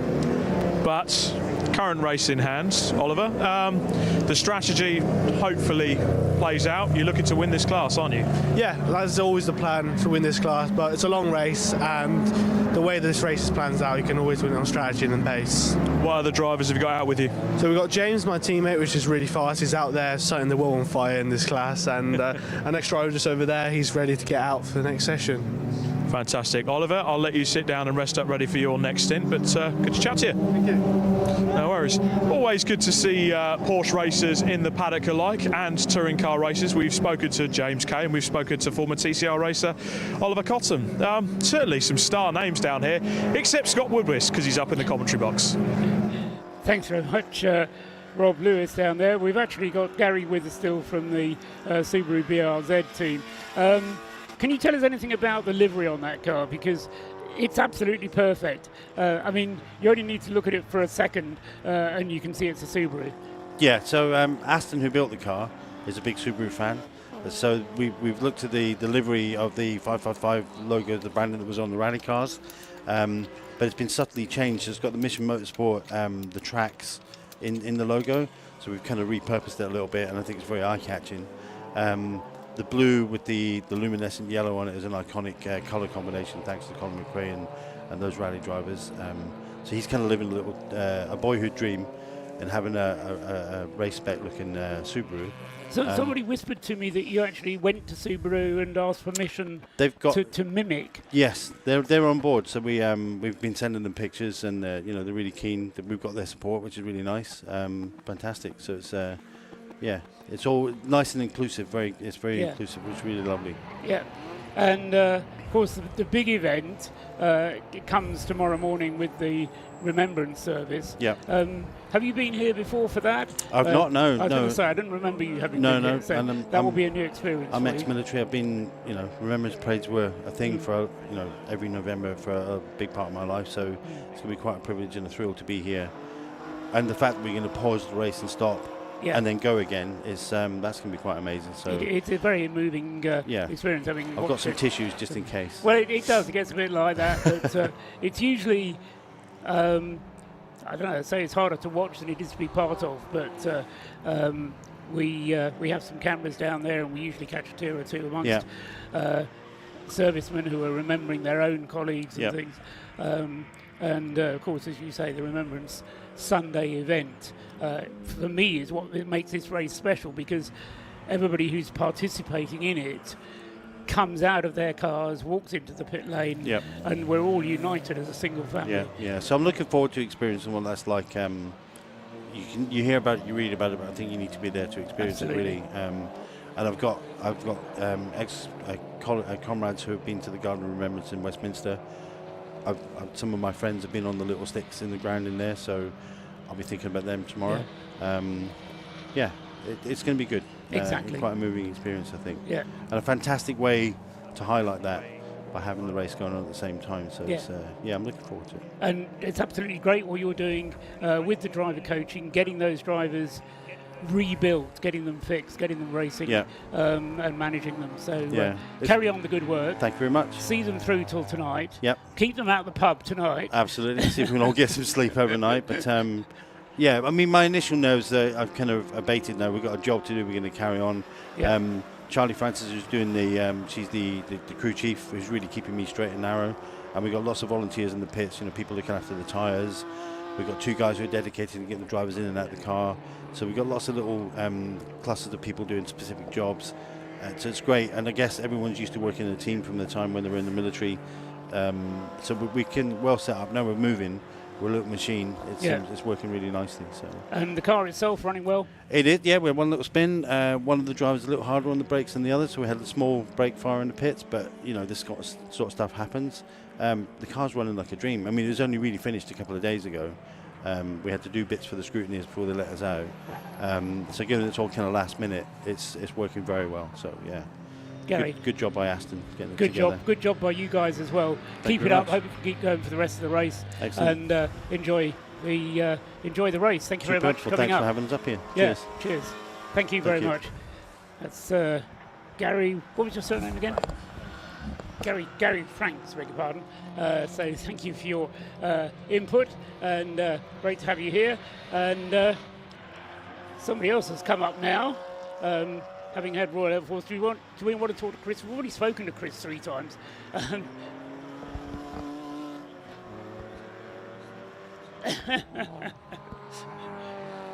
Let's talk to Brian then. You don't have to take your glasses off to talk to me. Anyway, put the headset on. Brian, we've seen each other several times over the course of the years at the Race of Remembrance. I don't actually know what your role is. What do you do? So I'm actually chairman of the Royal Air Force Motorsports Association, so I look after 7 teams. It's not my day job, it's the fun bit I do in the RAF, where we take sport very seriously, and motorsport is a core part of the RAF sport delivery. And I'm allowed to bring people to this kind of event and get them involved. And it allows them to do sort of a job that's rewarding, but equally do sport as well. There's a little piece of me that says, you're the RAF, yes, you're serving the country, but then you're going out and having fun doing motorsport. How does that fit with your core responsibilities of defending the country? So one of the things we are very much now looking at is how do we train people to be self-sufficient, to be able to deploy at short notice, to work under pressure and stress. So a race like this brings across those qualities in let's call it a fun way, because it is a fun to be here. It's enjoyable, and actually you're training people by having them here. They're then thinking for themselves. They're growing in their confidence around running a race that's 12 hours long. A lot of them are youngsters, so you're junior in the Air Force, but they're out here delivering something that is the same as going on deployment, but just with that sport twist that gives it that enjoyable factor as well. So could you sell it then as part of their training? Yes. Would you do that? And also, presumably, because of the nature of Mission Motorsport and the Race of Remembrance, rehabilitation is part of that as well. Absolutely, it's that we've always been a family more than a job. So the fact that we come here because we want to support Mission Motorsport, the race has a quality to it as well, which allows us to train people up. And I've got some novice drivers here who are having a great time in this environment, because it's an inclusive environment. We're here for the weekend, so it brings home that remembrance and remembering our veterans as well. And talking of sport, there's that competitive edge. I think there's more RAF cars here this Race of Remembrance than there ever have been before. You've sometimes had difficulty getting cars through to the finish. It's transpired in the past. You're laughing at me. Some of the RAF cars have had problems over the years. This year, shouldn't say anything, first 3.5 hours has gone very well. All my fingers and toes are crossed at that very point. So we always learn every year we come to there. So we come to this event in the back of the 6-hour relay race where we were 5th overall, and we were the inter-service champions, so we beat the Army and the Navy in that one. So that's good. So we always learn, and we've used the opportunity of this event to rebuild the cars from scratch. So we spent a lot more time thinking about the endurance component we have to get through here. So every time we come, we learn, and if you're not learning, you're not trying, sort of thing. So that's why we use this as a learning opportunity. And this year we've just refined it. The key bit that's different for this year, as you know, is the fact we're running a biodiesel car and a synthetic fuel car. So that's us looking at sustainability as well. And we're working in our primary role, back to that primary role, where we're pulling that information we're getting from sport back into our primary duty as well. And so presumably from the point of view, the RAF's core activities, that's taking consideration of using sustainable fuels as well in normal RAF day-to-day activity? Yes. Yeah, so we are doing a trial with our large trucks on biodiesel. So we've used that fuel for this to show that it can be used in the larger vehicles we use and in smaller vehicles and be successful. So we'll pull data from that, pull understanding, and help us make decisions in the future. And this is the first time as well that I can remember with the RAF team being in the top class and competing for an overall victory, as well as just for the class victories in the BMW classes or in the lesser classes. You've run Mazdas before, but have you been in the top class before? We tried it with a Caterham, which was a bit of an experiment, but this was a deliberate decision this year to try and do both the class one with the two different cars we've got and go for an overall one, because we've got this calibre of drivers to do it. We've now supplied them with the machinery, and we're very fortunate we're supported by Central Fund, which is our sort of charitable organisation that creates funds for sport. They've encouraged us to do this because it creates that sustainable component. It challenges people to do something in quite a fast car, let's be honest, the Audi in particular. But we've got the skill set to do that, or I wouldn't put them in the car. So, having beaten the Navy and the Army, you now want to beat everybody else as well? We've got to try, haven't we? Excellent. Brian, it's great talking to you. Thanks very much for coming up. And we'll let Chris concentrate on his role as race driver. I don't want to distract him. And you can keep focusing on your job, making sure that all the wheels keep turning. Absolutely. Pleasure as always. Thank you very much, Brian, for your help. And meanwhile, we can turn our attention for the moment back to the race. We're coming into the last 3 hours. In fact, we're well into the last 3 hours. Take care, Chris. Good luck. And Chris Slater up here as well. But as I say, we've already heard from him a couple of times. So he does have a race to win. So best of luck with that, Chris, for the remainder of the race. The car 27, which is the car that Chris is competing in, currently in sixth place. Wayne Lewis is out at the moment. They've completed 120 laps, but have completed 2 pit stops, whereas the race leader, which is also an RAF car, has completed 128 laps, but has only completed 1 of its mandatory 6 pit stops over the course of the entire race. So still plenty of time to go in the race, and plenty of pit stops and action that could still affect the outcome. Just to review that situation, Ryan Parkin in the RAF's Audi, still leading the race now by 2 laps from David McNulty back in the Able Care ES Motorsport Lotus Elise. Now that means they've made another pit stop whilst I was not looking, but they're in the pits at the moment. So it's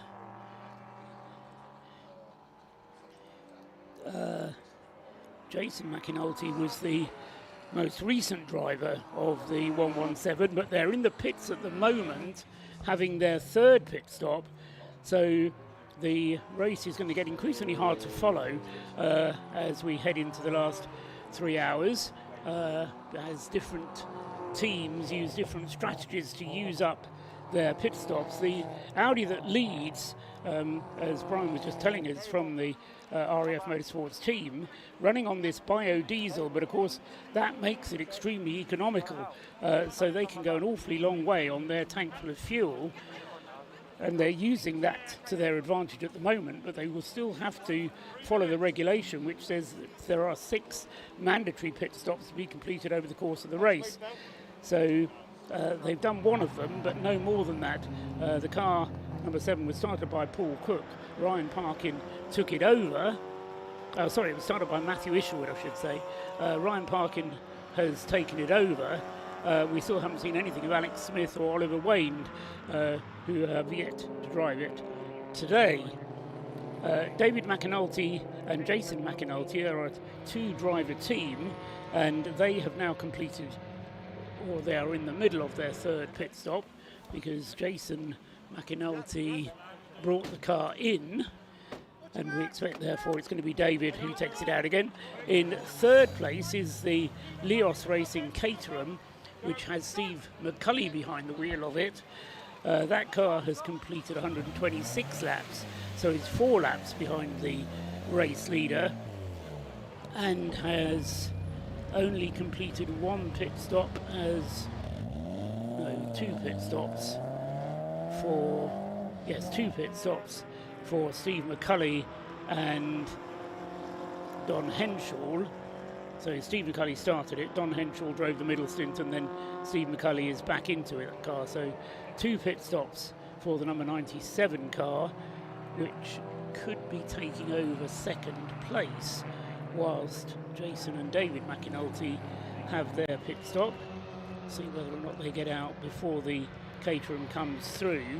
In fourth place is the breakdance and relay Caterham team, number 77, Harry Eyre, currently the driver for them.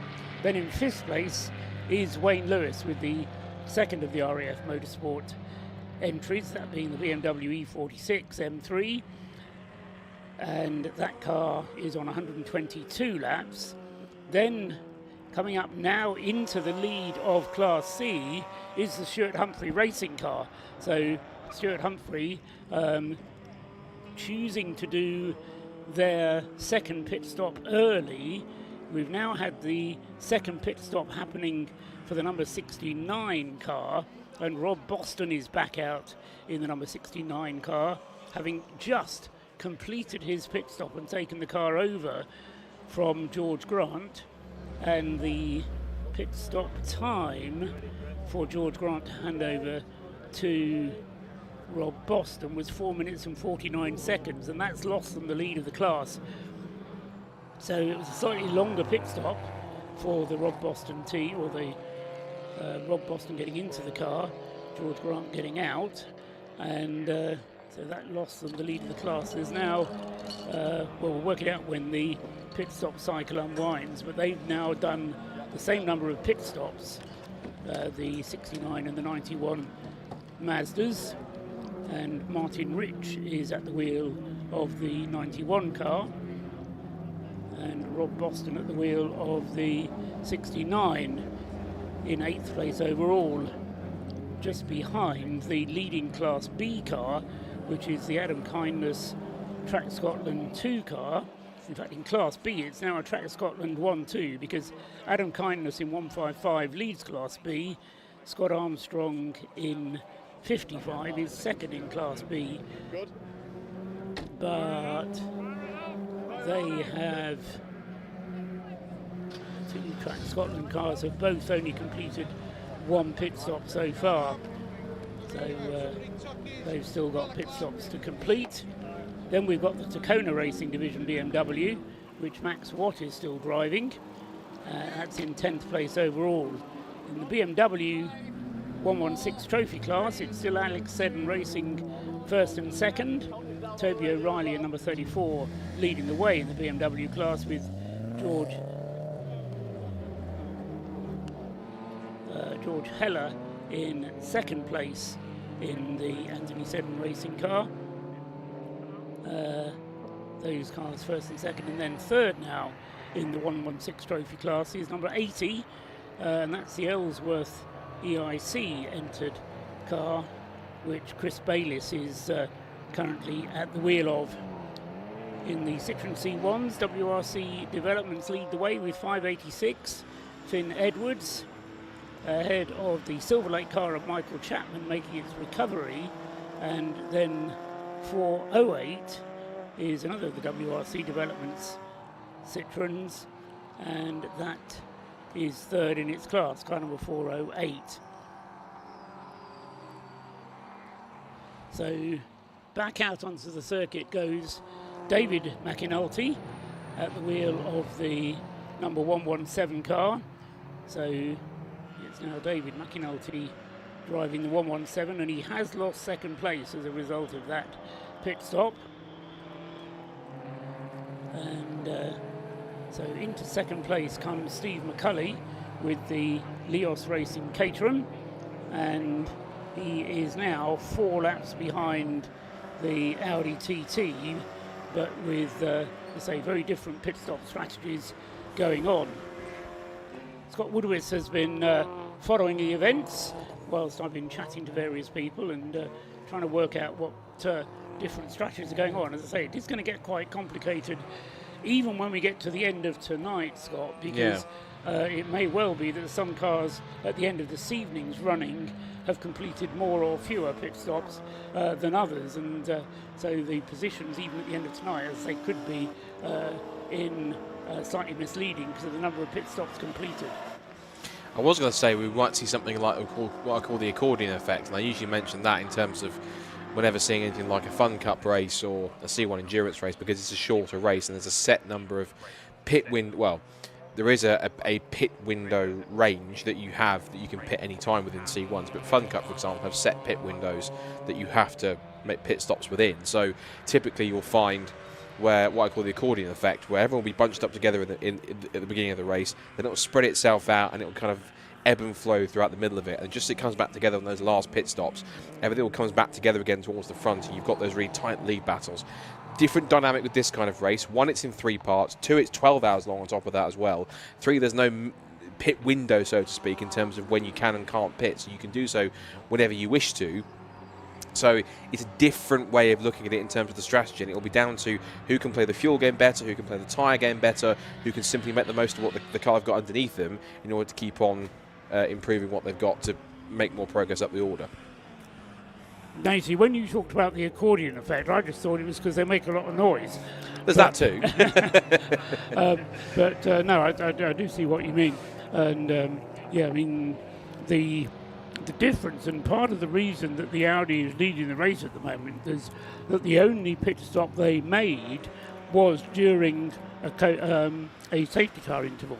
And yes, they've only made 1 pit stop, but it was made whilst the safety car was out. So the 4 minutes which they had to spend in the pit lane stationary, the rest of the cars were going round in a lap time of about 3 minutes. So it meant that they only lost a lap whilst they did their pit stop. Under normal racing conditions, you'll lose 2.5 or 3 laps just making a normal 4-minute pit stop.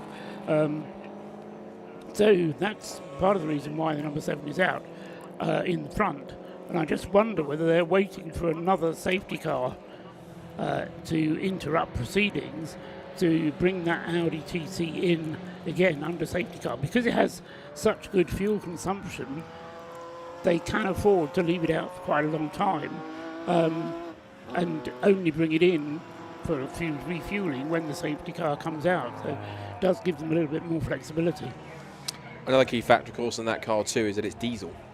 So therefore Which is why it gets better fuel consumption. Yeah, exactly. Yeah, you go. So diesel, of course, is it. So therefore, you know, and that kind of diesel tech, obviously, it's trickled down from that improvement in diesel tech, particularly for the Audi, of course, trickled down from when you first appeared them on in. You'll shoot me if I get the year wrong. 2006. Yeah. The R10. R10. So that was the first time, of course, and that year, as I'm sure you knew, being there at the time, it was a case of everyone laughed and think, what are Audi doing here with a diesel? Yes, and they went and wiped the floor with everybody and went, right, that's what they're doing. So and then all of a sudden everybody thought it was a good idea, and then people started getting put in prison. Right. Which was another story altogether. Fair enough. Which rather spoiled the image of diesel cars. Anyway, the one and only diesel car in the race this year is still leading the way. And as I say, I think Ryan Parkin, he's done 65 laps on his current tank full of fuel. Matthew Isherwood, when he came in, and he came, as I say, when there was a safety car, came in after 70 laps. So I suspect that Ryan will be waiting sometime over the next 10 laps and hoping and praying that there's going to be a safety car. So that will give him the opportunity to come in and make his stop.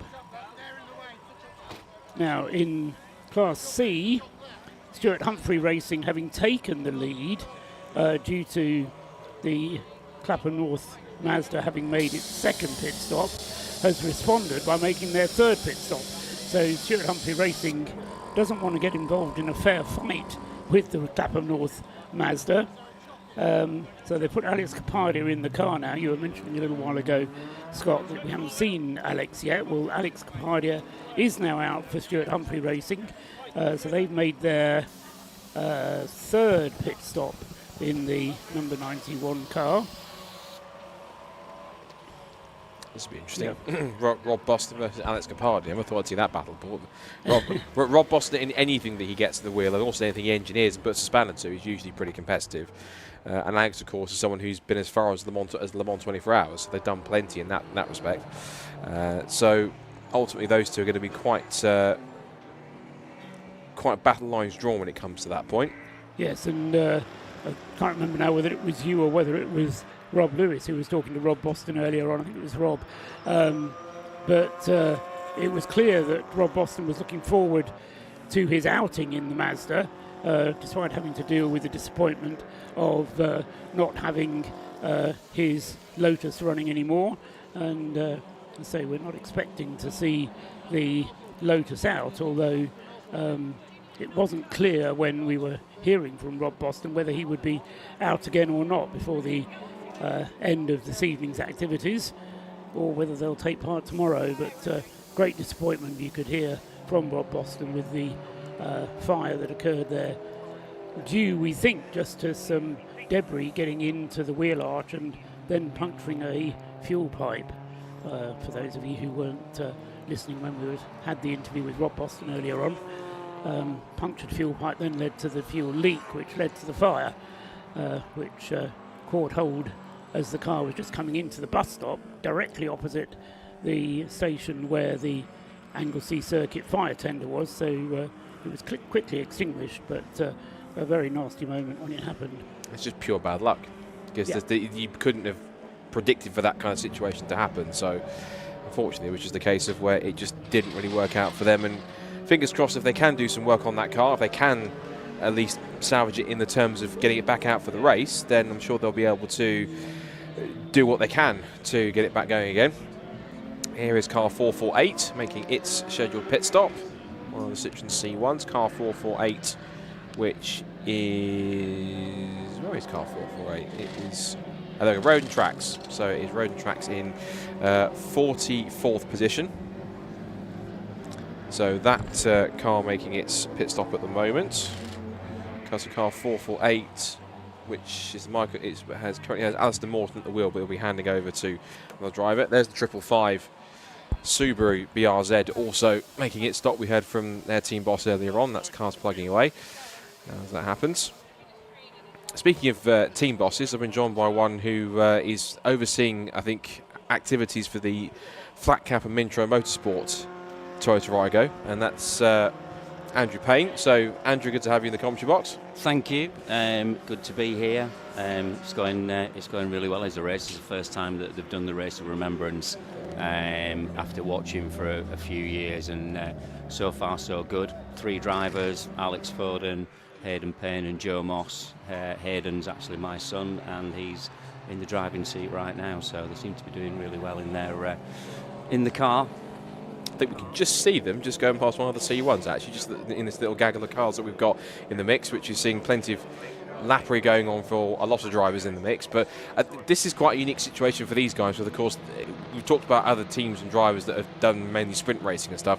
This is essentially a city car. They've done the race of Remembrance before, but the city car is primarily a 15-minute sprint car rather than the C1 endurance cars. So to prepare this car for endurance racing, is there anything different that you've had to do to it, or is it simply just build it to spec, tweak a couple of bits and away it goes? Steve's just built the car to the spec that we have for the city cars. They're a little bit different, obviously, to the endurance cars, with different wheels and tyres, different suspension, and a full roll cage. So they do seem to handle a little bit better, especially in the dry. The C1 endurances are faster in the wet because they're running on road tyres, where we're running on the Nankang NS2Rs. So Steve's brought loads of bits. Really excited about it. He's been excited for weeks getting everything ready for it, and so far so good. It's been we don't seem to have had any issues with any penalties. Fingers crossed for with the pit stops, because a lot of us have not done that before, and keeping within the regulations. But yeah, so far so good, and some great lap times as well. Keeping really up with the BMWs as well, top of the sector and top of the C1 endurances. So the guys out in the car are really putting in a decent shift. It feels like they're doing quali laps every lap, and especially from yesterday with the paid practice that they did and the qualifying. I think we did about 400 miles in the car. It just did not stop. They've maximised the time out there. So. And the first time for a couple of them, like Hayden especially, and Joe, well, all 3 of them, for driving in the dark. They've not driven in the dark before. So it's a whole new experience, and they're used to sprint racing 15 minutes of straight out. So now this is, they're absolutely buzzing from it and loving it. And why wouldn't you? A fantastic circuit. It's all for a fantastic cause. Anybody that hasn't been to this race of Remembrance really should come, because it is something special. And there's so much more time left for us to enjoy tomorrow. more racing, and also the ceremony, which is extremely moving. I remember that from last year. It really is definitely it's just a perfect weekend. If anyone was considering it, you certainly sold it because you get all those points. It is superb in that sense, and I echo everything Andrew just said, particularly about the actual service itself, because last year was my first experience of it in person, and the only word I can describe this event, and in particular that service, the only word I can use that's fitting for it is poignant. Yes, because it is a poignant time when it genuinely puts a lot of things into perspective, particularly when you think about where the world is. And we're not going to get into the whole kind of situation where the world is and that sort of things, because it's not a whole place where we're here to enjoy a motor race.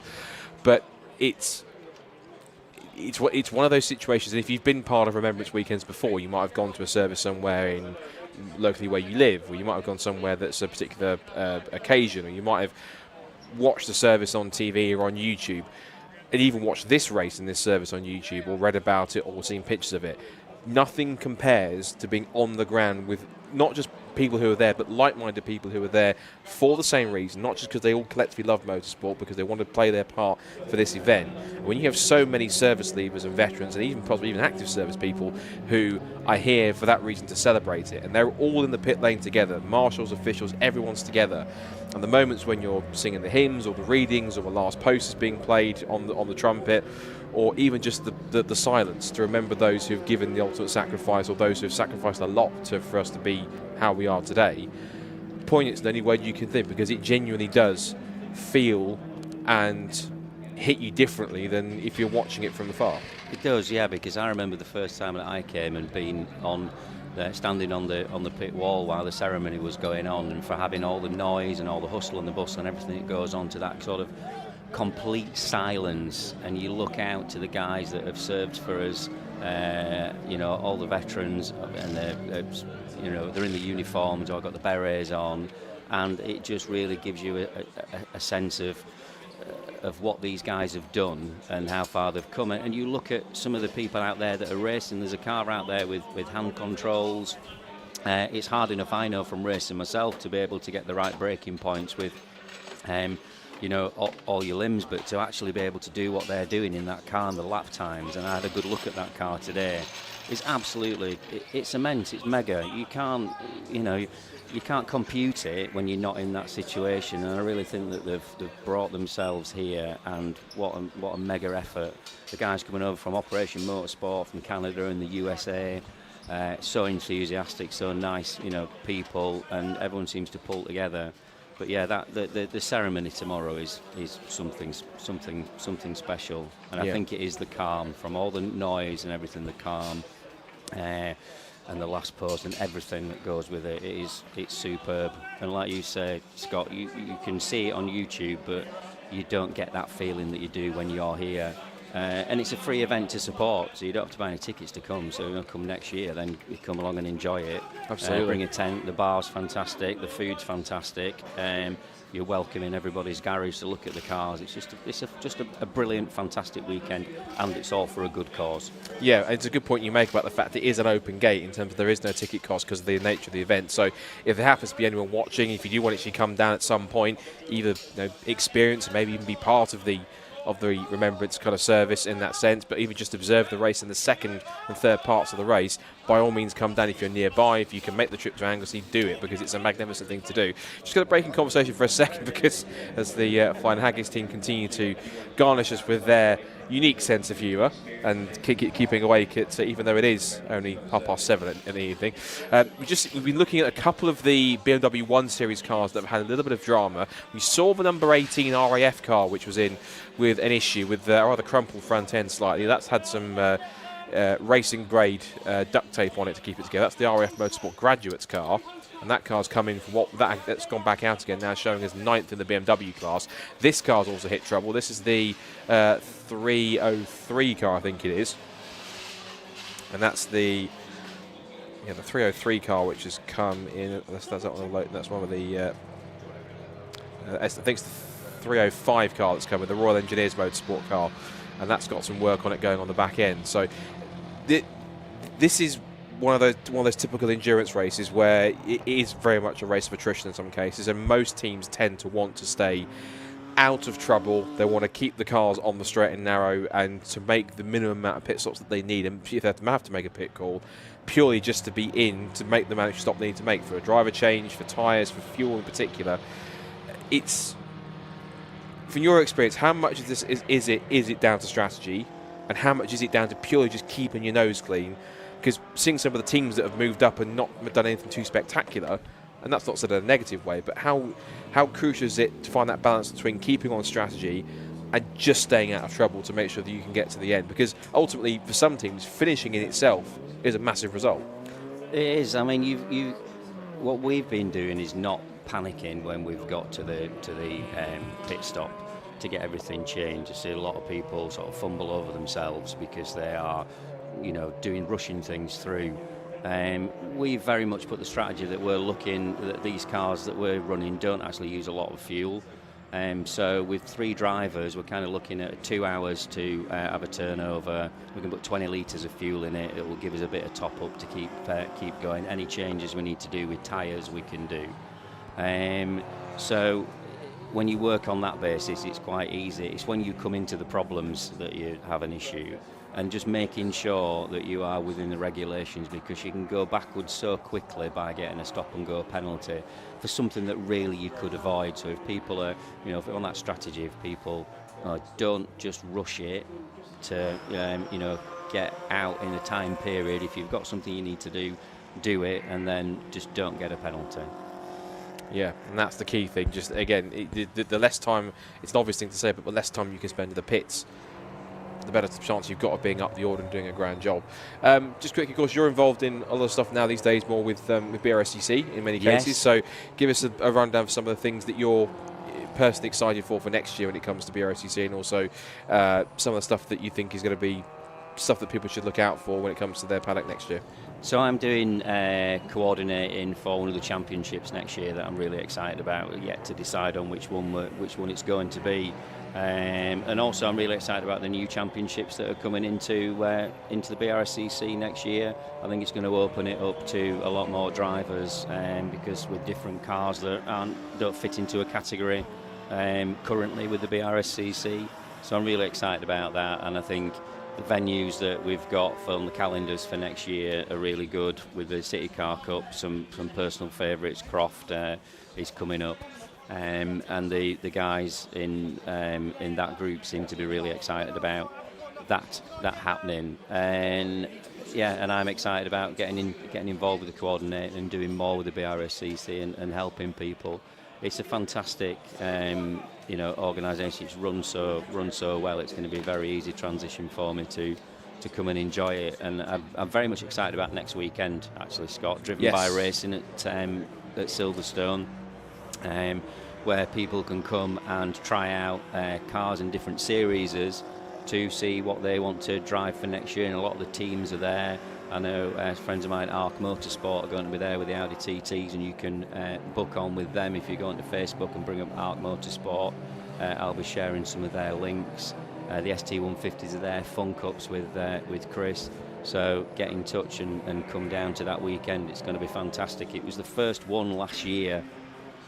We attended it with the West Suffolk College with the city cars, and we're doing it again this year. And it was nice to get the car out on track and see so many different people down there. Just a great atmosphere, because no other championship does it, where you can come try an ST240 or try an Audi TT or try a Mini, try a TCR car, try a Ginetta, all in the same sort of weekend, and then decide what you want to race the following season.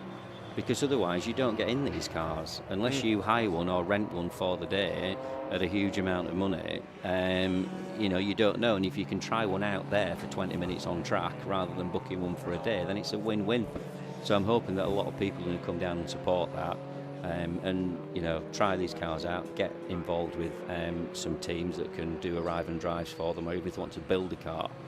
And obviously ARDS tests are going to be done at Driven by Racing. The Motorsport school that I work with also are there doing ARDS tests at the weekend, Saturday and Sunday.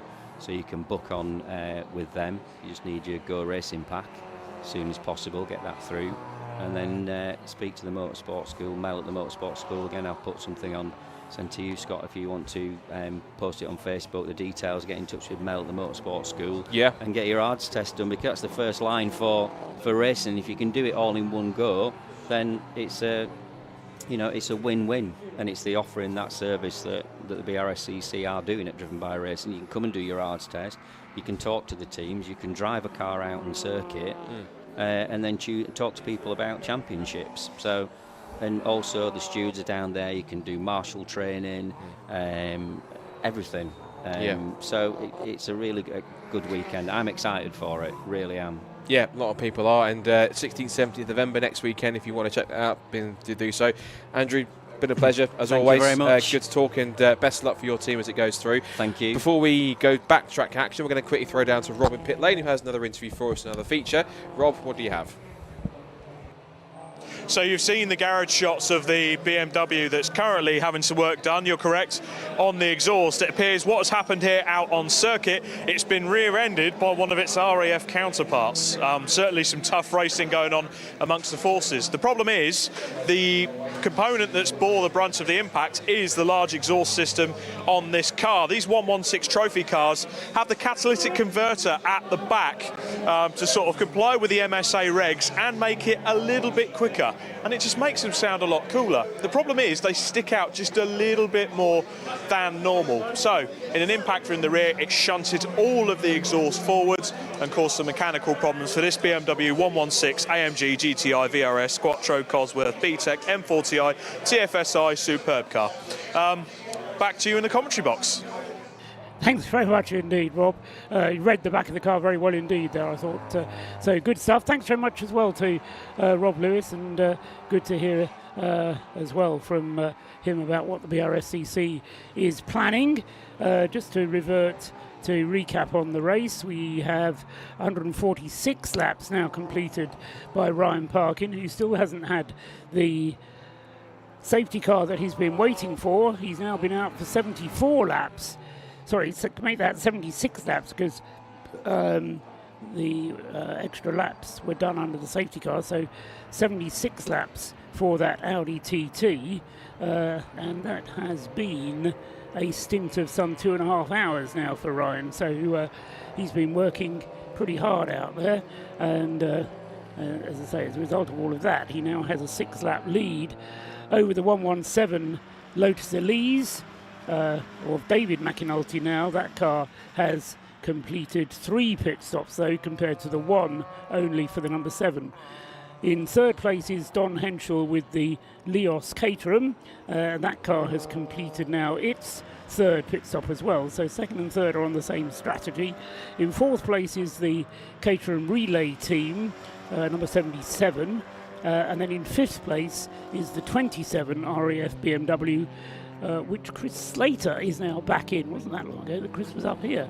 No, it's not, is it? It's Wayne Lewis who's just brought the car into the pits. That's why I've got confused. So Wayne Lewis has just brought that one into the pits, and he will be handing it over to whoever is next in the driver sequence, and we'll pick that up when it comes out of the pits.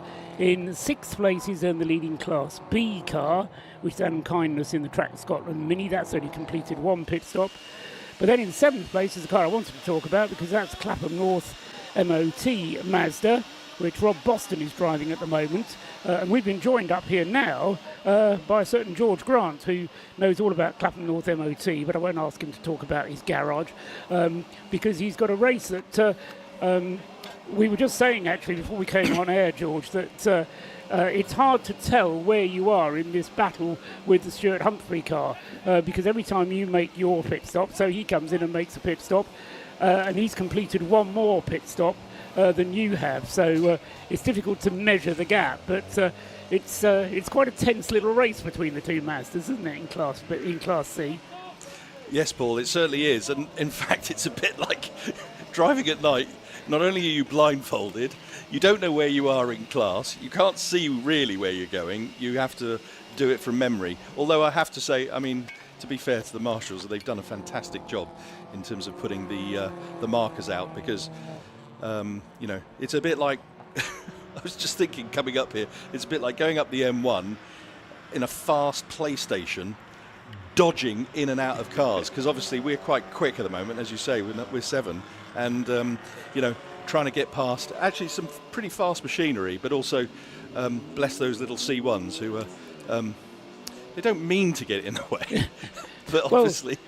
As we heard from the 2CV driver, they often have different lines that they take through the corners anyway. So as they come through, they have to kind of follow a different line through the corners. So it does make life difficult. But no, I mean, we said from the outset this is going to be a battle between you and the Stuart Humphrey car, and it's turning into one, isn't it? You're enjoying the race. Oh, I'm thoroughly enjoying the race, actually, and. I reminisce, actually, because it's 10 years ago since I first did it, when I think there were 23 cars here, and I remember I've just sent Jim Cameron the final results of that, which was quite sweet, actually, because it's amazing, because we finished 3rd on track, but there was 2 invitation classes that obviously pipped us to the post. So 10 years later, we're actually competing right at the top with the big boys. We're 7th, and you know, obviously Rob Boston is doing a fantastic job. And what's the biggest thing you've learned over those 10 years? I mean, of all the things that you've learned in that time, the very biggest thing I've learned is always do what Jim Cameron tells you. James Cameron is actually standing behind me at the moment, so. Yeah, I mean, it's that's good the reason why. But it's good advice even when he can't hear you, because even when he can't hear you, he's still listening. But no, if you want to talk about obviously technical and analysis, the biggest thing is actually listening to the technical guys, and obviously then absorbing all that information, because it's not just about driving, because of course the strategy here is really quite complicated, and we've got we've got big spreadsheets that we've actually calculated. We've done sort of ideas on, what happens if safety car comes in on lap 3, what are we going to do, and a whole sort of, all that boring stuff. You're taking it seriously, in other words. Oh, yeah, we are. Yeah. So, Stuart Humphrey and his team have presumably done the same kind of thing, because their team is vastly experienced. They've got Alex Capadia and they've got Martin Rich driving on their team as well, who, with the best will in the world, are well-experienced drivers. They've both raced at Le Mans twice. So, they've got experience as well. Why is their strategy different from yours? You probably can't explain that, can you? Well, who's got the right strategy? Possibly. Well, I suppose the person who actually gets across the line first, they've probably got the right strategy. But you're quite right. What is the right strategy? I think I'm fortunate that I've done, this is probably the 4th or the 5th time I've done Race of Remembrance, which is a fantastic, event that, just giving it a plug, because I think everybody should come and watch it, and those racing drivers that are thinking about it and watching it on TV right now, they ought to be signing up for next year. Yeah, I mean, I think it's experience. I think if you've, this is not a sprint, right? So I compete in the Mazda MX-5 Super Cup, the BRSCC Super Cup, and the various other categories. Those are sprints. You literally are gunning all the way. Here, you've got 12 hours. You've got to preserve the kit, right? We know that the tyres go off within an hour and 3/4, or thereabouts. Certainly, I had to slow up in my stint. So you've got to be very, very gentle, but it's passive aggressive. Yeah, you're running with Rob Boston, the architect of your team, but as far as I remember, you were actually in the car when Ben had his problem in the Lotus Elise. I'm going to have to come back to you actually and ask you this question later, because we've got a pit report coming from Rob Lewis. So let's go down to Rob now, and we'll come back to that question in a moment if you've still got time to stay up here. Thank you. Yeah. So More down to BMW 116 woes. This one isn't covered in badges. This is a BMW art car replica. Beautiful scheme on this car, but unfortunately they have had brake trouble. A brake caliper has failed. Probably the worst thing you want to have happen on any race car, anywhere, at any time. So a brake caliper has failed. The car's been brought back. they're just getting to grips with the braking system on this car and doing a bit of a rebuild. So unfortunately, a bit of trouble here for the BMW 116 Art car. That is a shame. That's what motor racing is all about, is dealing with those kind of events. George Grant is still with me. And I was asking, because you were in the car when Ben had the problem in the Lotus, and presumably you were driving past and suddenly seeing the team car on fire. That must have been fairly scary for you. Sorry, go on. Yeah, it was actually really scary, to be fair. Obviously, I'm coming down the back straight. You see a plume of smoke. Safety car boards go out, and I've been here before where cars have actually one or two fires, unfortunately. But then going past and seeing it was 119, I think that's Rob's car, was a bit spooky actually. And I quickly sort of asked the team, what happened, and they just said. I think something had gone into the radiator, dislodged the filter and disrupted the fuel pipe, and then obviously it's toast basically. But to be fair, I mean, Rob and the team are working quite hard now to get that car back together again. Yeah, I mean, because it's about pride now, and they want to get the car back together again to get it back on track.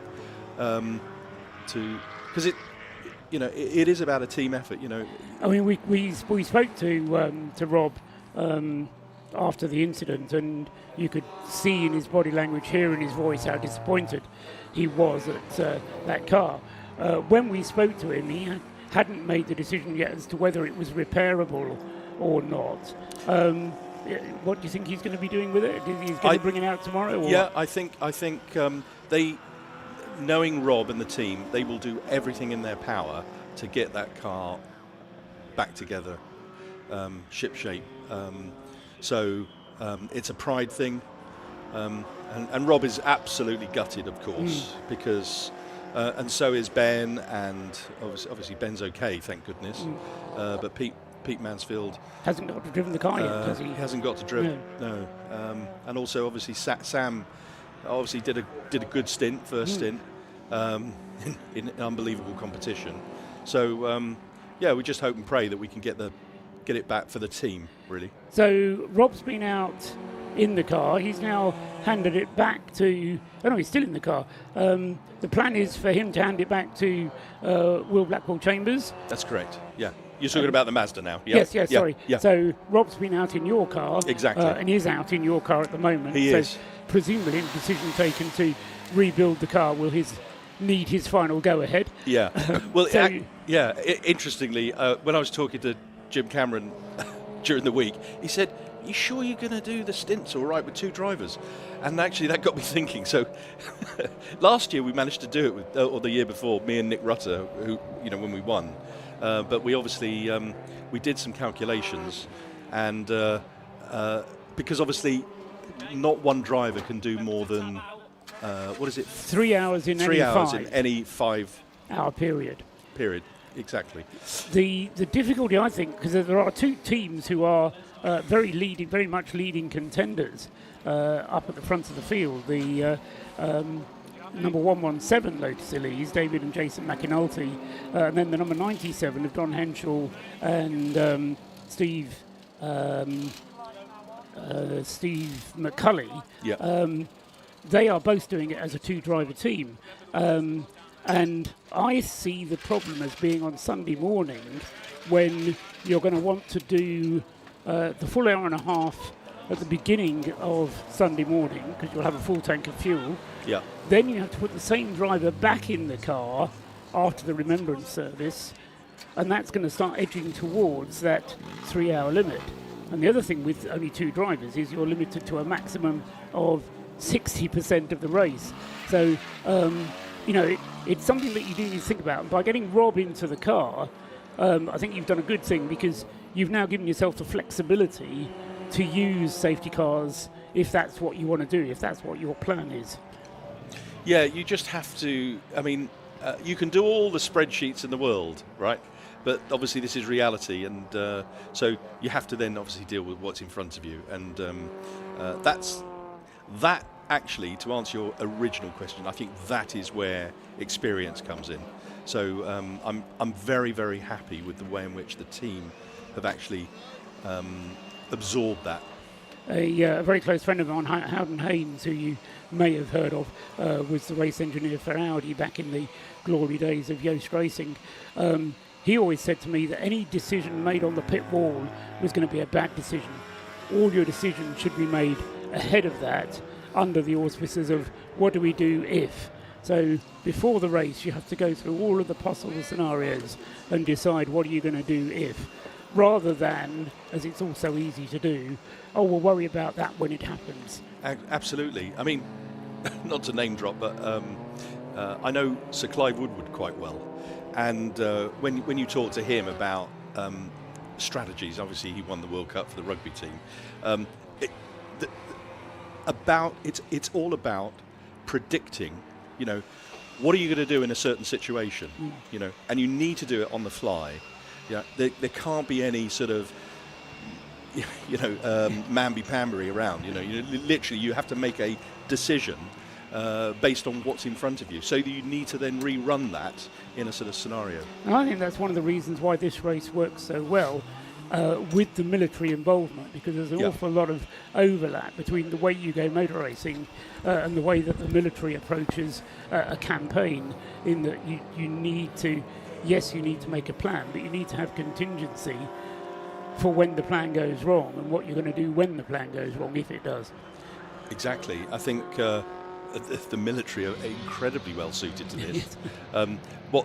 What they need is more seat time. Yes. Right. So they've got all of the kind of the back office functionality, right, and the gadgets, but what they probably lack, these guys, is a bit more seat time. But to be fair, as I was saying to you,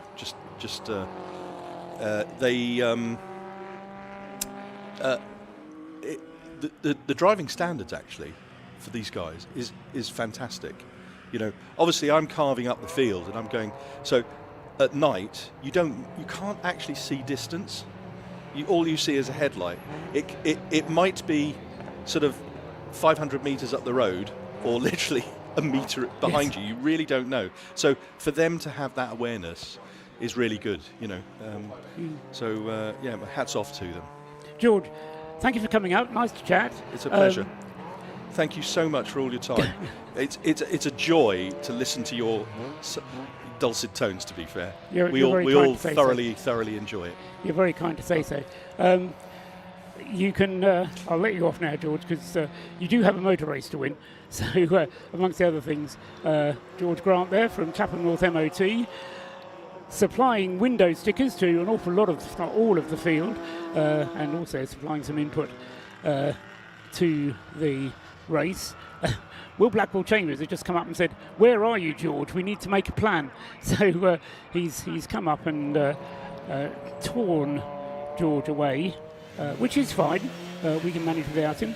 We've had reports from out on the circuit that the 458 Citroen C1 is losing fluid from out of the left-hand side of it, and that's the Silver Lake car, which is running fairly well up the field as far as Citroens are concerned. Currently second in the C1 class, 458, so I'm not quite sure whether it was fuel or whether it was water, but the cameras on the live stream picking them up, you may have been able to see that whilst we were talking to George Grant there. They focused in on it fairly closely. Meanwhile, Rob Boston in the Clapham North MOT car has moved his way up into 5th place overall in the leading Class C car. But as I say, it's somewhat difficult to follow the strategy. Now George has gone, actually, I will draw everyone else's attention to the fact that the Stuart Humphrey Racing Mazda, which Alex Capadia is currently driving, I was going to say very rapidly indeed, at about the same speed actually as Rob Boston is going. But that's done one extra pit stop, the Alex Capadia car, and is currently 2 minutes and 16 seconds behind the Mazda. So they're not on the same lap, obviously with 2 minutes separating them, and lap times around 1 minute 40. But there's only a lap and a bit between them. And so if you take out of the equation the 4 minutes required for the pit stop that the Clapham North car owes us, then the Stuart Humphrey car has the advantage at the moment. The race leader has made another pit stop whilst we were talking to George Grant there, and Ryan Parkin has brought the number 7 Audi TT into the pits and has handed it over to Oliver Wayne, who is lapping almost as fast as the Ryan Parkin was behind him. The screen now showing the 458 Citroen C1 currently lying second in its class, and still that fluid possibly coming out of it, or has it all fallen out now? That possibly it was just a very full tank and they have lost a little bit off the top, but I say it's no more fluid coming out of that car, at least not that I could see at the moment, of the Silver Lake Citroen C1. So just to recap, Oliver Wayne now at the wheel of the RAF Motorsport Audi TT, that car having now completed 2 of its mandatory 6 pit stops, and a black and orange flag, the mechanical warning flag, going out to the 458 car, and a similar flag also being shown to the 558. So 2 of the Silver Lake Citroens being black and orange flags. That's a mandatory flag saying that they have to come in to the pits at some point to have that investigated. Both of the Silver Lake cars, then 458 and 558, with mechanical issues that require investigation from the team. So they will be both into the pits, and that will hand the advantage in Citroen class to, well, certainly James Poulton, who leads anyway, but then Matt Shears and Colin Gillespie, who are next up in their Citroen C1s. Matt Shears in the 408 and Colin Gillespie in the 386, running in 3rd and 4th at the moment, but behind the Silver Lake car number 458, which Daniel Dewell has currently in 2nd place. Meanwhile, at the front, the lead of Oliver Wayne over David McAnulty is 3 laps. Oliver Wayne has completed 155 laps. David McAnulty is coming through to complete 152 now, and crosses the line precisely 6 minutes behind. And in terms of pit stop strategy, the McAnultys have completed 3 pit stops, and the RAF Audi has completed just 2. But even taking that into account, the gap 1st to 2nd is in favour of the RAF's Audi TT. In 3rd place is still the Leos Racing Caterham, which Don Henshaw is now back at the wheel of, having driven the 2nd stint of the race. He's now on his 4th stint of the race, so 3 pit stops for car number 97, 3 pit stops for 117. Then we get the Relay Caterham of the Breakdancer team, which has just completed its 4th pit stop now, so they are ahead in terms of pit stops completed. Then we get the Caterham, the Mazda of the Clapham North MOT team, Rob Boston still at the wheel of that, and lapping pretty much on the pace with Alex Capardo. In fact, in average lap times, he's lapping a little bit quicker than Alex Capardo. Not much, 0.2 of a second a lap, but over the number of laps that can soon add up. So Rob Boston faster than Alex Capardo, and Alex himself quicker than Martin Rich, although not as quick as Stuart Humphrey went earlier on in the race. So the Clapham North MOT car having completed 2 pit stops so far. Then next up is the RAF BMW, also 3 pit stops under their belt, and with Paul Cook now back at the wheel. So it was Paul Cook who started the car, and he now is back at the wheel, having taken over from Wayne Lewis at the last pit stop. And I reckon that last pit stop from the number 27 crew was a quicker one than they've done so far. Yes, just 4.5 minutes last time in for the RAF team, so good performance from them on their last pit stop. And the number 27 car then running in 6th place overall, and Paul Cook very rapid indeed. In fact, he is the fastest man on the racetrack at the moment and is going to overtake Rob Boston within the next couple of laps, I reckon, to take back 5th place overall. Just looking out of the window to see if we can spot number 27, Paul Cook, as I say, going very rapidly, fastest car on the circuit, and about to take back 5th place from Rob Boston's Clapham North MOT Mazda. Not sure if the TV pictures will be able to pick that one up, but we'll look out of the office window as well and see what we can see, which is precious little in this light. There goes David McAnulty crossing the line in the Lotus Elise. Still waiting then for, and David McAnulty being shown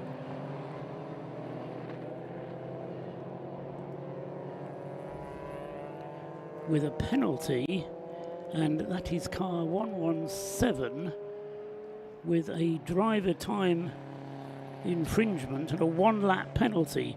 So a 1-lap penalty for car 117, the Jason and David McAnulty,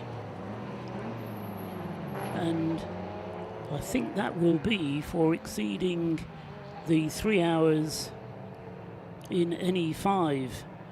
I think it will be, because Jason did 1.5 hours at the beginning of the race, then David drove for a little under an hour, and then Jason drove for a further 1.5 hours. So he did more than 3 hours, and David didn't drive the car for more than 2. So exactly that problem of a shorter stint from David McAnulty in the middle wasn't long enough, and so a penalty being applied to the 117. That's a bit of a drama for them.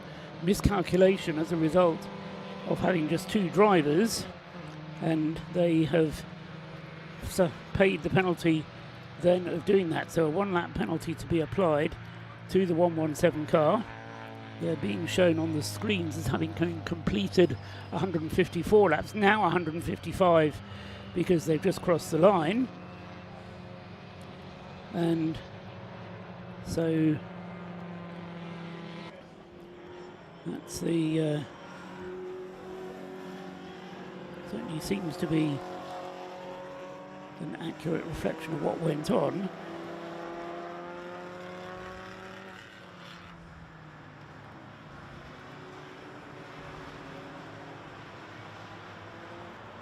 And Paul Cook has now got the RAF BMW number 27 ahead of Rob Boston.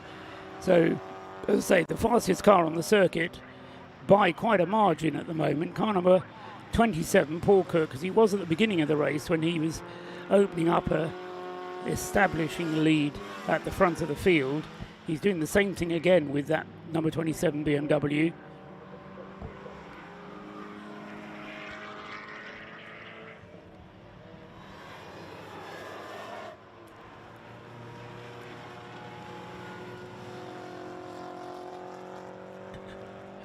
So we can go down to Rob Lewis. He's in the pit lane and he's got an interview for us. So down to you, Rob. So this first part of the race is starting to unravel slightly for the Silver Lake team. Both cars were first and second in qualifying for the C1 class. I've got Mike Chapman with me from car 458 Chappers. What's going on with these cars? Black and orange flag for both. Yeah, apparently we got fuel gassing out of 458. We possibly believe that it could be the fuel cap, maybe a popped up. We're guessing it can only, that's all it can be, basically.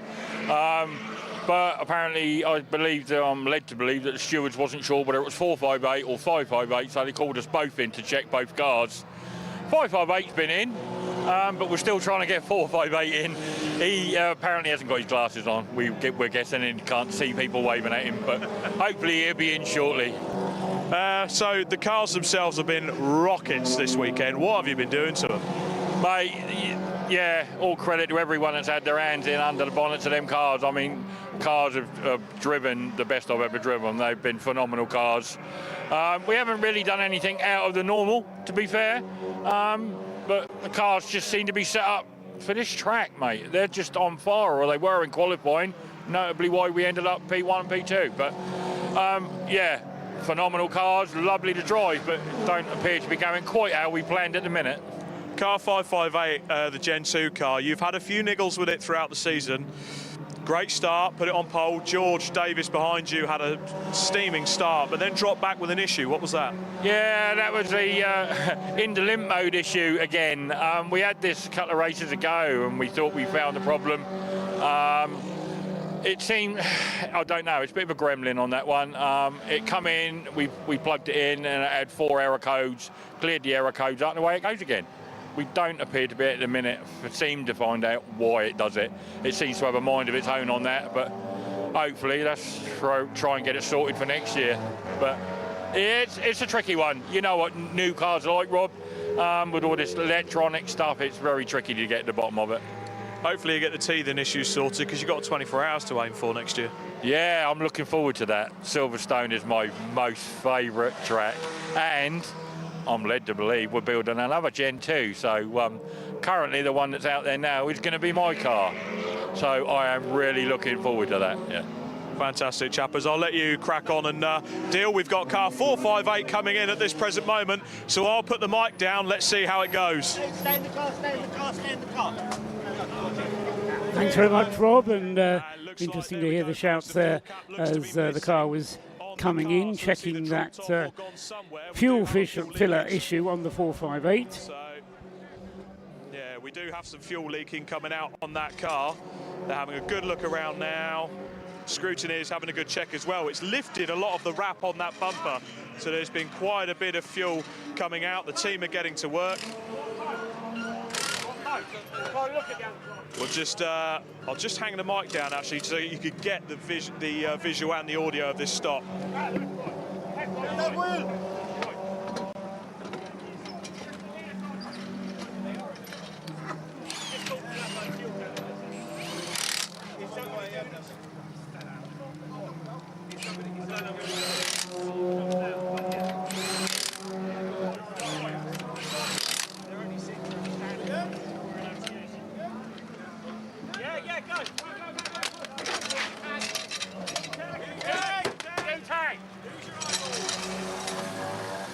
And there we go, that is car number 458 in, checked, worked on, and straight out of the pit lane. They're not going to use this as one of their mandatory 4-minute stops either, so unfortunately it holds them back a bit. WRC Developments get that little bit extra distance up the road, but both Silver Lake cars back in the fight. Yes, but as you say, Rob, that doesn't count towards their allocation of 6 pit stops. You could hear the shouts going to stay in the car, stay in the car. As soon as the driver gets out of the car, it's then an automatic 4-minute pit stop. But if he stays in the car, then they can let him out again without having to wait for the 4 minutes. And that's exactly what the Silver Lake team did there with Michael Chapman's car. And he is still being shown on the screen in second place, but I think that's just whilst the outlap unwinds itself.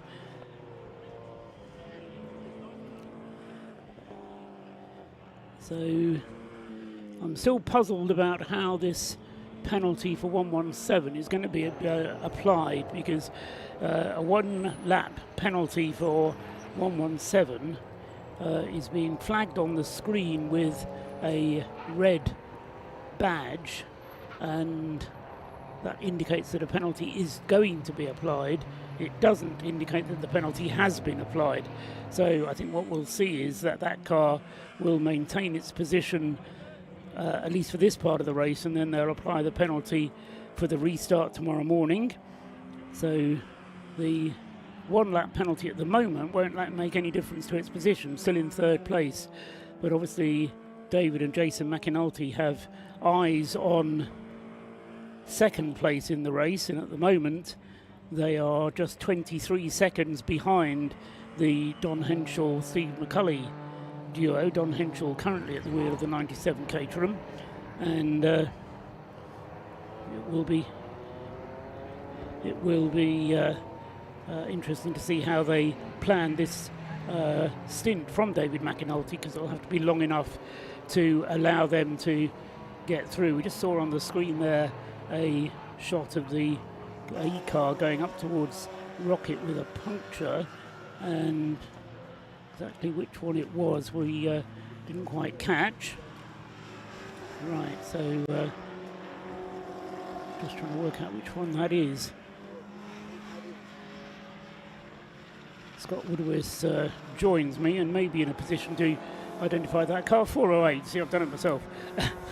So the 408 Citroen C1, which is the WRC car, which is currently in the hands of Matt Shears, and he is 2nd in the class, with the Silver Lake car having had its pit stop to investigate that fuel leak.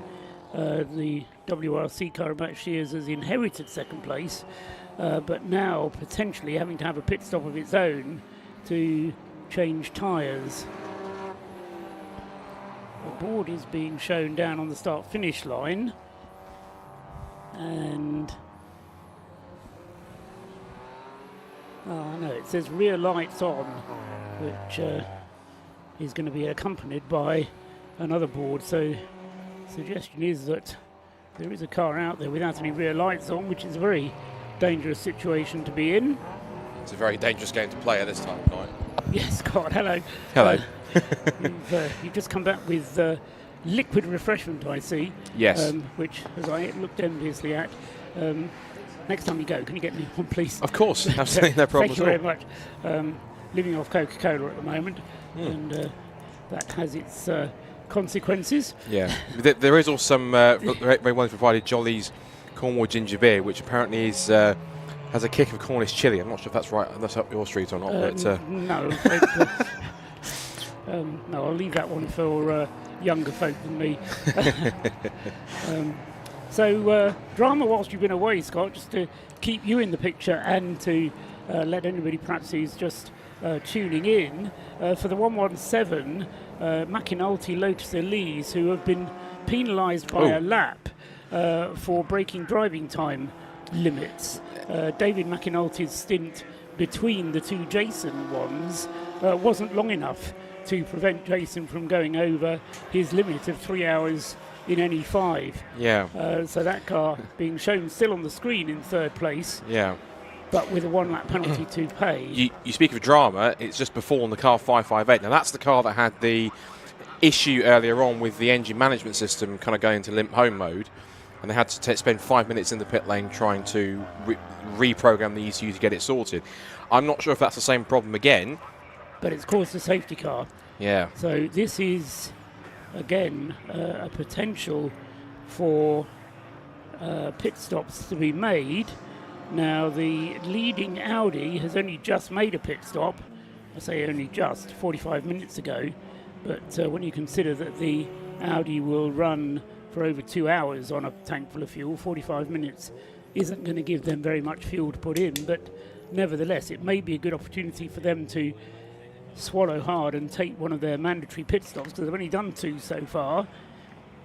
So we may see a rush of cars to the pits as the safety car comes out for the 4th time in the first 5 hours of this race. Little over an hour and 3/4 still to go of today's element. and then we do it all tomorrow. It's picked up one of the MX-5s as its first car in the queue. The number 11 car making one of its scheduled stops. Naturally, I think doing so to take advantage of under the safety car. That's the Peaky Blinders team. And the Audi is in as well. The leading Audi has taken the opportunity. Oliver Wayne, as I say, had been out for 45 minutes, but he's come in to take the 4 minutes whilst the safety car is out. So it makes sense to do so. Even if you're not going to be able to put a full tank full of diesel into that car, it does make sense to, as I say, take the pain of the penalty, or take the pain of the pit stop, and they'll be refueling that car now. Also has come in the breakdancers relay team. Paul Herndon has brought that car in. A couple more have also hit the stops whilst you're looking at that one. The number 14 Lancaster Insurance Auto Test car. That's the car that's got the team up of Auto Test and BC Cars Motorsport. Adam Sparrow, who is now a 2-time vice champion in the Gaz Shocks Mazda MX-5 Championship. It's brought that car in from 11th place. And also in is more MX-5, the Jaffa Cake Racing number 96 car. We just saw the board being held out for as we saw the 11 car leaving. So that is the 96 car which has headed into the pit lanes. 96 has got Brian Bursey has stepped out of that car. Also we have car number 3 that's in as well, which is Robin Yao. That's one of the Paul Sheard Motorsport cars 2. We've got one of the Anthony Seddon cars in. That's the leading BMW 116 trophy class car. That's George Healer at the wheel of the Anthony Seddon racing machine. The RAF sustainably powered by Infrastar MX-5, which I think, if that's the right MX-5, I think it is. That's the one that was originally put together by Paul Sheard, because it still has the Paul Sheard stickers on it. And that car's pitted from 18th place. The Yggdrasil BMW from 4th in class, number 90, has also made a pit stop, as is we pointed at Peaky Blinders. Matabubu Racing, who are quite stalwart to this race, are currently set in 24th and 5th in class as well. The Panda's also in, so quite a few teams taking advantage. I think it makes sense because, as I say, in some ways you need to get a pit stop out of the way, and doing it in this segment is a good time to do it. As I say, even if you're not filling the tank, or you'll fill the tank, but you're not taking the full 50 litres, you're still using the time whilst the safety car is out and lapping slowly, and 4 minutes lost represents less time on the circuit. Are you intending to go down to the pit lane before the end of the race, Scott? Yes, I imagine I'll go and relieve Rob of some pit lane duties, yes. Okay, because I've just heard a whisper that there might be some spots of rain down there. So if you do go down, you may be going down, we may have to change the schedule, and if Rob's not dressed for it, he may be coming up here a bit damp later. Right. But some spots of rain were predicted to happen overnight. It's currently 8:15, so perhaps a little bit earlier than we expected, but my rain checker did suggest that there was some rain due, although I never really quite know whether it's telling me the truth or not. But one of our camera crew has reported down in the pits that there are some spots of rain down there, which could liven up the remaining hour and a half of the race. 43 minutes still to go, and still Oliver Wayne's car remains stationary in the pits. Now it doesn't, just headed out again. So the Audi TT, number 7, back out on the circuit without losing the lead, and indeed still with a 1-lap cushion on the number 97 car, which has stayed out, Don Henshaw. And also in the 117, the David McAnulty driven car, he stayed out, as indeed he has to, because they don't have that flexibility. He could come in and stay in the car and they just refuel it. And Paul Cook, who prior to the safety car coming out was the fastest car on the circuit in the RAS BMW, car 27, goes through and now up into 4th place. So it's Class D cars, 1st, 2nd, 3rd and 4th again. The Paul Herndon Breakdancer Racing Caterham having been into the pits, and in fact now out again in the hands of Alan Curtis. Just quickly, I'll mention as well the Class C battle that's going on. We have got the leaders. We have got the Rob Boston Racing Clapham North MX-5 in. So Rob Boston is handing back over to Will Blackwell Chambers. Alex Capadia hasn't pitted yet. If he intends to, in this safety car in the 91 Stuart Humphrey Racing car, still a lap between them. Yes, but they've already done 3 pit stops, whereas the Clapham North Mazda has only just now come in for its 3rd pit stop. So if the Stuart Humphrey car would come into the pits, it would be for the next pit stop, if you see what I mean. Yeah. So Capadia staying out, although he won't be able to get to the end of the race, or the end of this segment of the race, without another pit stop anyway on the fuel. I don't know if I was supposed to publish this, but George Warrant told me off air before we talked live on air that they believe that the Stuart Humphrey car has a smaller fuel tank than the Clapham North car does. So I see. Whether that's true or whether that's just George trying to feed me with some misinformation so that I then publish it. Because George knows perfectly well that anything I say, anything he says, I'm just going to repeat. You're sure not conducting just a skullduggery, are you, Mr. Trotwell? No, not at all. We'll see what happens. As I say, anyway, it will be interesting to see how this battle plays out between the 2 Class C cars, the 2 Mazdas. We were saying right at the beginning that there was a great race in prospect. Will Blackwell Chambers against Stuart Humphrey in the early stages. Was then spoiled a little bit because Stuart Humphrey came in for an early pit stop, stayed in the car, then came in again during the safety car interlude for their 2nd pit stop, and then Martin Rich and Alex Capadia were both done full stints. The car's going through, completing another lap behind the safety car, and therefore another tranche of cars coming into the pits. The Citroen 2CV coming in there. Oh, Capadia is coming in. So the 91 car has come into the pit lane. So both the Class C cars. And I think if I'm right, I think the Clapham North car, that might be the number 2 car, in fact, actually, because that number 2 car, or is it the Clapham North car? There is a white Mazda MX-5 that's down towards the bottom of the pit lane. It looks like I think that is the Clapham North car, I think. So there is a white MX-5 Mark III, which suggests that it's theirs. Yes, I think it is. Yeah, it is. Hasn't yet been shown on the screen as having exited the pit lane, but I think that's just the screen being slow. It's that, and also they were being held at the end of the pit lane because the train of cars under the safety car were going past, so they were allowing them to get through. I think now, if I'm correct, yes, the 69 car has now left the pit lane, as is the rest of the cars that have come out from that first round of stops. We've got the 555 car is in, the 305 is back in, which after had its incident after being hit from behind by the car that's directly next to it awkwardly in the pit lane, which is the number 18 RAF Graduates car. Both of them in the 116 class. We've got the 80 116 in the pit lane as well, so a few of the BMWs are making some stops while they can under the safety car to save themselves a bit of time later on. Yes, and interesting that the cars that stayed out behind the safety car lapping just under 4 minutes. So you will lose 1 lap, and we saw that happening just now because the queue of cars was going past. So you lose 1 lap by making your stop under the safety car. But if you would make 2, you would also automatically lose 2 laps if you would pit under green flag conditions. Anyway, down in the pit lane, Rob Lewis has more for us. What have you got for us now, Rob? Some frantic work going on down in the pit lane as per usual. Silver Lake have no idea why the car stopped out on track. They've been trying to find out information themselves. But I just want to draw your attention to the RAF car that's coming in for its pit stop at the moment, and just look at the front of it.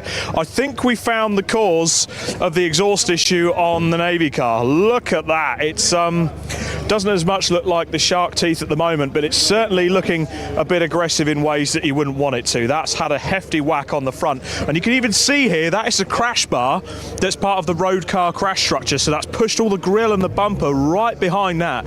It was so lucky that that hasn't damaged the radiator. They've really got away with that, which is, well, quite lucky for them. But the next door neighbours, including quite a hands-on pit marshal there from the Army team there, car number 305, they've just come into the pit lane.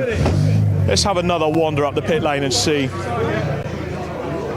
The safety car lights are off at the moment. Let's just have a bit of a wander up the pit lane and see what else is going on. There's loads of people in these teams here. Mission Motorsport, everyone has managed to get stuff done on their cars. Speaking of getting stuff done on their cars, Mazda MX-5 gearboxes. Oh, we love them.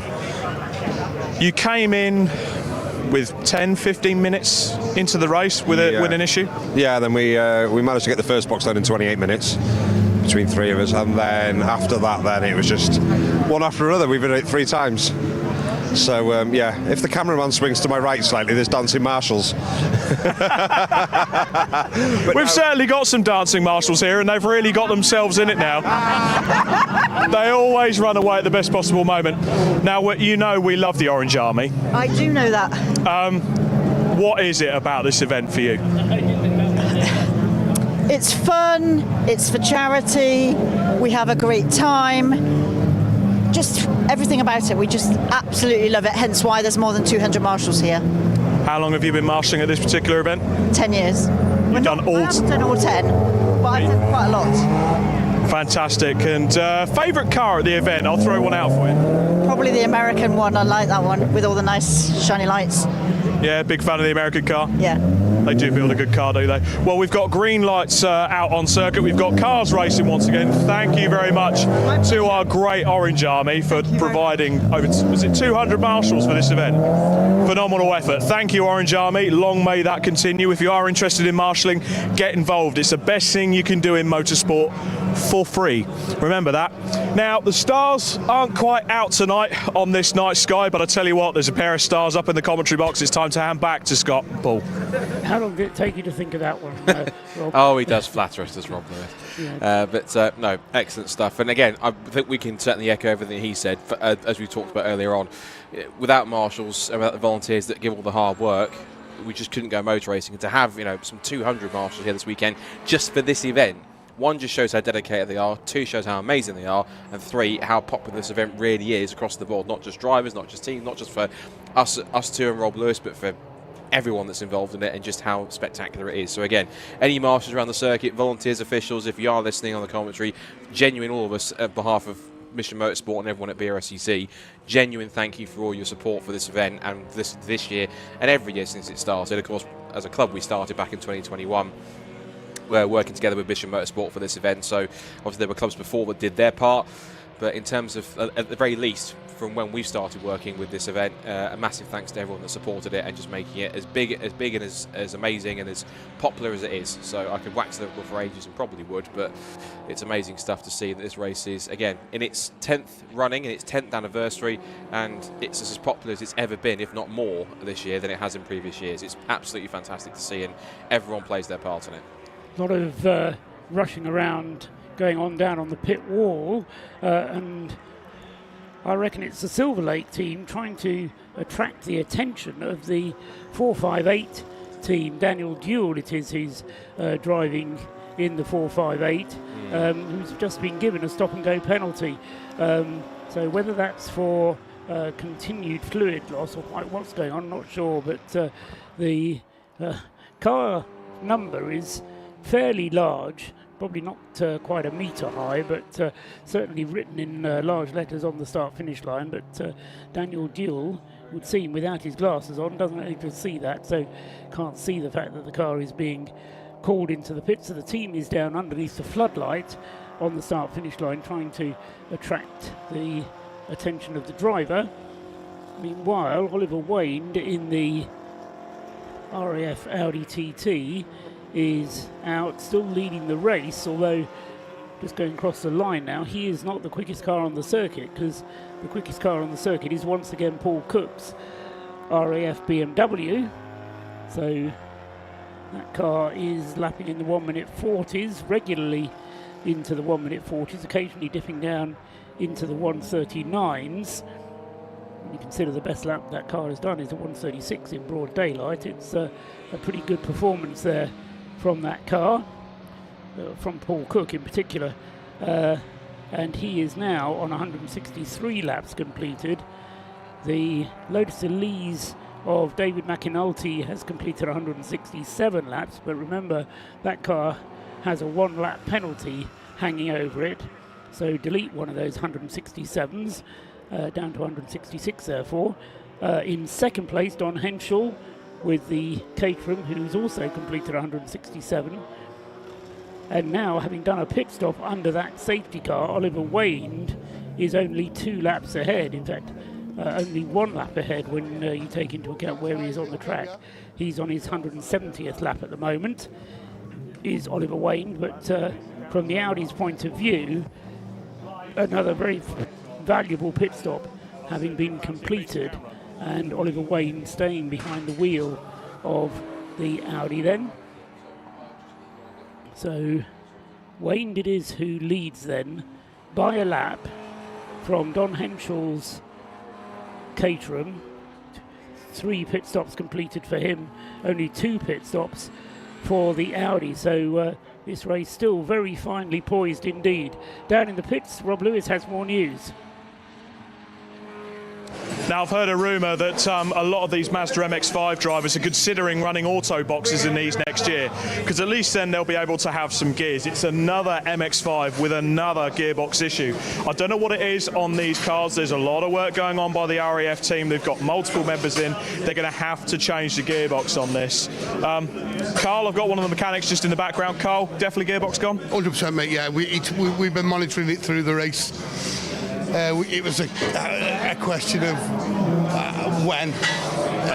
You couldn't quite nurse it to the end? No, that was a plan, to nurse it to the end, but hey, it wasn't. We got Shady lads here with us now. We're all man on the deck, so I reckon with the boys on it, half an hour we'll be back out. Fantastic. I'll let you crack on there. Good work, sir. So yeah, more problems for the Mazda MX-5. Car 558, Silver Lake, parked up Corsa safety car. That car's gone back out, so I'm going to go down and find out what happened. They had those electrical gremlins early in the race. Have they come back? Let's go and find out. But for now, back up to the 2 stars in the commentary box. Thank you, Rob. So what I was just explaining, and whilst Rob was talking down there, trying to do the sums, Don Henschel and Stephen McCulley with their Caterham is now a matter of 3 and a bit minutes behind Oliver Wayne with the Audi TT, but the Audi TT still owes us a pit stop. It's only done 2, whereas the Caterham has done 3. When you bear in mind that a 4-minute pit stop, if it's done under green conditions, then the Audi's lead doesn't look so secure, does it? 117 in third place has that penalty. David McAnulty at the wheel, having to stay out for 2 hours in order to give Jason McAnulty the time that he requires before the drive time will once again get in the way of their progress. And just checking actually between 1.5 hours, just over 1.5 hours for Don Henschel. He's been out for another hour there, so he's been out for 2.5 hours in the last 5, so he will have to be in within the next half hour, will Don Henschel, or else he will be going over the drive time limit as well. This is precisely the problem that George Grant anticipated might happen, and as a result of this problem has got Rob Boston into the car to help them with their driving time so that they don't go over any limits. So Rob Boston then in the car at the moment, Will Blackwell-Chambers standing by to take over, which he'll be in a position to do at their next pit stop, I would say, because we've got only an hour and a half of the session remaining. I think they've actually made the change. I think Will Blackwell-Chambers is in the car now, I think. Is he? Right, yes he is. Yes, yeah, you're right. Because he came in underneath the safety car and made the change there. So Willie's actually at the wheel of the car now. Yes, he is. And actually at the moment, only compared based on the last lap we just had, and traffic may well have been a factor in this one, possibly, but Will Blackwell-Chambers did a 1 at 46.590, and that was 3.2 seconds better than Stuart Humphrey. So in terms of pace, particularly I suppose in clear air or without any traffic around him, that 69 car certainly is the better in terms of pace. This has always been a treat for those watching on the live stream. It's the onboard cameras for the 2 Operation Motorsport cars, a little bit jittery in there, but we saw a brief glimpse of the 220, the Operation Motorsport Canada machine. And there it is again. And again, great idea of kind of just what the driver sees in this scenario. And again, even with the headlights, you can see the little, like almost kind of cat's eyes on the edge of the circuit to kind of help guide the way through the corners. And that gives a bit more of a mark in terms of where to go and the edges of the circuit and the racing line. And they just climb up the hill, down through the gears in towards the rocket complex. They'll turn left and then all the way 180 degrees right, ever so slightly banked around this corner. Back on the power once more. Just grab another gear and head up towards Peel Corner. You're right pretty much at the top of the circuit here as you turn through. Peel opens out as you just put the power back on, and then in a clear day you get the great view here, which is up at the top of the crest, it's looking out to the Irish Sea, and then you're faced with a massive drop as you come down the hill towards the corkscrew. And there goes one of the that's the BMW number 12 BMW just gone through to put a lap on the 220 car. And 458 is in now for its stop. So I think the phrase for Silver Lake is, it never rains but it pours. We've had an issue with the 558, and the 458 has been called in for ignoring a flag signal. So it's not been the best night so far for Alan Preble's team, that's for sure. No, what I thought that car was going to do was to serve a stop-and-go penalty. Now, whether it's done that already and has now got itself down to the pit garage, I'm not sure. It's actually just gone past stop-go area. Rob Lewis can tell us though, because he's down there with the car. Rob. It gets from bad to worse for Team Silver Lake. That was car 458. They got a stop-go penalty because they didn't come in a quick enough time when they got the black and orange flag when they had the fuel issue. Car 558, Greg Rose was in that car, stopped suddenly out on track with its electrical gremlin. As he was making his way up the bank as instructed to by the marshals, unfortunately he slid and it looks like he's jerked his shoulder. So he's gone to get checked out at the medical centre. George Davis has gone back out in that car because it appears the gremlin has once again reset itself and the car is running again. Gutting for the team. Both cars were absolutely flying in qualifying, started the race well, but those niggling little issues have started to creep in. For now, back to the commentary box. Thank you, Rob. Yes, that's exactly what you don't need. Then Daniel Duell coming in to the pits, then out of second place in the Citroen C1 class. And that's going to help Darren Ball, who is how far behind? He's actually a lap behind is Darren Ball, so they may well have managed to get that Silver Lake car back out again. Number 458 it was, wasn't it? They may well have managed to get it back out again before they were overtaken by the next Citroen C1 coming up. They're still in second place behind the number 586 WRC Developments car, which Liam Crilly is behind the wheel of. Liam having had his win earlier today in the Club Sport Trophy race, now driving a somewhat different proposition in the shape of a Citroen C1, but nevertheless still doing so from first place in the class. So Liam Crilly then in the WRC car, number 586, leading Daniel Duell, who is now on his way out of the pit lane. Back into the race. Nice little gag of the cars here we saw. That was the 555 Subaru with the 34 car. And just steaming past all of them to make it 3 abreast into the corkscrew. That's the number 27 BMW still charging its way up the order. That's lapping, yeah, same pace just about as the leaders. Well, last time by, the Leos Racing Caterham was 4/10 quicker than the leading Audi. And the, no, sorry, he wasn't. Excuse me, he was about 6/10 slower, whereas actually the RAF Motorsport BMW currently is the fastest car on the circuit, 141.2 compared to a 141.6 for the Audi TT. And there's another shot of the most experienced car in Race Remembrance history. 101 Mazda MX-5 still pounding around, still soldering on. I don't want to jinx it, so I'm going to touch wood. Their gearbox seems okay for the moment. Fingers crossed it does stay that, and I haven't jinxed it. James Cameron was talking to me about that car earlier on today, and he told me how many thousands of miles it's done, and it's something like 30,000. It was either miles or kilometres that car has on its clock. And they're all racing kilometres, okay? They're not just like your road car. You'd sort of think, oh, well, 30,000 miles, that's a couple of years driving. for some people. But that car has been out on track for all of its 30,000 miles or kilometres. I'll have to get Jim to remind me later on. That's the trouble with me. Unless I write it down, it just goes on in one end and out the other. But anyway, the Mazda number 101, as you say, without wanting to jinx it, going well so far. In the hands at the moment of Roland Wilkinson, the Mission Motorsport entry in 23rd place overall and 7th in Class C.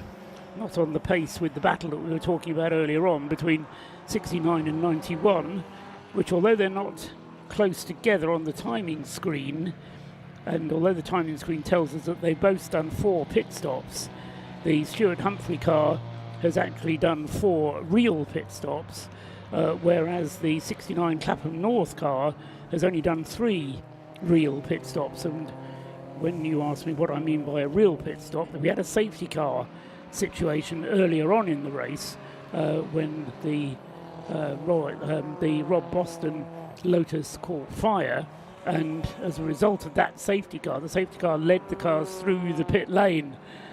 Now, some people chose the opportunity to peel off out of the queue and make a pit stop, which is exactly what Stuart Humphrey's team did.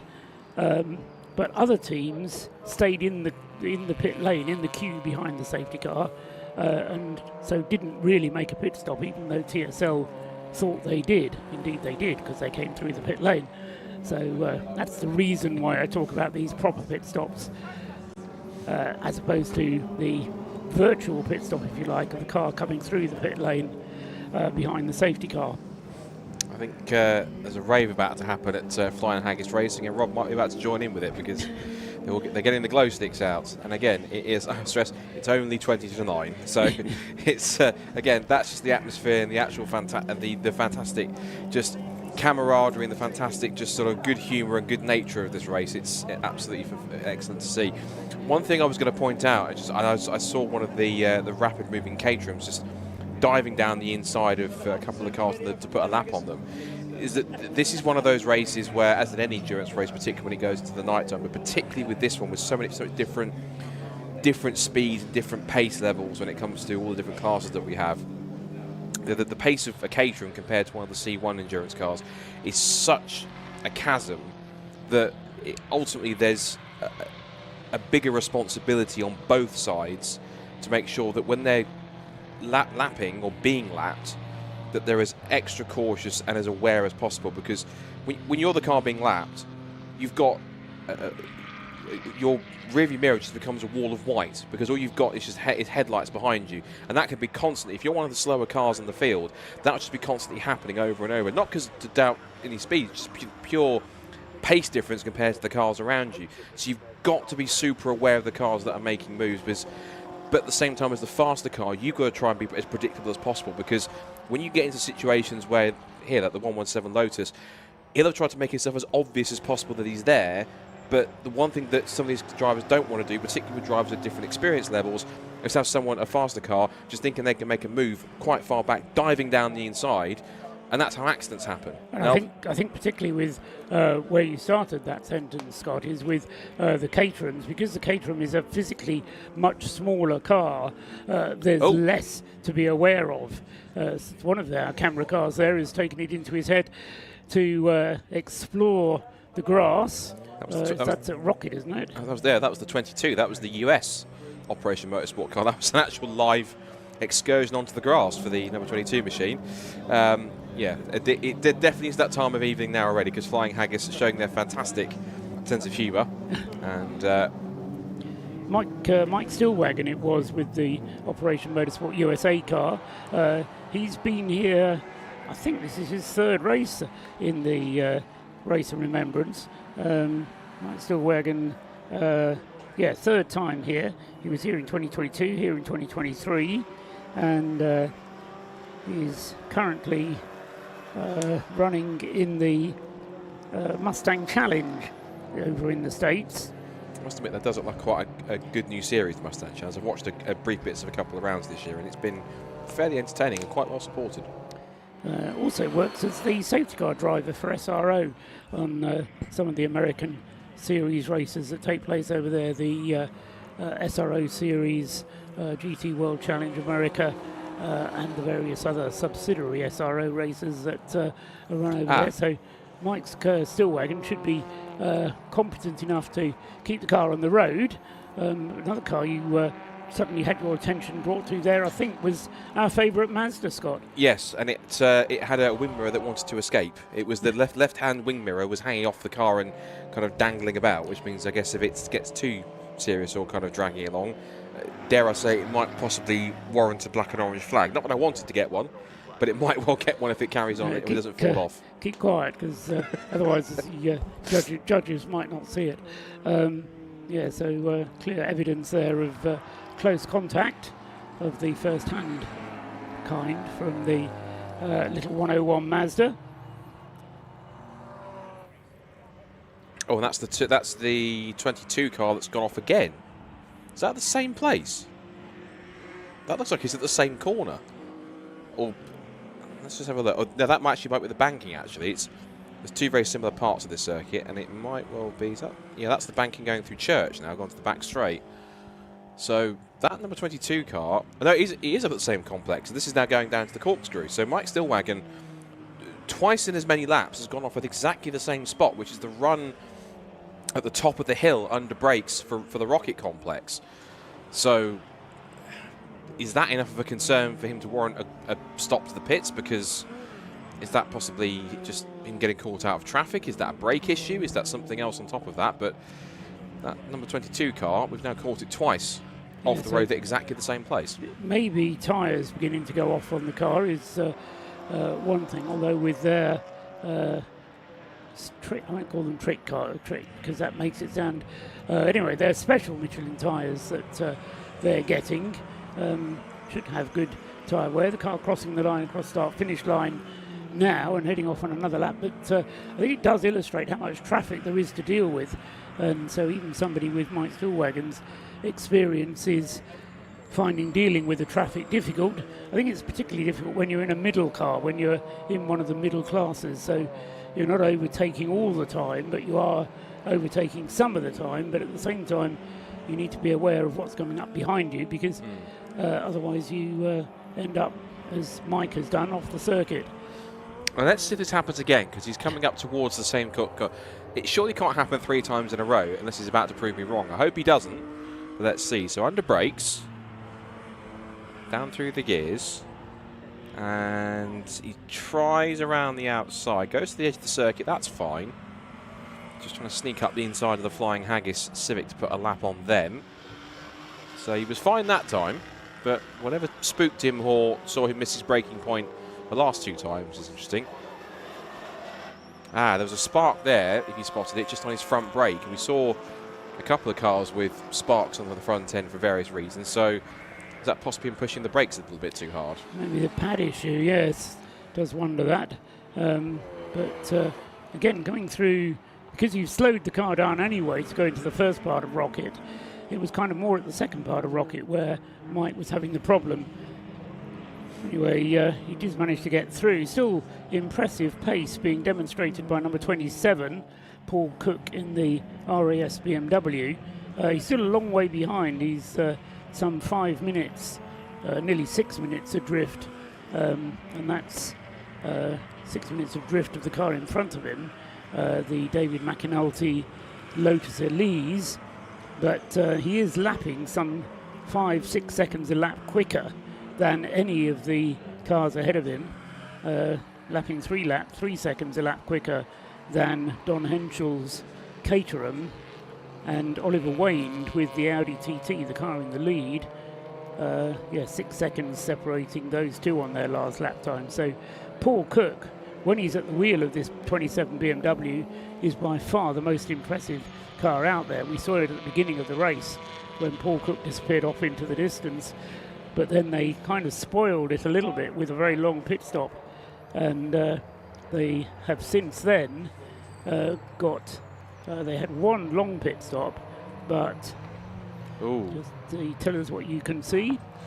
What I can see is something that's been pointed out by our camera operators, by our director, is that maybe a possible reason as to why that car's having issues, because every time we've seen it brake a couple of times now, not only is it sparking, but also under brakes. Those brakes were literally, you can see it there again, like under brakes, the brakes sparking. And just then when it was coming up towards Rocket, those brakes were cherry red. They were absolutely glowing. Now, you only see that on more kind of fast and more high performance cars when they glow that red. So on a car like that, that spells trouble, in my opinion. Yeah, I mean, the discs will get very warm, but no, the problem comes if they're sparking. That suggests that the pads have worn down, and they will have been hoping to get to the end of this segment of the race 7 hours before the pads wore altogether. But if they didn't check them at the last stop, then they certainly need to check them now, and we may well see Mike Stillwagon coming into the pits and calling it a day. They'll be on the radio to him to ask him whether he can continue. The pace is still reasonable from the Toyota, and I was about to tell you about the pit stops from the number 27 car that it has had, and yeah, the first pit stop was 7.5 minutes, the second pit stop was 6 3/4 minutes, and only at their most recent pit stop, their third and final pit stop, did they get the pit stop down to 4.5 minutes. So those longer pit stops have cost the number 27 car fairly dear, although the car is running strongly, as I say, particularly in Paul Cook's hands, and is now in fourth place, but 5 laps behind the race leader. But still a long way to go. Over an hour of this element of the race, and then 5 hours of racing still to come tomorrow. Whilst that's been happening, I saw it on the timing screen first, and then I saw it actually pull in. The 22 Toyota has come into the pit lane, so I suspect they've either been radioing to the team, but also possibly even seen the red front brake discs and the sparking under braking, and so I had to bring it in to have a look and see what the front end is. So I imagine that might be something, in fact, he is already down there, in fact, that Mr. Lewis can have a look and see. Our camera guy's already down there, so we'll get to see, I guess, the state of the brakes in a second. So, right, they're going to work on the front end now. All 5 nuts off the front wheel. And then we'll probably, if we can, let's see if we can stay here and just look at the condition of the front brakes, because let's have a look here. As the wheel comes off, I must admit, I'm not an expert on how brakes look, but we'll have a look and see. So you need to be able to see into the caliper to see what is left, if anything, of the pad. Doesn't seem to be much of a pad left there, so yeah, I think the caliper is going to be difficult to get off. That's the first thing they're going to find out. It's going to be red hot, of course, and somebody once told me it takes commitment to take a disc caliper off, particularly when the discs, or the rotors as they'll call them in America, is as hot as it will be, and the team will be, as I say, they'll have a new set of pads ready, but they're going to have to replace the whole caliper, I suspect, if the pad has worn down to the metal. You can see the scoring on the disc there, which indicates that that pad has been completely worn away, and so they're coming out with new discs. They've got new pads there, but they're going to need new calipers, I think, as well. Yeah, I think those are the old ones. In fact, that's the ones that's come off the car, I think. Okay. And yeah, I'm not an expert, but I don't get too close to those, because they will be radiating heat. Yeah, I'm not an expert, but I think it's safe to say those pads have had it. So it was Colin Garrett. I misspoke earlier on when deciding who that was in the number 22 car. Colin Garrett having his first race of Remembrance this year. I think it was you he spoke to, wasn't it? Or was it Rob earlier on? Yeah. Young Colin Garrett. So he was at the wheel, possibly with less experience of how a car feels without any brake pads. Yeah, well, the timing screen still shows it was Mike. Mike's still working at the wheel, according to TSL, in fact. Whilst we investigate that as we're watching it, let's see if we can get some views from down on the ground from Rob Lewis. So, Rob, tell us what's happening and what can you tell, what's occurring down. Brake pad changes going on in the car. I'm going to grab a word with Mike Stillwagon. Mike, we spoke to you on the grid. You're really hustling these cars, aren't you? Yeah, well, I just got in. This is my first stint of the night. The previous 2 drivers told me that we were having an issue with a low brake pedal. And so I was prepared for that with some extra tapping of the brake pedal on the straightaways, but that just wasn't going to be the case. I went straight off the track at the end of Rocket 2 laps in a row. So I radioed to my crew after the first time, and I told them, get some stuff ready. I'll milk it until you're ready, and that's what we're doing. We're doing a front brake pad change and possibly rotors. I saw them carry out some brake rotors. Is it gone right down to bare metal then? Yeah, it sounded like it when it was hard to tell when you're at speed if it's actually metal on metal, but the fact that we had no stopping power would tell me that there's no material left on the brake pads. And then when I pulled in here to the pit, I can feel them grinding. So quick call to change pads and rotors, and we're going to make it happen. We got a great crew. Operation Motorsport beneficiaries are doing a fantastic job all week. Fantastic. Mike, I'll let you get your head back in the game there and get going. But look at the work these mechanics are doing on these cars. Don't forget, folks, these are red hot brakes on this car, and they've got to get the calipers off, check the condition, assess the discs. They've got both sides on the disc they've got to check, don't forget. These have been grinding. They've got to see if they can just get away with changing the pads on these, get it done, get the car back out, and most of all, don't lose any performance. But what work the Operation Motorsport team are doing here to the car, and that just means Mike Stillwagon could sit in the car, probably sit back, have a pina colada, and get ready to race it again for the rest of the race tonight. But fantastic work from the Operation Motorsport USA car. We're going to get a garage tour with these guys tomorrow morning and talk to some of the people amongst this team. They are doing phenomenal work. Great to see it in action. For now, back up to the commentary box. Thank you, Rob. Doing great work yourself down there in the pit lane, finding out what's going on and why, and the wherefores of it all. So thank you for your hard work. An hour and 5 minutes still of this segment of the race to go, and then we'll have the overnight pause, during which time the cars are allowed to be worked on. So if you're running short of fuel, no need to refuel before the interval. The only rule overnight is that whoever finishes the car tonight has to be the start driver of tomorrow morning's segment, but the drive time resets to 0. So even if you've driven for 3 hours tonight, you get in the car tomorrow morning and you start again from 0. Although you'll only be driving for an hour and a half, because then we'll be pausing again from, say, we'll start at 9 o'clock and then pause at 10:30 for the Remembrance service. And camera's showing us a bit of debris there on the circuit at Target. It's a very sizable bit of debris. It looks like the either a wheel arch from a car with extended wheel arches, or possibly a Caterham wheel arch, which are prone to fall off in sprint races, but less prone in this kind of race. But couldn't quite tell what that was. Is it either that or the inner lining of a wheel arch or something yes, that's come it off? could be an inner lining as well. That's a possibility. That's interesting.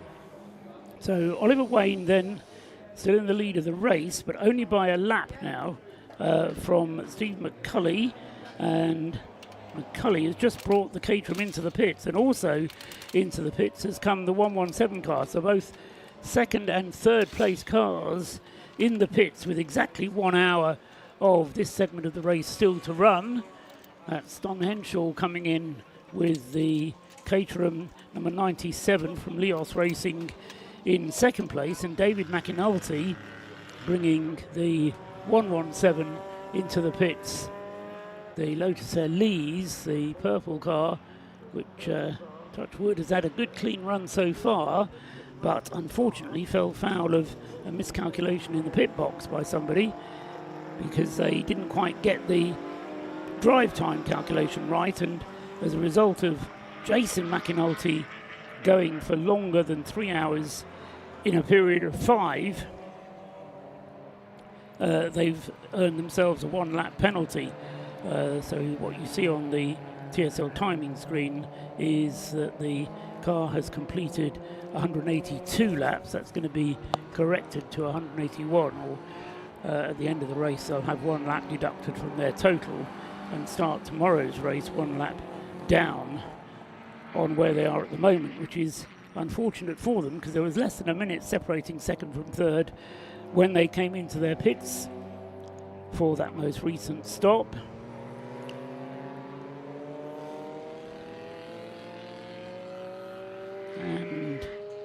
Stephen McCulley already back out on the circuit. So Don Henshaw out of the car, and Steve McCulley having his third stint behind the wheel. So he'll be feeling the effects of that at the end of the race, no doubt. And Jason McAnulty will be getting into the 117 Lotus to take the place of David McAnulty, who that time did a stint of very nearly 2 hours, but with just 1 hour still to go of today's part of the race. Jason won't be in danger of extending the drive time over its limit this time through. Paul Cook still lapping very rapidly indeed in the number 27 BMW. He's been out for 43 laps now, so he'll probably be coming short of fuel fairly shortly. Another 2 laps for Paul Cook at most, and then I think we'll see Paul Cook into the pits, and then presumably handing back to Chris Slater. Just seen a shot of the front right brake disc from the 22 car that's still having its brakes being worked on. You can see there's even a patch of it just around the edge, which is practically been charred from where it's been braking so hard, I think, and it's steaming like it's smoking like anything. So either that's been out and then back in again, but the brakes still aren't right, or there's still something wrong with that car which they've been working on for a while. I'm not sure they've taken the disc off yet. They've only just got the caliper off, so I think they're still working on taking the disc off. Of course, this is a road car, and getting the I don't like the way that bare arm is as close as the close to the disc as it is there, but probably all perfectly safe. I'd be wearing double thickness sleeves, I think, if I was. No, that disc hasn't come off yet. They're still trying to unscrew it.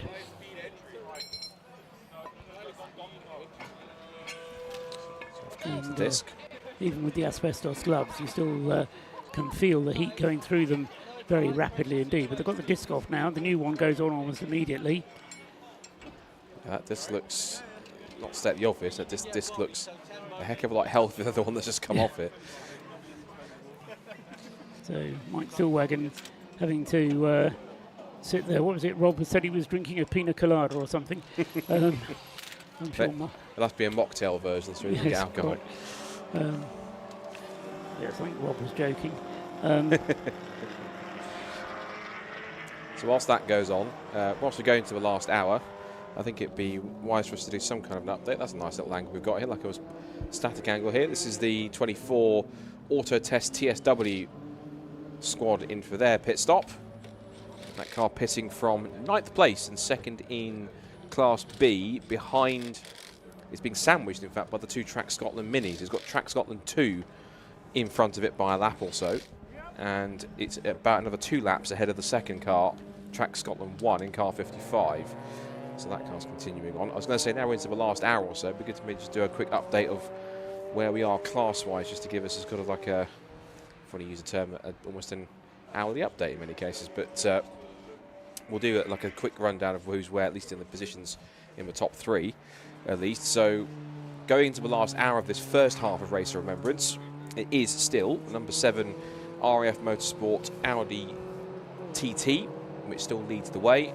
It has a 5-lap lead at the moment over the number 97 Leos Racing Caterham, Steve McCulley with that car, and then the Able Care ES Motorsport Lotus Elise, which still has that 1-lap penalty for exceeding the drive time.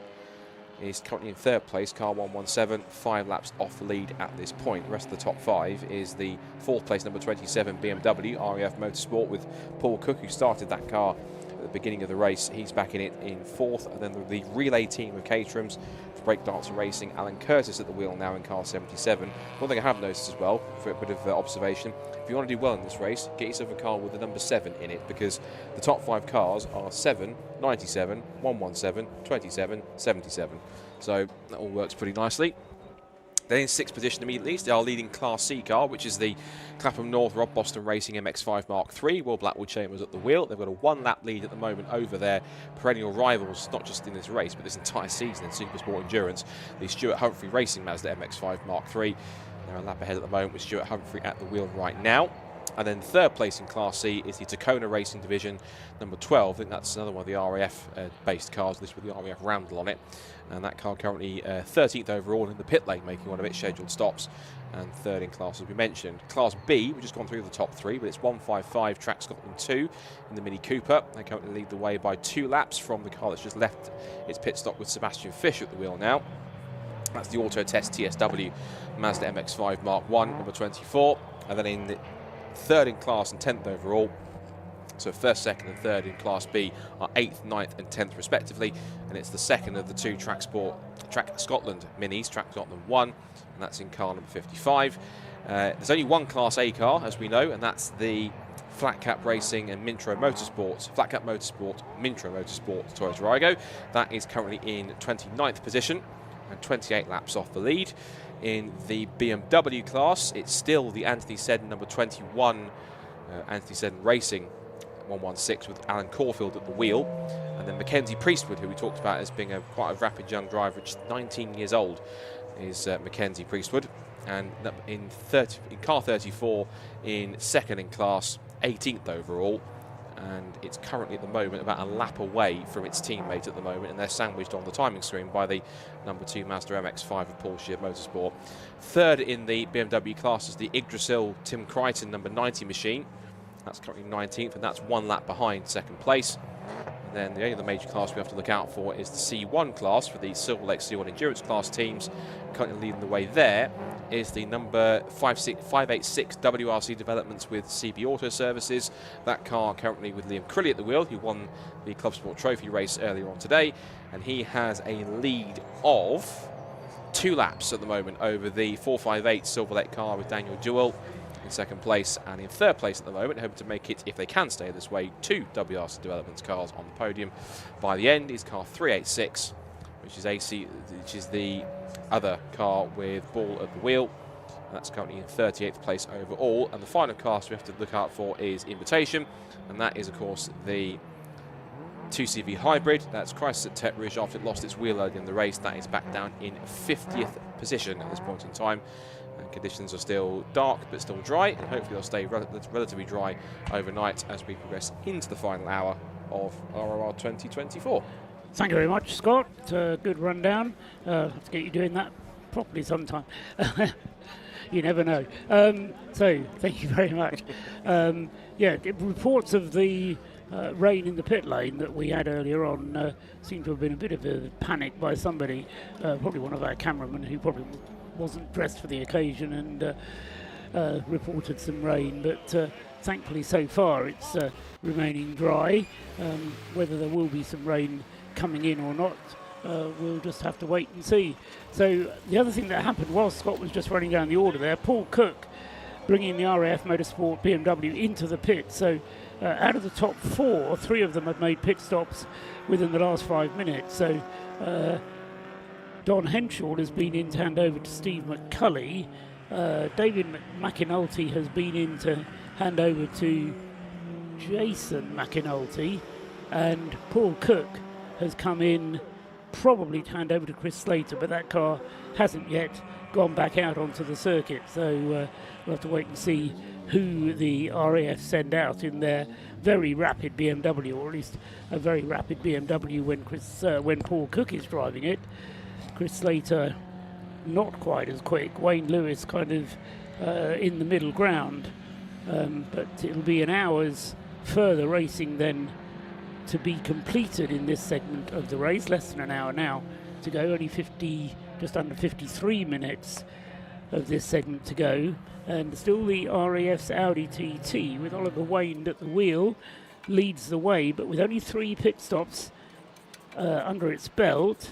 Everybody else has done at least 4, and in the case of the number 77 relay team of the breakdancer crew, they've done 1, 2, 3, 4, 5 pit stops already, with still a further hour to go in the Caterham relay team, so they'll have no trouble at all getting through their 6 mandatory pit stops in the time allotted. The number 27 car is now completing its 4th pit stop. The other one that's only done 3 so far is the number 69 Clapham North team, which changed from Will Blackwell Chambers to George Grant to Rob Boston. That's 2 stops, and now their 3rd stop was back to Will Blackwell Chambers. And our understanding is, or my understanding is, from what George Grant has told me, either officially or unofficially, is that Will Blackwell Chambers will be staying in the car to the end of this segment. Whether he has enough fuel to stay in until the end of this segment is going to be touch and go, so they may well elect to put their 4th pit stop in just before the end of the race, before the end of this segment of the race, and then rely on the fact that the safety car will close the gaps up just before the end, and at the very least for tomorrow morning's race, and so thus help them to maintain their advantage over the 91 Stuart Humphrey team, which, as I think Scott mentioned, now has Stuart back at the wheel of the number 91 car, Stuart having started the race for that team, and then Martin Rich and Alex Capadia both having done their turns behind the wheel. Martin Rich having done 56 laps, Alex Capadia a slightly shorter stint of 35 laps compared to the opening stint by Stuart Humphreys was, he did a full stint of 56 laps and then went out again for a second stint, but brought the car in under the safety car when the safety car led them through the pit lane, as I was describing earlier on. There's the 22 GT86 is still being worked on with its brakes. Either with that story or something else, we'll head back down to Rob Lewis in the pit lane with more details. You can hear there the starter motor is turning on the car. He's just pressing the button. For some reason, the Team Flying Haggis car went into the pit lane, tried to start the car up again. They've put the master switch on.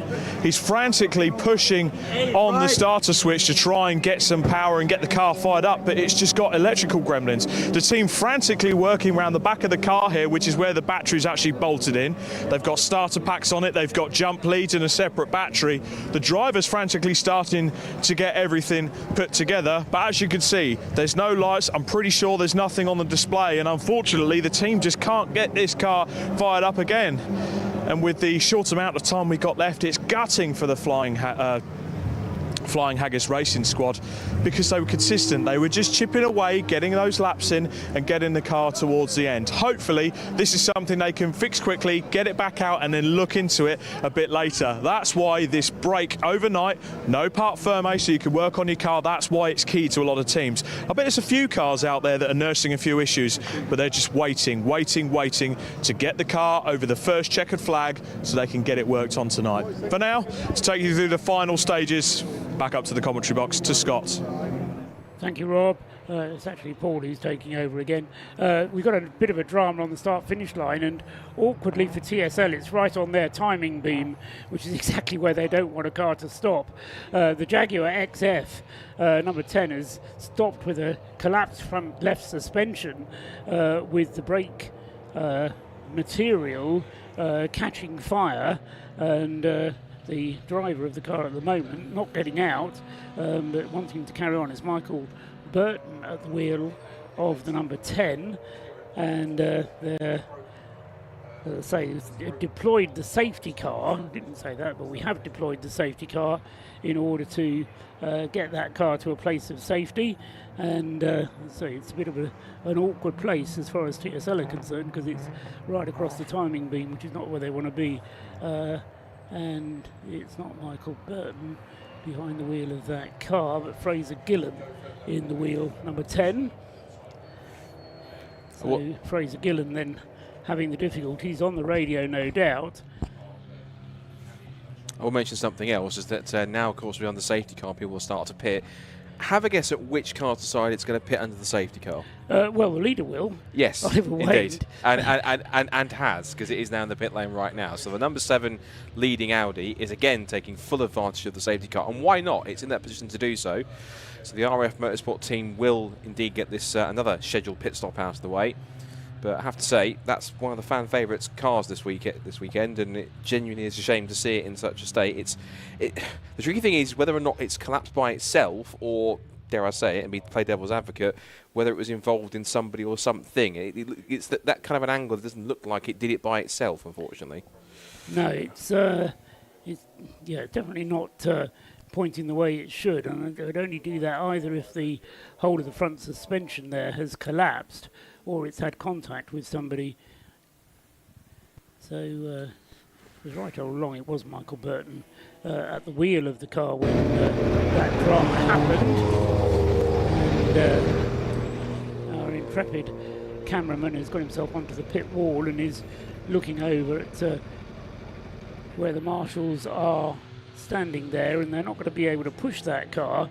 So the recovery flatbed is coming to its assistance and is parking partly on the track, and they're going to hoist it onto the back of the flatbed. And this may be, even more frustratingly, another reason for the safety car to lead them through the pit lane, because where the flatbed is, there is quite a bit of the track which is blocked by the recovery unit, and on the racing line the cars tend to stray out to the outside of the circuit after coming through the bus stop, and the safety car will have to make its decision as to whether it comes through the pit lane or down the start finish line again.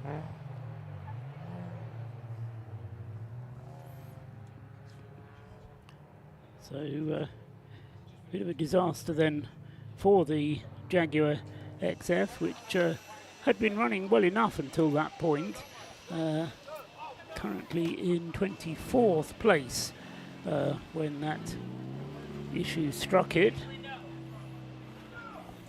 Just whilst we're talking there, whilst we're on the safety car, the number 22, which you saw had its earlier on brake issues and brake overheating, has now come into the pit lane, and it was been in the pits for pretty much about, trying to work it back on my live stream, that's about 25 minutes it was in there for a brake change, because it came in with about an hour and 10 left to go. So it's just left with 45 minutes left in the race. Now, I think thankfully for us, Paul, they're not bringing the cars through the pit lane. They're bringing them down the pit straight, because I think they're going at a slow enough pace and there's enough room on the pit straight to be able to make them all go through at a sensible enough speed past it. So that's a bonus. It means it won't confuse us further on the timing stream, thankfully, on that side. In terms of pit callers, as naturally there are a few cars coming in as you'd expect in this one. The race leader is just being pushed back and has completed another, looks like, trouble-free pit stop. Quite a few of the C1s are in for stops. We've got the We Buy Any Phone car, which is just pulling in now, 486. It looks like it's almost a full service all round for, I think, at least 3 of the WRC Developments cars. The 586 is in, 486 is in. The Scuderia Polo Rosso car is also in too. That's 310. The 52 BMW is in as well. The 48 Patron Racing BMW has decided to make a stop too. The number 2 Mazda MX-5 is also making its way backwards. Now it's being pushed back out of its stop. Flying Haggis Racing, I think, have just completed the stop too. They're heading to the end of the pit lane and now getting the clearance to go. 52 is being pushed back now and ready to go also.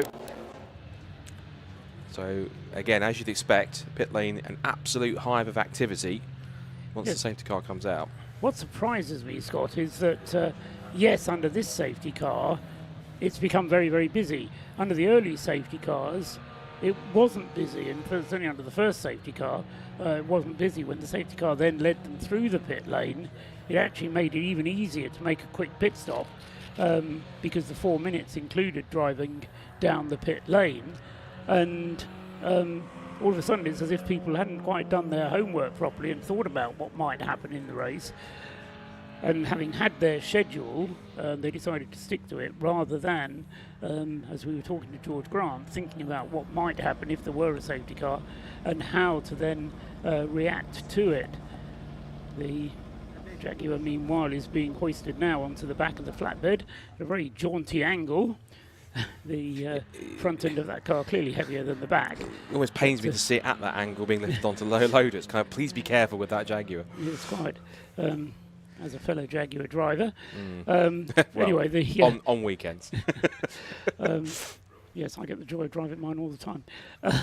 Anyway, that one is going to be, well, it is now on the flatbed, and it will then get taken back to the pit garage, where the team will be able to work out what, if anything, has broken on that car, and they're going to be able to work out what to do. Mike Burton has exited the car and is now trying to fight his way through the pit wall gate, which is being opened for him. Knock, and it shall be opened. So Mike Burton then back on his way.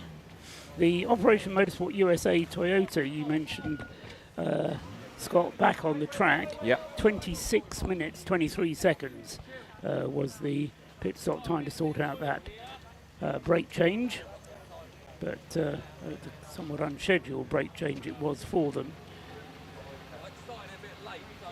So Alex Smith has now taken over doing the driving of the leading car number 7, and it has now done 1, 2, 3, 4 pit stops. So it's on a schedule with the rest, and it had a lap of a lead anyway. Well, it had 3 laps of a lead anyway.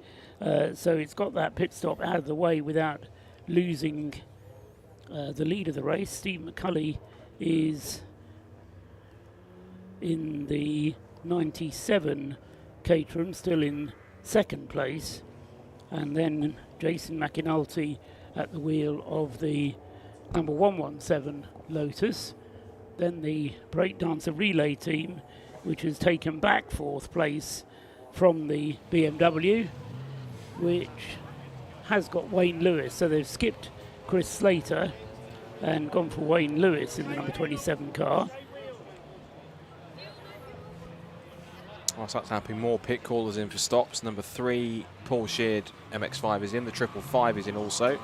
So the Subaru making another scheduled stop. The 54 car is also, that's another of the BMWs, and that's taking at least 1, if not 2 churns of fuel. So that's obviously fueling itself up for the rest of the race. Churn 1 is done. Churn 2 is in. You can see with the 555 Subaru, the fact that all the drivers are wheelchair users. So essentially there is a different system for them to get in and out of the car. Remember, of course, they don't have, it's an automatic gearbox and they have hand control, so there's no adaptation from one to the other. Sometimes some teams have a wheelchair user or 2, or someone that requires hand controls, and so they have to put 2 sets of controls in, one on the wheel and one on the regular pedals. But this one, the guy who was up here from that team earlier on was telling me that one of the drivers does have the use of one of his legs, and so they do use a pedal. What he didn't tell me whether it was the accelerator or the brake that they've set up for him, but they do use a pedal on one of the cars for one of the drivers. But yeah, they've got one working leg between the 4 drivers, was how he described the situation to me. But absolutely magnificent. That car has managed to get out there and is going as well as it has done. Certainly from the mechanical point of view, the Subaru hasn't missed a beat. And now the Jaguar has been returned to the paddock, and they'll now bring it. Now, will they bring it into the front of the garage, or will they bring it to the back of the garage and then have to work on it at the back of the garage? We'll have to wait and see. One more lap, I think, behind the safety car. Coming through now to make another lap behind there. It's the 3rd lap it's done behind the safety car. Although it depends how you count them, because of course we had one lap where the race leader was in the pit lane. you can see now that the obstructing Jaguar has been cleared, the pace is clearly quickening, which means I think we will be going, I'd like to think, safety car in this lap, because the track is now clear to go once more. I'll certainly agree with that. So every opportunity for them to get going again, as we see on the screen the Paul Sheard Motorsport Mazda MX-5. Very international affair in that car. We've got a Brit, a Romanian, a Chinese driver, and an Italian, apparently. So, plenty of international interest in that car, at least. They're about to be pushed back into pit lane. And away that goes off into the darkness. One thing I was mentioning also as well when it comes to the light setups is that a lot of teams do prefer the light bars as well. They'll put light bars atop. It's kind of the modern day equivalent of the big WRC style kind of lamp pods that you used to have on those cars. I mean, I think a team should enter again and have one of those lamp pods on the top. But yes, it would be a bit old school, but I think it looked cool. Yes, I think lighting technology these days has very much gone in favour of these LED light bars. Yeah. And, they're very light, pardon the pun.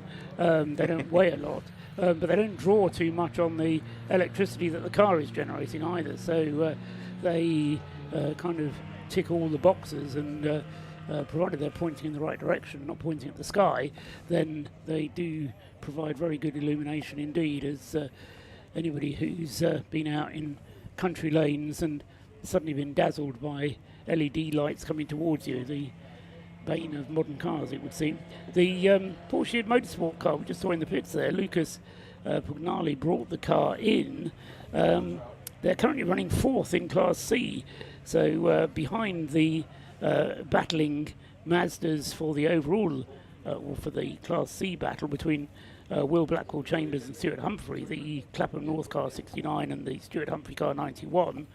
Next up is the BMW, and then we've got the Porsche cars. So they're doing quite well there, and they're keen to continue to do so. Down in the pits, Rob Lewis has more news for us.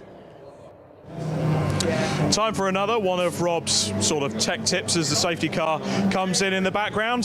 This here is an alternator. That pulley spins, it produces electricity, that fills the battery with electricity, and the car can work. As you can see, the team are furiously working on the stricken little Panda, because unfortunately it has run out of electricity because of a faulty one of these. That is the alternator that has caused the issue. So it will be going back on Monday. From? A car parts supplying company. I see. Looks like they've gone to the wrong car parts supplying company, because that is absolutely red hot. It is actually really hot. And it is not producing any electricity. Out, so we're getting strapped in, so let's clear a run. Yeah, I suppose we better get out of the way then. So the Panda is coming back out. Fear not. Back to you. Lovely job. Well done, Rob. Right on the ball there with all the information that we need and more. So thanks for that. We've got just over half an hour of this segment still to go before the BRSCC wave their unique red and white checkered flag to bring this segment of the race to a close. There's no limit at the end of this segment of the race as to when you're allowed to come and refuel. There is tomorrow morning before the Remembrance service. No refueling is allowed in the last 15 minutes, but other than that, there's no ruling tonight to prevent late pit stops. But as far as the leading contenders are concerned, they've all completed now 4 pit stops.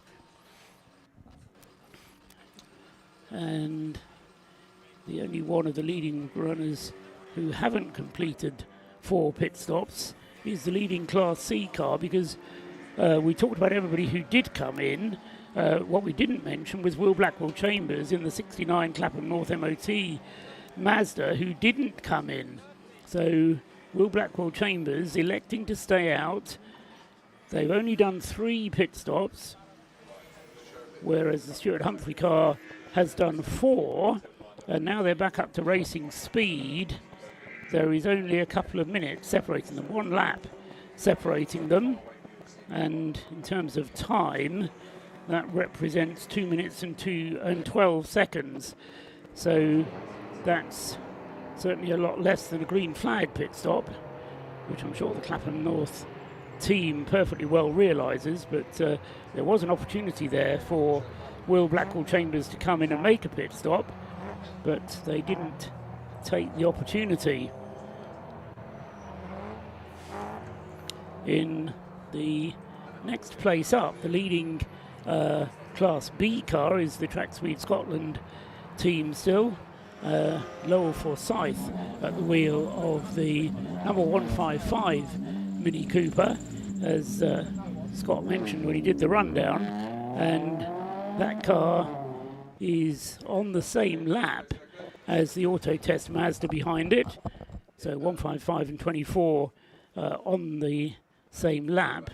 And then one lap behind them is the other Auto Test Mazda, car number 14, with Fiona Kindness now at the wheel of the Track Scotland 1 Mini Cooper in 4th place in Class B. So we've been talking about the close battle between the two Class C cars, but it's pretty close as well in Class B between 155 Lowell Forsyth and Sebastian Fisher at the wheel of the number 24 Auto Test Mazda in 2nd place in the class. Oh, that's a sideways MX-5. That's the Team Tequila car, and that's right on the apex as they come down to the braking zone, and thankfully does quickly move it out of the way. As I believe we've got more news there with Rob in the pit lane as the Tequila car gets back underway. As you can see, the Jag is back into the pit lane. Absolutely devastating for the AFCN Motorsport team. The poppy band colour, beautiful livery. I've got Dave here with me, who runs this project. Dave, heartbreaking for you guys. What happened? We were taken out in the last corner. We were undertaking. A car slipped down the inside and punted the front left wheel. Pretty badly damaged the steering rack. We're not out yet. It's 9:30. There's half an hour of the session tonight, and then we've got all night. So we're going to work on the car and do our best to get back out. But yeah, heartbreaking, but it's not over yet. This whole project has been fascinating to watch. The scheme, the involvement of the RML group, how do they come into it? A really interesting start to the programme. So it's only in July we decided we wanted to go racing, and I had a quick chat with John Hindhoff from Radio Le Mans. John said to me, Dave, let's get RML involved. So we talked to RML about building a cage for the car, getting some of their experts here to help us with pit strategy and racecraft. So RML have been fantastic supporting us, but we've also had a lot of other supporters. The graphics are all over the car. I think everyone's seen them. But a load of companies out there have helped us out to get us out racing, which has just been wonderful. I've heard a rumour, could potentially we have Mr. Hindhoff join us tomorrow in the pit lane? Yes, absolutely. We refuse to let this race go by without John coming to drop in and say hello. And he's driving around a rather nice Range Rover at the moment, and he's on his way over to us first thing in the morning. Fantastic. Well, I'll let you crack on with the team and get those repairs done. Very best of luck to you, and I think we're going to catch up with you again tomorrow. Thank you very much. I hope so. Cheers, guys. Fantastic, Dave. Thank you. So we'll let the team crack on there with the Jaguar. Again, just take one more look at this absolutely stunning scheme on this car. We'll appreciate it. Look at the people involved with this brilliant project, and then we're going to let the team get on with it. For now, it's time to head back up to the commentary box. Half an hour to go, guys. Yes, not even half an hour, 29 minutes to be precise. So, yeah, the teams are now going to start thinking about how best to finish the race, but with the knowledge that whatever state the cars finish in, they can then pull them back into the garage and do any changes that they need to do. At the very least, that's going to be putting a new set of tyres and refueling. I would imagine in many cases it will be changing the brakes on the cars as well. Certainly front brakes and possibly rear discs and pads as well. Who knows, maybe some changes of gearbox and various other hard work going on overnight. So even though we will be taking a break, the work in the garages will continue late into the night, I suspect, and all of the hard work which the drivers have been doing will be copied by hard work done by the mechanics down in the garages overnight. And certainly there's a number of teams with quite long job lists to do, not least that Rob Boston Racing Lotus Elise, Scott, which we heard from George Grant, they're planning to get out tomorrow morning. You'd hope so, and they've got plenty of time to do it overnight. Of course, it'd be a long night for the mechanics trying to get that sorted. We talked about the fact that some of these guys have hotels to go to and what have you, but ultimately these guys tend to make some sacrifices because they do it for the love of the sport, or at least that's what they'll tell you in many cases. But yeah, it might be a long night for some teams. It's interesting to note, for a second that was 3 wide between the 305, the Royal Engineers BMW, and the 2 Silver Lake cars. So both the Silver Lake cars back out now, the 558 after it's had both of its problems, has now been reset. I don't know if it's just a ticking case of when that happens again. We're not sure. Speaking of problems, the Fiesta is back in again. I didn't see anything wrong with it. It just pointed to the fact it's coming back into the pit lane. The NJM Racing Fiesta, Kermit as it's known. So, but in terms of the Jaguar, interesting to note that he was undertaken, or at least passed by a back marker diving down the inside, and it proves the point that I made earlier on in terms of in these conditions, particularly at night with this many cars with so many different speed differentials, you've got to be careful. One, as the person being passed, to be aware of the cars around you and the car that's faster than you, to make yourself as clear as possible that you're going to move, and don't try and dive up the inside, spook somebody in front of you, because that's what can happen. Yeah, indeed. And I made a calculation at Le Mans many years ago as to how many overtaking moves were made by all the cars. So how many times did one car pass another? And it was something like 20,000.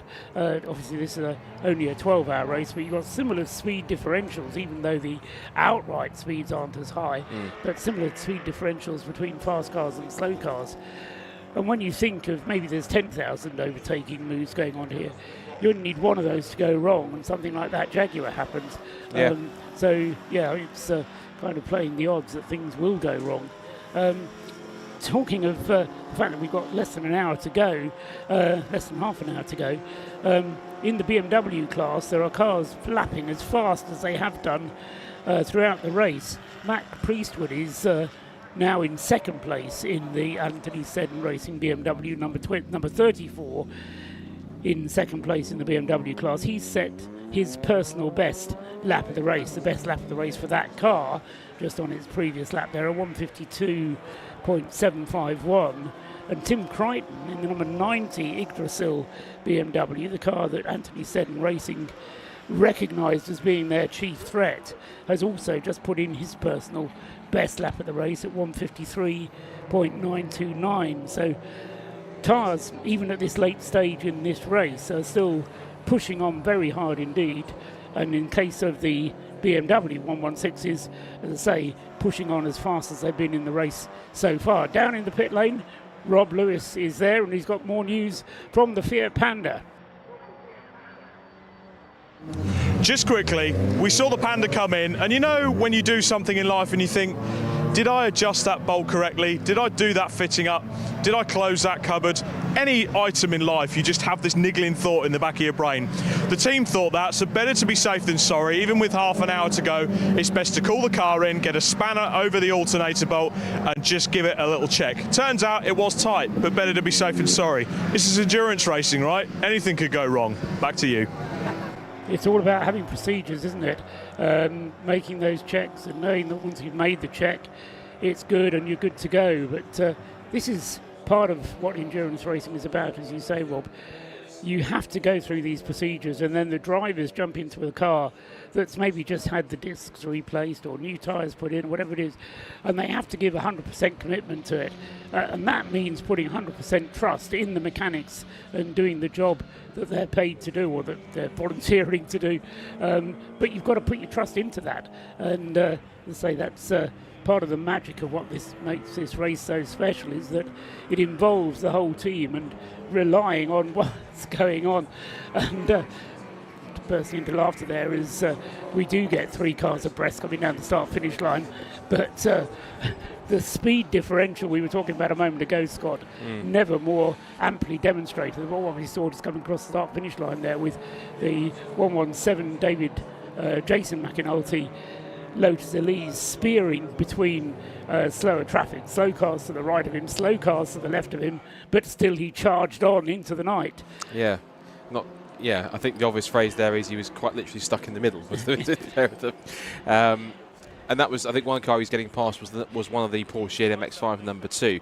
Speaking of MX-5s, this is the Breakdancer Racing MX-5. This has got all 6 drivers who are also kind of sharing a caterum each between, like in pairing off into the 3 caterums that are part of the relay teams. All 6 of those drivers that are in 3 groups of 2 to a caterum are also all 6 getting a go in this Mazda MX-5 Mark 1. Now this car, if you've watched some of our broadcasts on BRCC streets, particularly the Super Sport Endurance Cup, will recognise this car, or at least followed the championship across the year.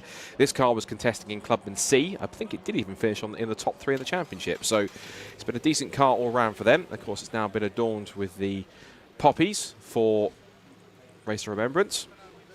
That car finishing its pit stop. In terms of where it currently sits in the order, came in 21st position and 6th in Class B. And Tim Steele was the man that brought it in, so he will hand over to another driver. We'll know who it's going to be when he heads to the end of the pit lane and scans the hue tag. If you wonder what we mean by hue tag, if you're watching for the first time and thinking why, there's a little sensor down at the top of the pit lane, which we'll just see, which is currently green at the moment. And it's right down the top of the pit lane. That's the hue tag system, which the only series I know uses it is the C1 Endurance series that we have as well. So if you've seen C1s, you'll know what we mean by this. But if this is your first time seeing this and not sure what a hue tag system is, every single driver has to have a hue tag that's basically put under their name for them. And it's what you use to essentially help TSL identify who's out on track. It actually makes our job a heck of a lot easier working out who's which, because it will show you on TSL by their first initial and their surname. In order to do so, every time you go out of the pit lane, I think it's even if you're in the same car, you must use the hue tag system, particularly for changing drivers. You have to do that, otherwise it is a penalty. But as simply you drive to the end of the pit lane, you essentially either try and, if you can wind the window down, but if not, hold your arm up to the window to a sensor pad, and then that will read it, and it'll go from red to green. If it's red, as soon as it's green, then you go. You have to do that every single time you make a driver change, otherwise you will get a slap on the wrist for it. On the wrist being where they usually attach the hue tag. Ironically. Yes, but the point that I should make there, as Scott was describing that, was that he was doing all the hand signals. He was pointing at the television screen and showing exactly where he meant on the television screen, and then demonstrating where the hue tag went as well. We've got some more sparks coming, and that's from the Stuart Humphrey car, which is sparking from its brakes, as if there is some brake problem on the 91 car, which is not in the lead of Class C, but is certainly battling for the lead of Class C. So are we going to see Stuart Humphrey making a pit stop? Well, they're going to try and make those brakes last for the remaining 20 minutes of this race. It's going to be touch and go. Stuart Humphrey stays out, goes through for another lap, and we'll keep an eye on that by looking out of the commentary box window and also seeing what the Alpha Live TV pictures can pick up. I think he was doing it again. Through the banking, yes. Every time he goes on the brakes, those cars, those front brakes just sparking a little bit. So Enzo Ferrari, you said you don't need brakes to go. No, it's Tazio Nuvolari, you said you don't need brakes to go fast.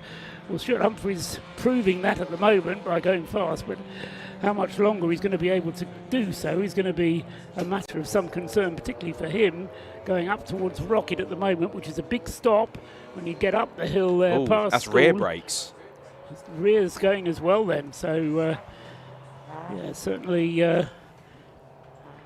Is it the rears as well, or was it the rears that we saw? It looked like it before. It looked like it was just with that occasion. It was literally just the rears doing it. If it was all fours, they'd all be sparking, I'd imagine. But yeah, the rears certainly are getting tested. But that's to me a bit unusual, because obviously, correct me if I'm wrong, but usually when it comes to brakes, the fronts will be the ones that should be doing that. So if it's rears, that's something a bit more of a unique problem, I'd have thought. Well, unless they've already taken the opportunity to change the fronts, and they thought, well, the rears will last us for the 7 hours of this segment of the race, and at some point in the early part of the race, they might have already changed the rear brakes, but it would have been a very quick stop if it was. But Stuart Humphrey is at the wheel at the moment. He's got 20 minutes, 18 minutes to keep going. Yeah. So this is, director was listening, so he's put one of the camera guys down there. This is the TSL, this is the hue tag pad, which the drivers have to put their kind of arm out towards when they pull up alongside it. So it will currently show as red. When they go up against the pad, that red light will turn to green, so they have to do that every single time they tag out. That's a simple pad, and it will read the hue tag, which is on their wrist whenever they go out there. And as I said, each driver has one that's individually kind of assigned to them, so each driver will have a different hue tag number, which that pad will read. And of course, there's the reminder, make sure that you tag out. And you will see sometimes when drivers go back out when they've got into the car and they're leaving, you will see the teams remind them to either point at their wrist or tell them, make sure that you remember to tag out, because sometimes it's very easy to be in heat at the moment when you've just strapped yourself in, you've got the helmet, the visor down, you're going down the pit lane, you want to get back into the race, and all of a sudden you go straight through the pit lane, or at least wait for the red light to go green and forget to hue tag out, and then that slaps you with a penalty. The time that you forget to do it is when you've been in for a penalty, because you're normally in a fairly certain frame of mind when you've been in for a penalty, and you go herring down the pit lane, you forget the speed limit, you forget to tag out, and you end up with 2 penalties. But I always think of it as being a bit like the pub where you go into and the cashier has to tap his little identification thing against the cash till before he can do anything.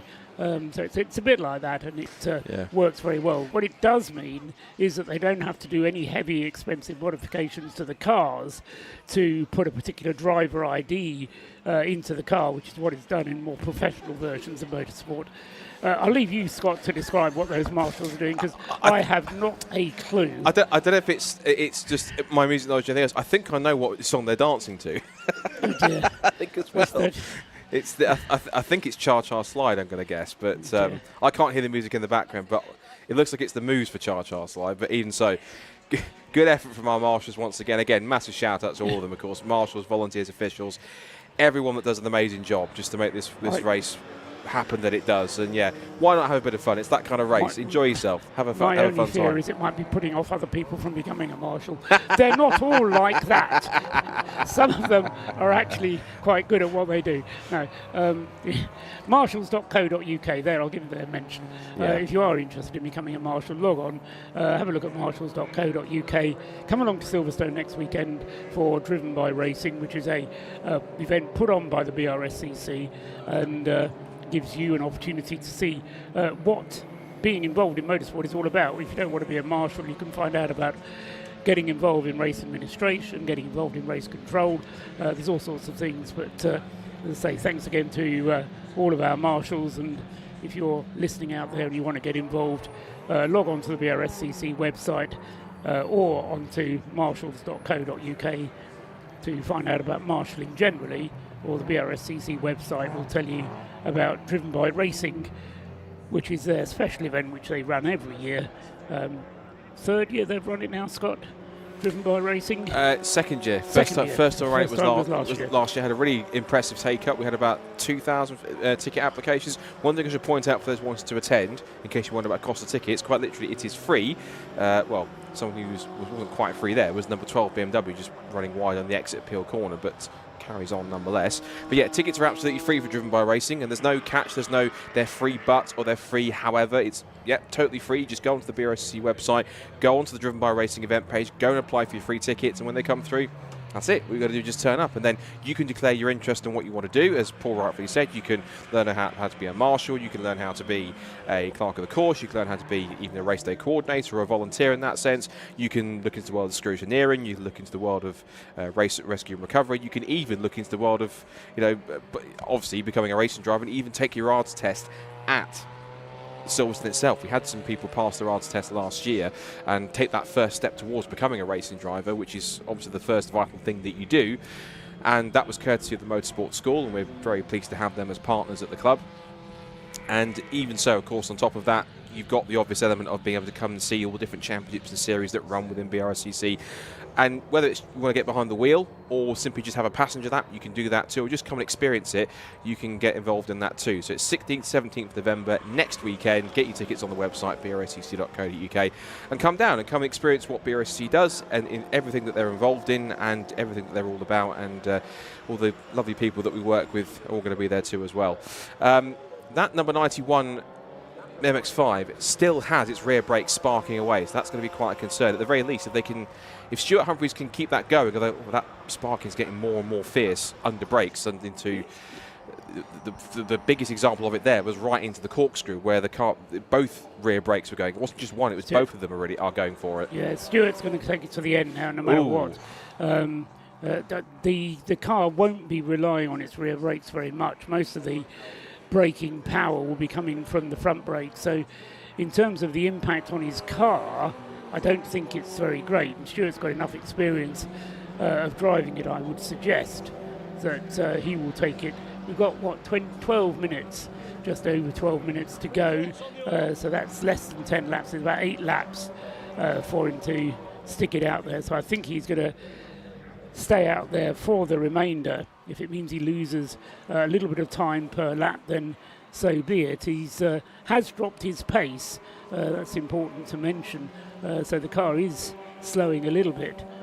He's down in the 1 minute 52s, 1 minute 51 last time around.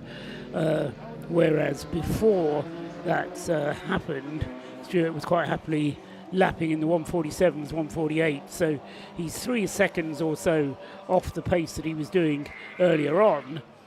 But as I say, Stuart Humphrey then pretty sure will try and stay out for the remainder of this stint. He is just under 2 laps. He's not quite 2 laps behind, but very nearly 2 laps behind the Clapham North MOT car. But as I said before, the Clapham North MOT car has only done 3 pit stops. They haven't done 4.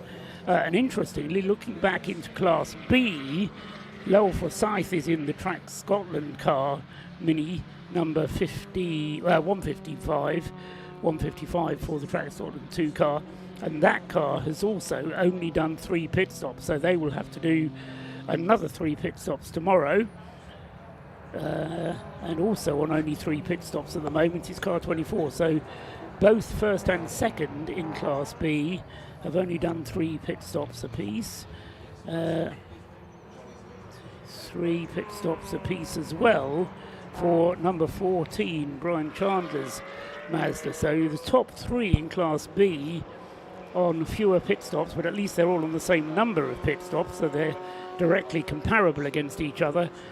Whereas in Class C, Stuart Humphrey's car has done 1 extra pit stop to that of the Clapham North MOT car, number 69, which Will Blackwell Chambers surely now will not do another pit stop in the remaining 10 minutes of this race. Certainly hope so. The other thing to mention is that I'm led to believe that the safety car will be deployed just before the end of the race, so that the cars will bunch up, even though their aggregate times is what matters. The safety car will be deployed before the end of this segment in order to bunch the field up and bring them past the red and white checkered flag as a group, rather than separated out as they are at the moment. But we'll see whether that actually happens. The safety car has been out 5 times already for various incidents on the circuit, all of them unavoidable situations where we were forced to use the safety car. Oh, somebody else bouncing across the grass there.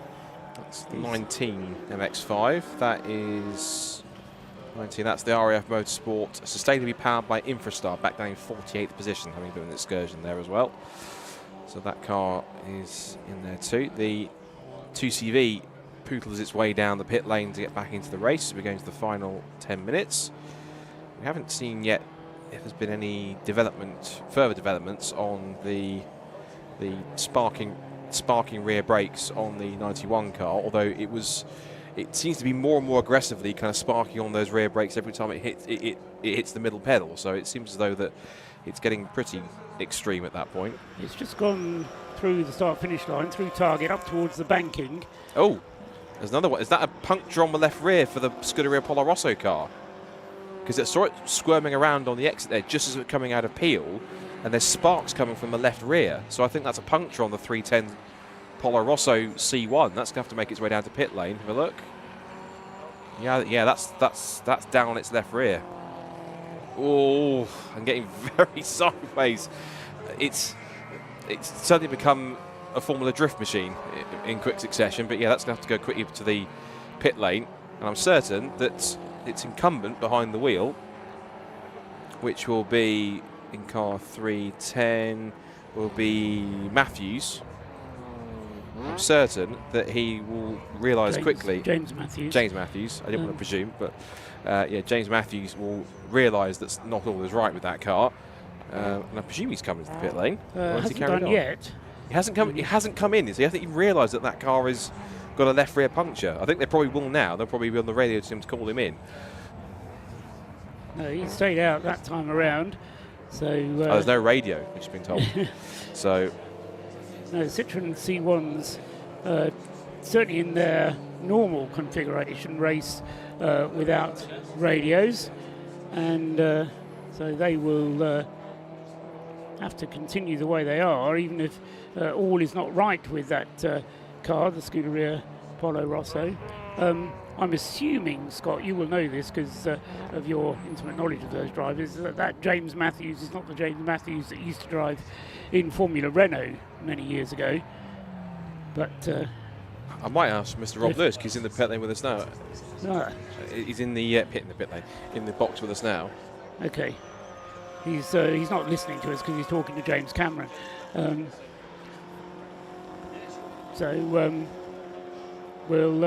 We'll have a quick switch of microphones as the James Matthews is apparently a different James Matthews altogether. The James Matthews that is at the wheel of that Scuderia Polo Rosso Citroen is having a great deal of fun, and also, I suspect, somebody who's having a great deal of fun. We've certainly talked about you enough.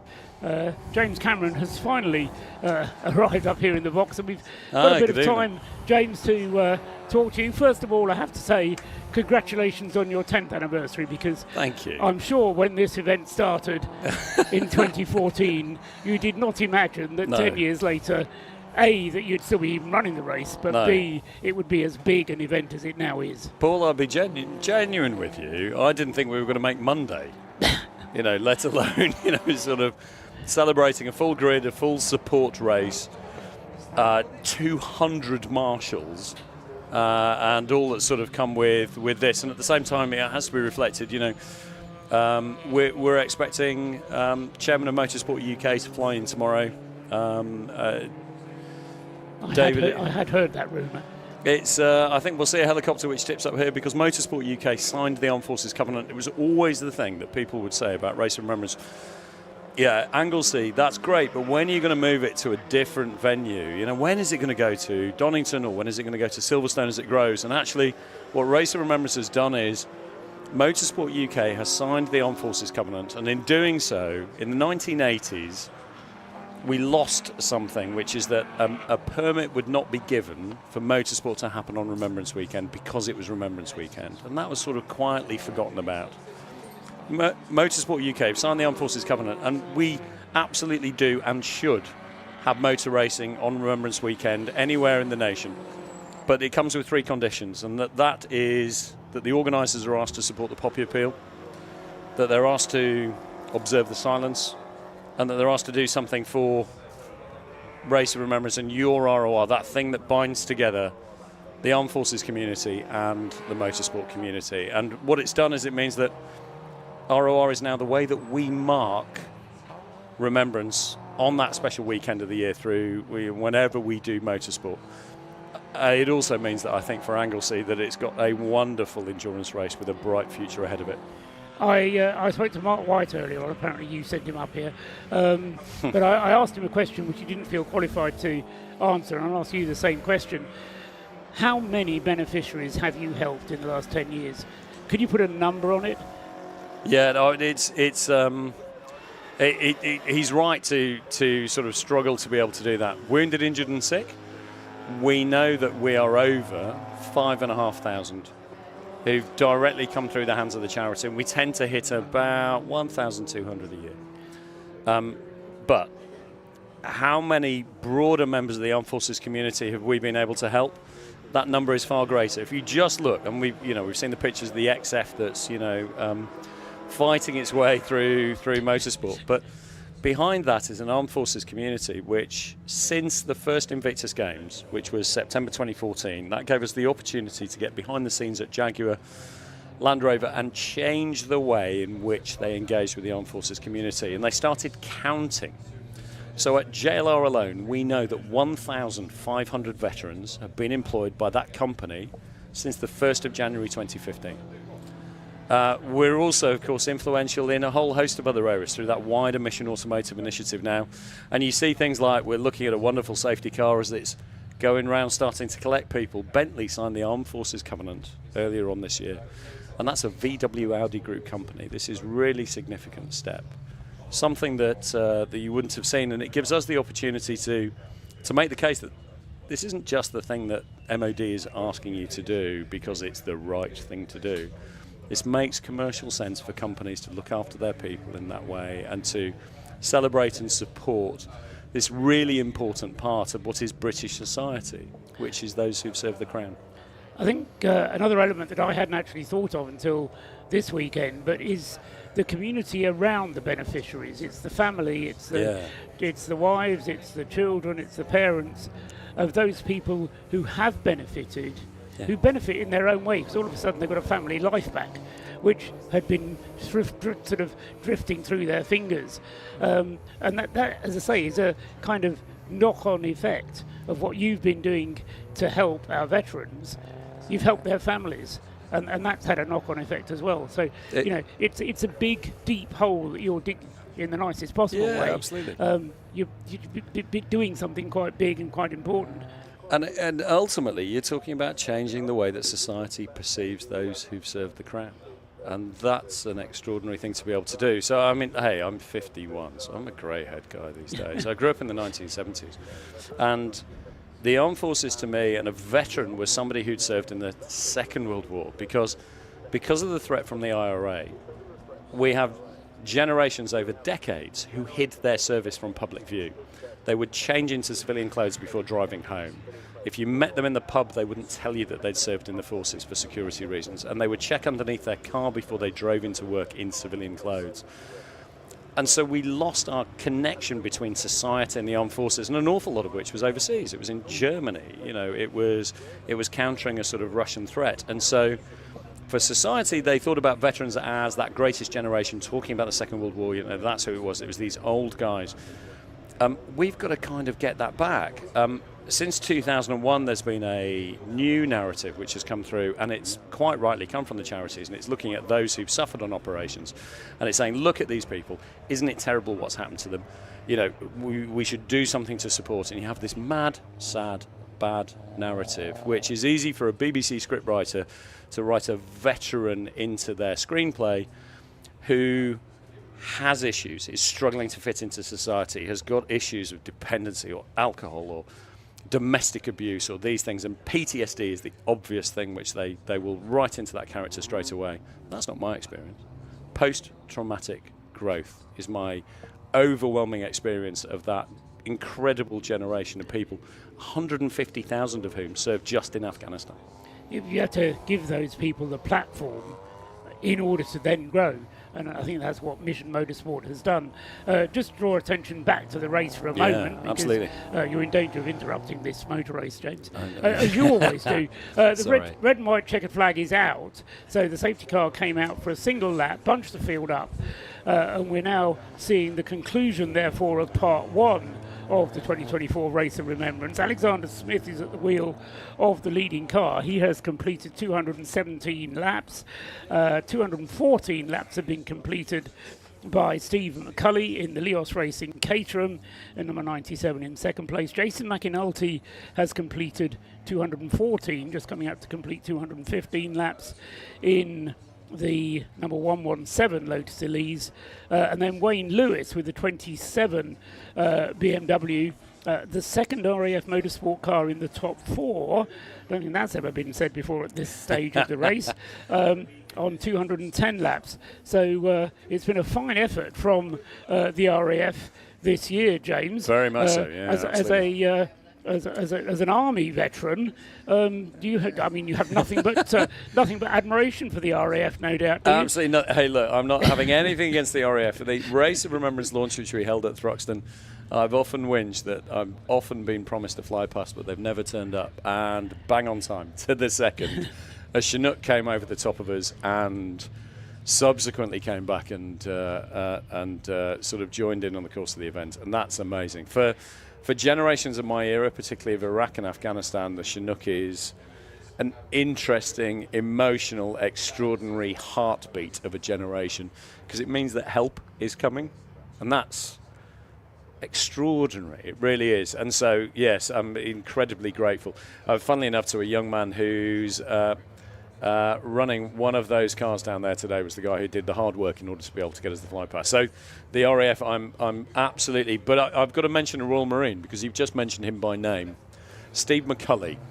Steve McCulley was the Royal Marines officer that I handed over to in Afghanistan in 2011. And tragically, his life was changed forever when he was blown up in Afghanistan for an incident which he entirely blames on his handover and the quality of that. I do distinctly remember saying, please try not to get blown up. Steve first came to the charity in 2013. In 2014, he built a Caterham that he raced in the 2014 Caterham Academy. He went up the ladder at Caterham over 4 years with that car that was built in the Mission Motorsport workshop. He is the racer who has raced at Race of Remembrance more than anybody else. He's done 9 out of the last 10 races. And of course, he is the Mission Motorsport beneficiary who's been here more than anything else. Not running in a Mission Motorsport car. Steve has a thriving business. Lios is short for Lillian Oscar, but he makes amazing carbon bikes and has an incredible business which is very successful. And he's here with some friends that he met inevitably through that wonderful Caterham journey, and they've returned every year. He's within 2 laps of winning this race. And for a man who also represented the Invictus Games Foundation for Invictus Games Racing and raced in British GT, I tell you what, that RAF car at the front, I'm really happy about that, but Steve McCulley is the man that I'm really shouting for. So we've got 5 hours to go tomorrow. Anything could happen in those 5 hours. We're going to talk to Steve and Rob down in the pits. Before we do, I must just say congratulations on your class win in the Club Sport Trophy. Thank you. I bet you were quite pleased with that, weren't you? Yeah, no, I'm a bit rusty. I don't get to do the fun stuff too much these days. I'm too busy, swanning around with politicians. Might not be. Right, let's go down to Rob and Scott down in the pit lane. Rob, Scott down in the pit lane, wrapping it up. And that is the end of part 1 of Race of Remembrance. And that is a very, very, very tired rear tyre wheel on the 310. We have been watching this car drift around for absolutely ages. Frank Clayton has just had a look at the car to see how it was going. Scott, this was Drift Matsuri for the last 15 minutes, and they've got it to the end of part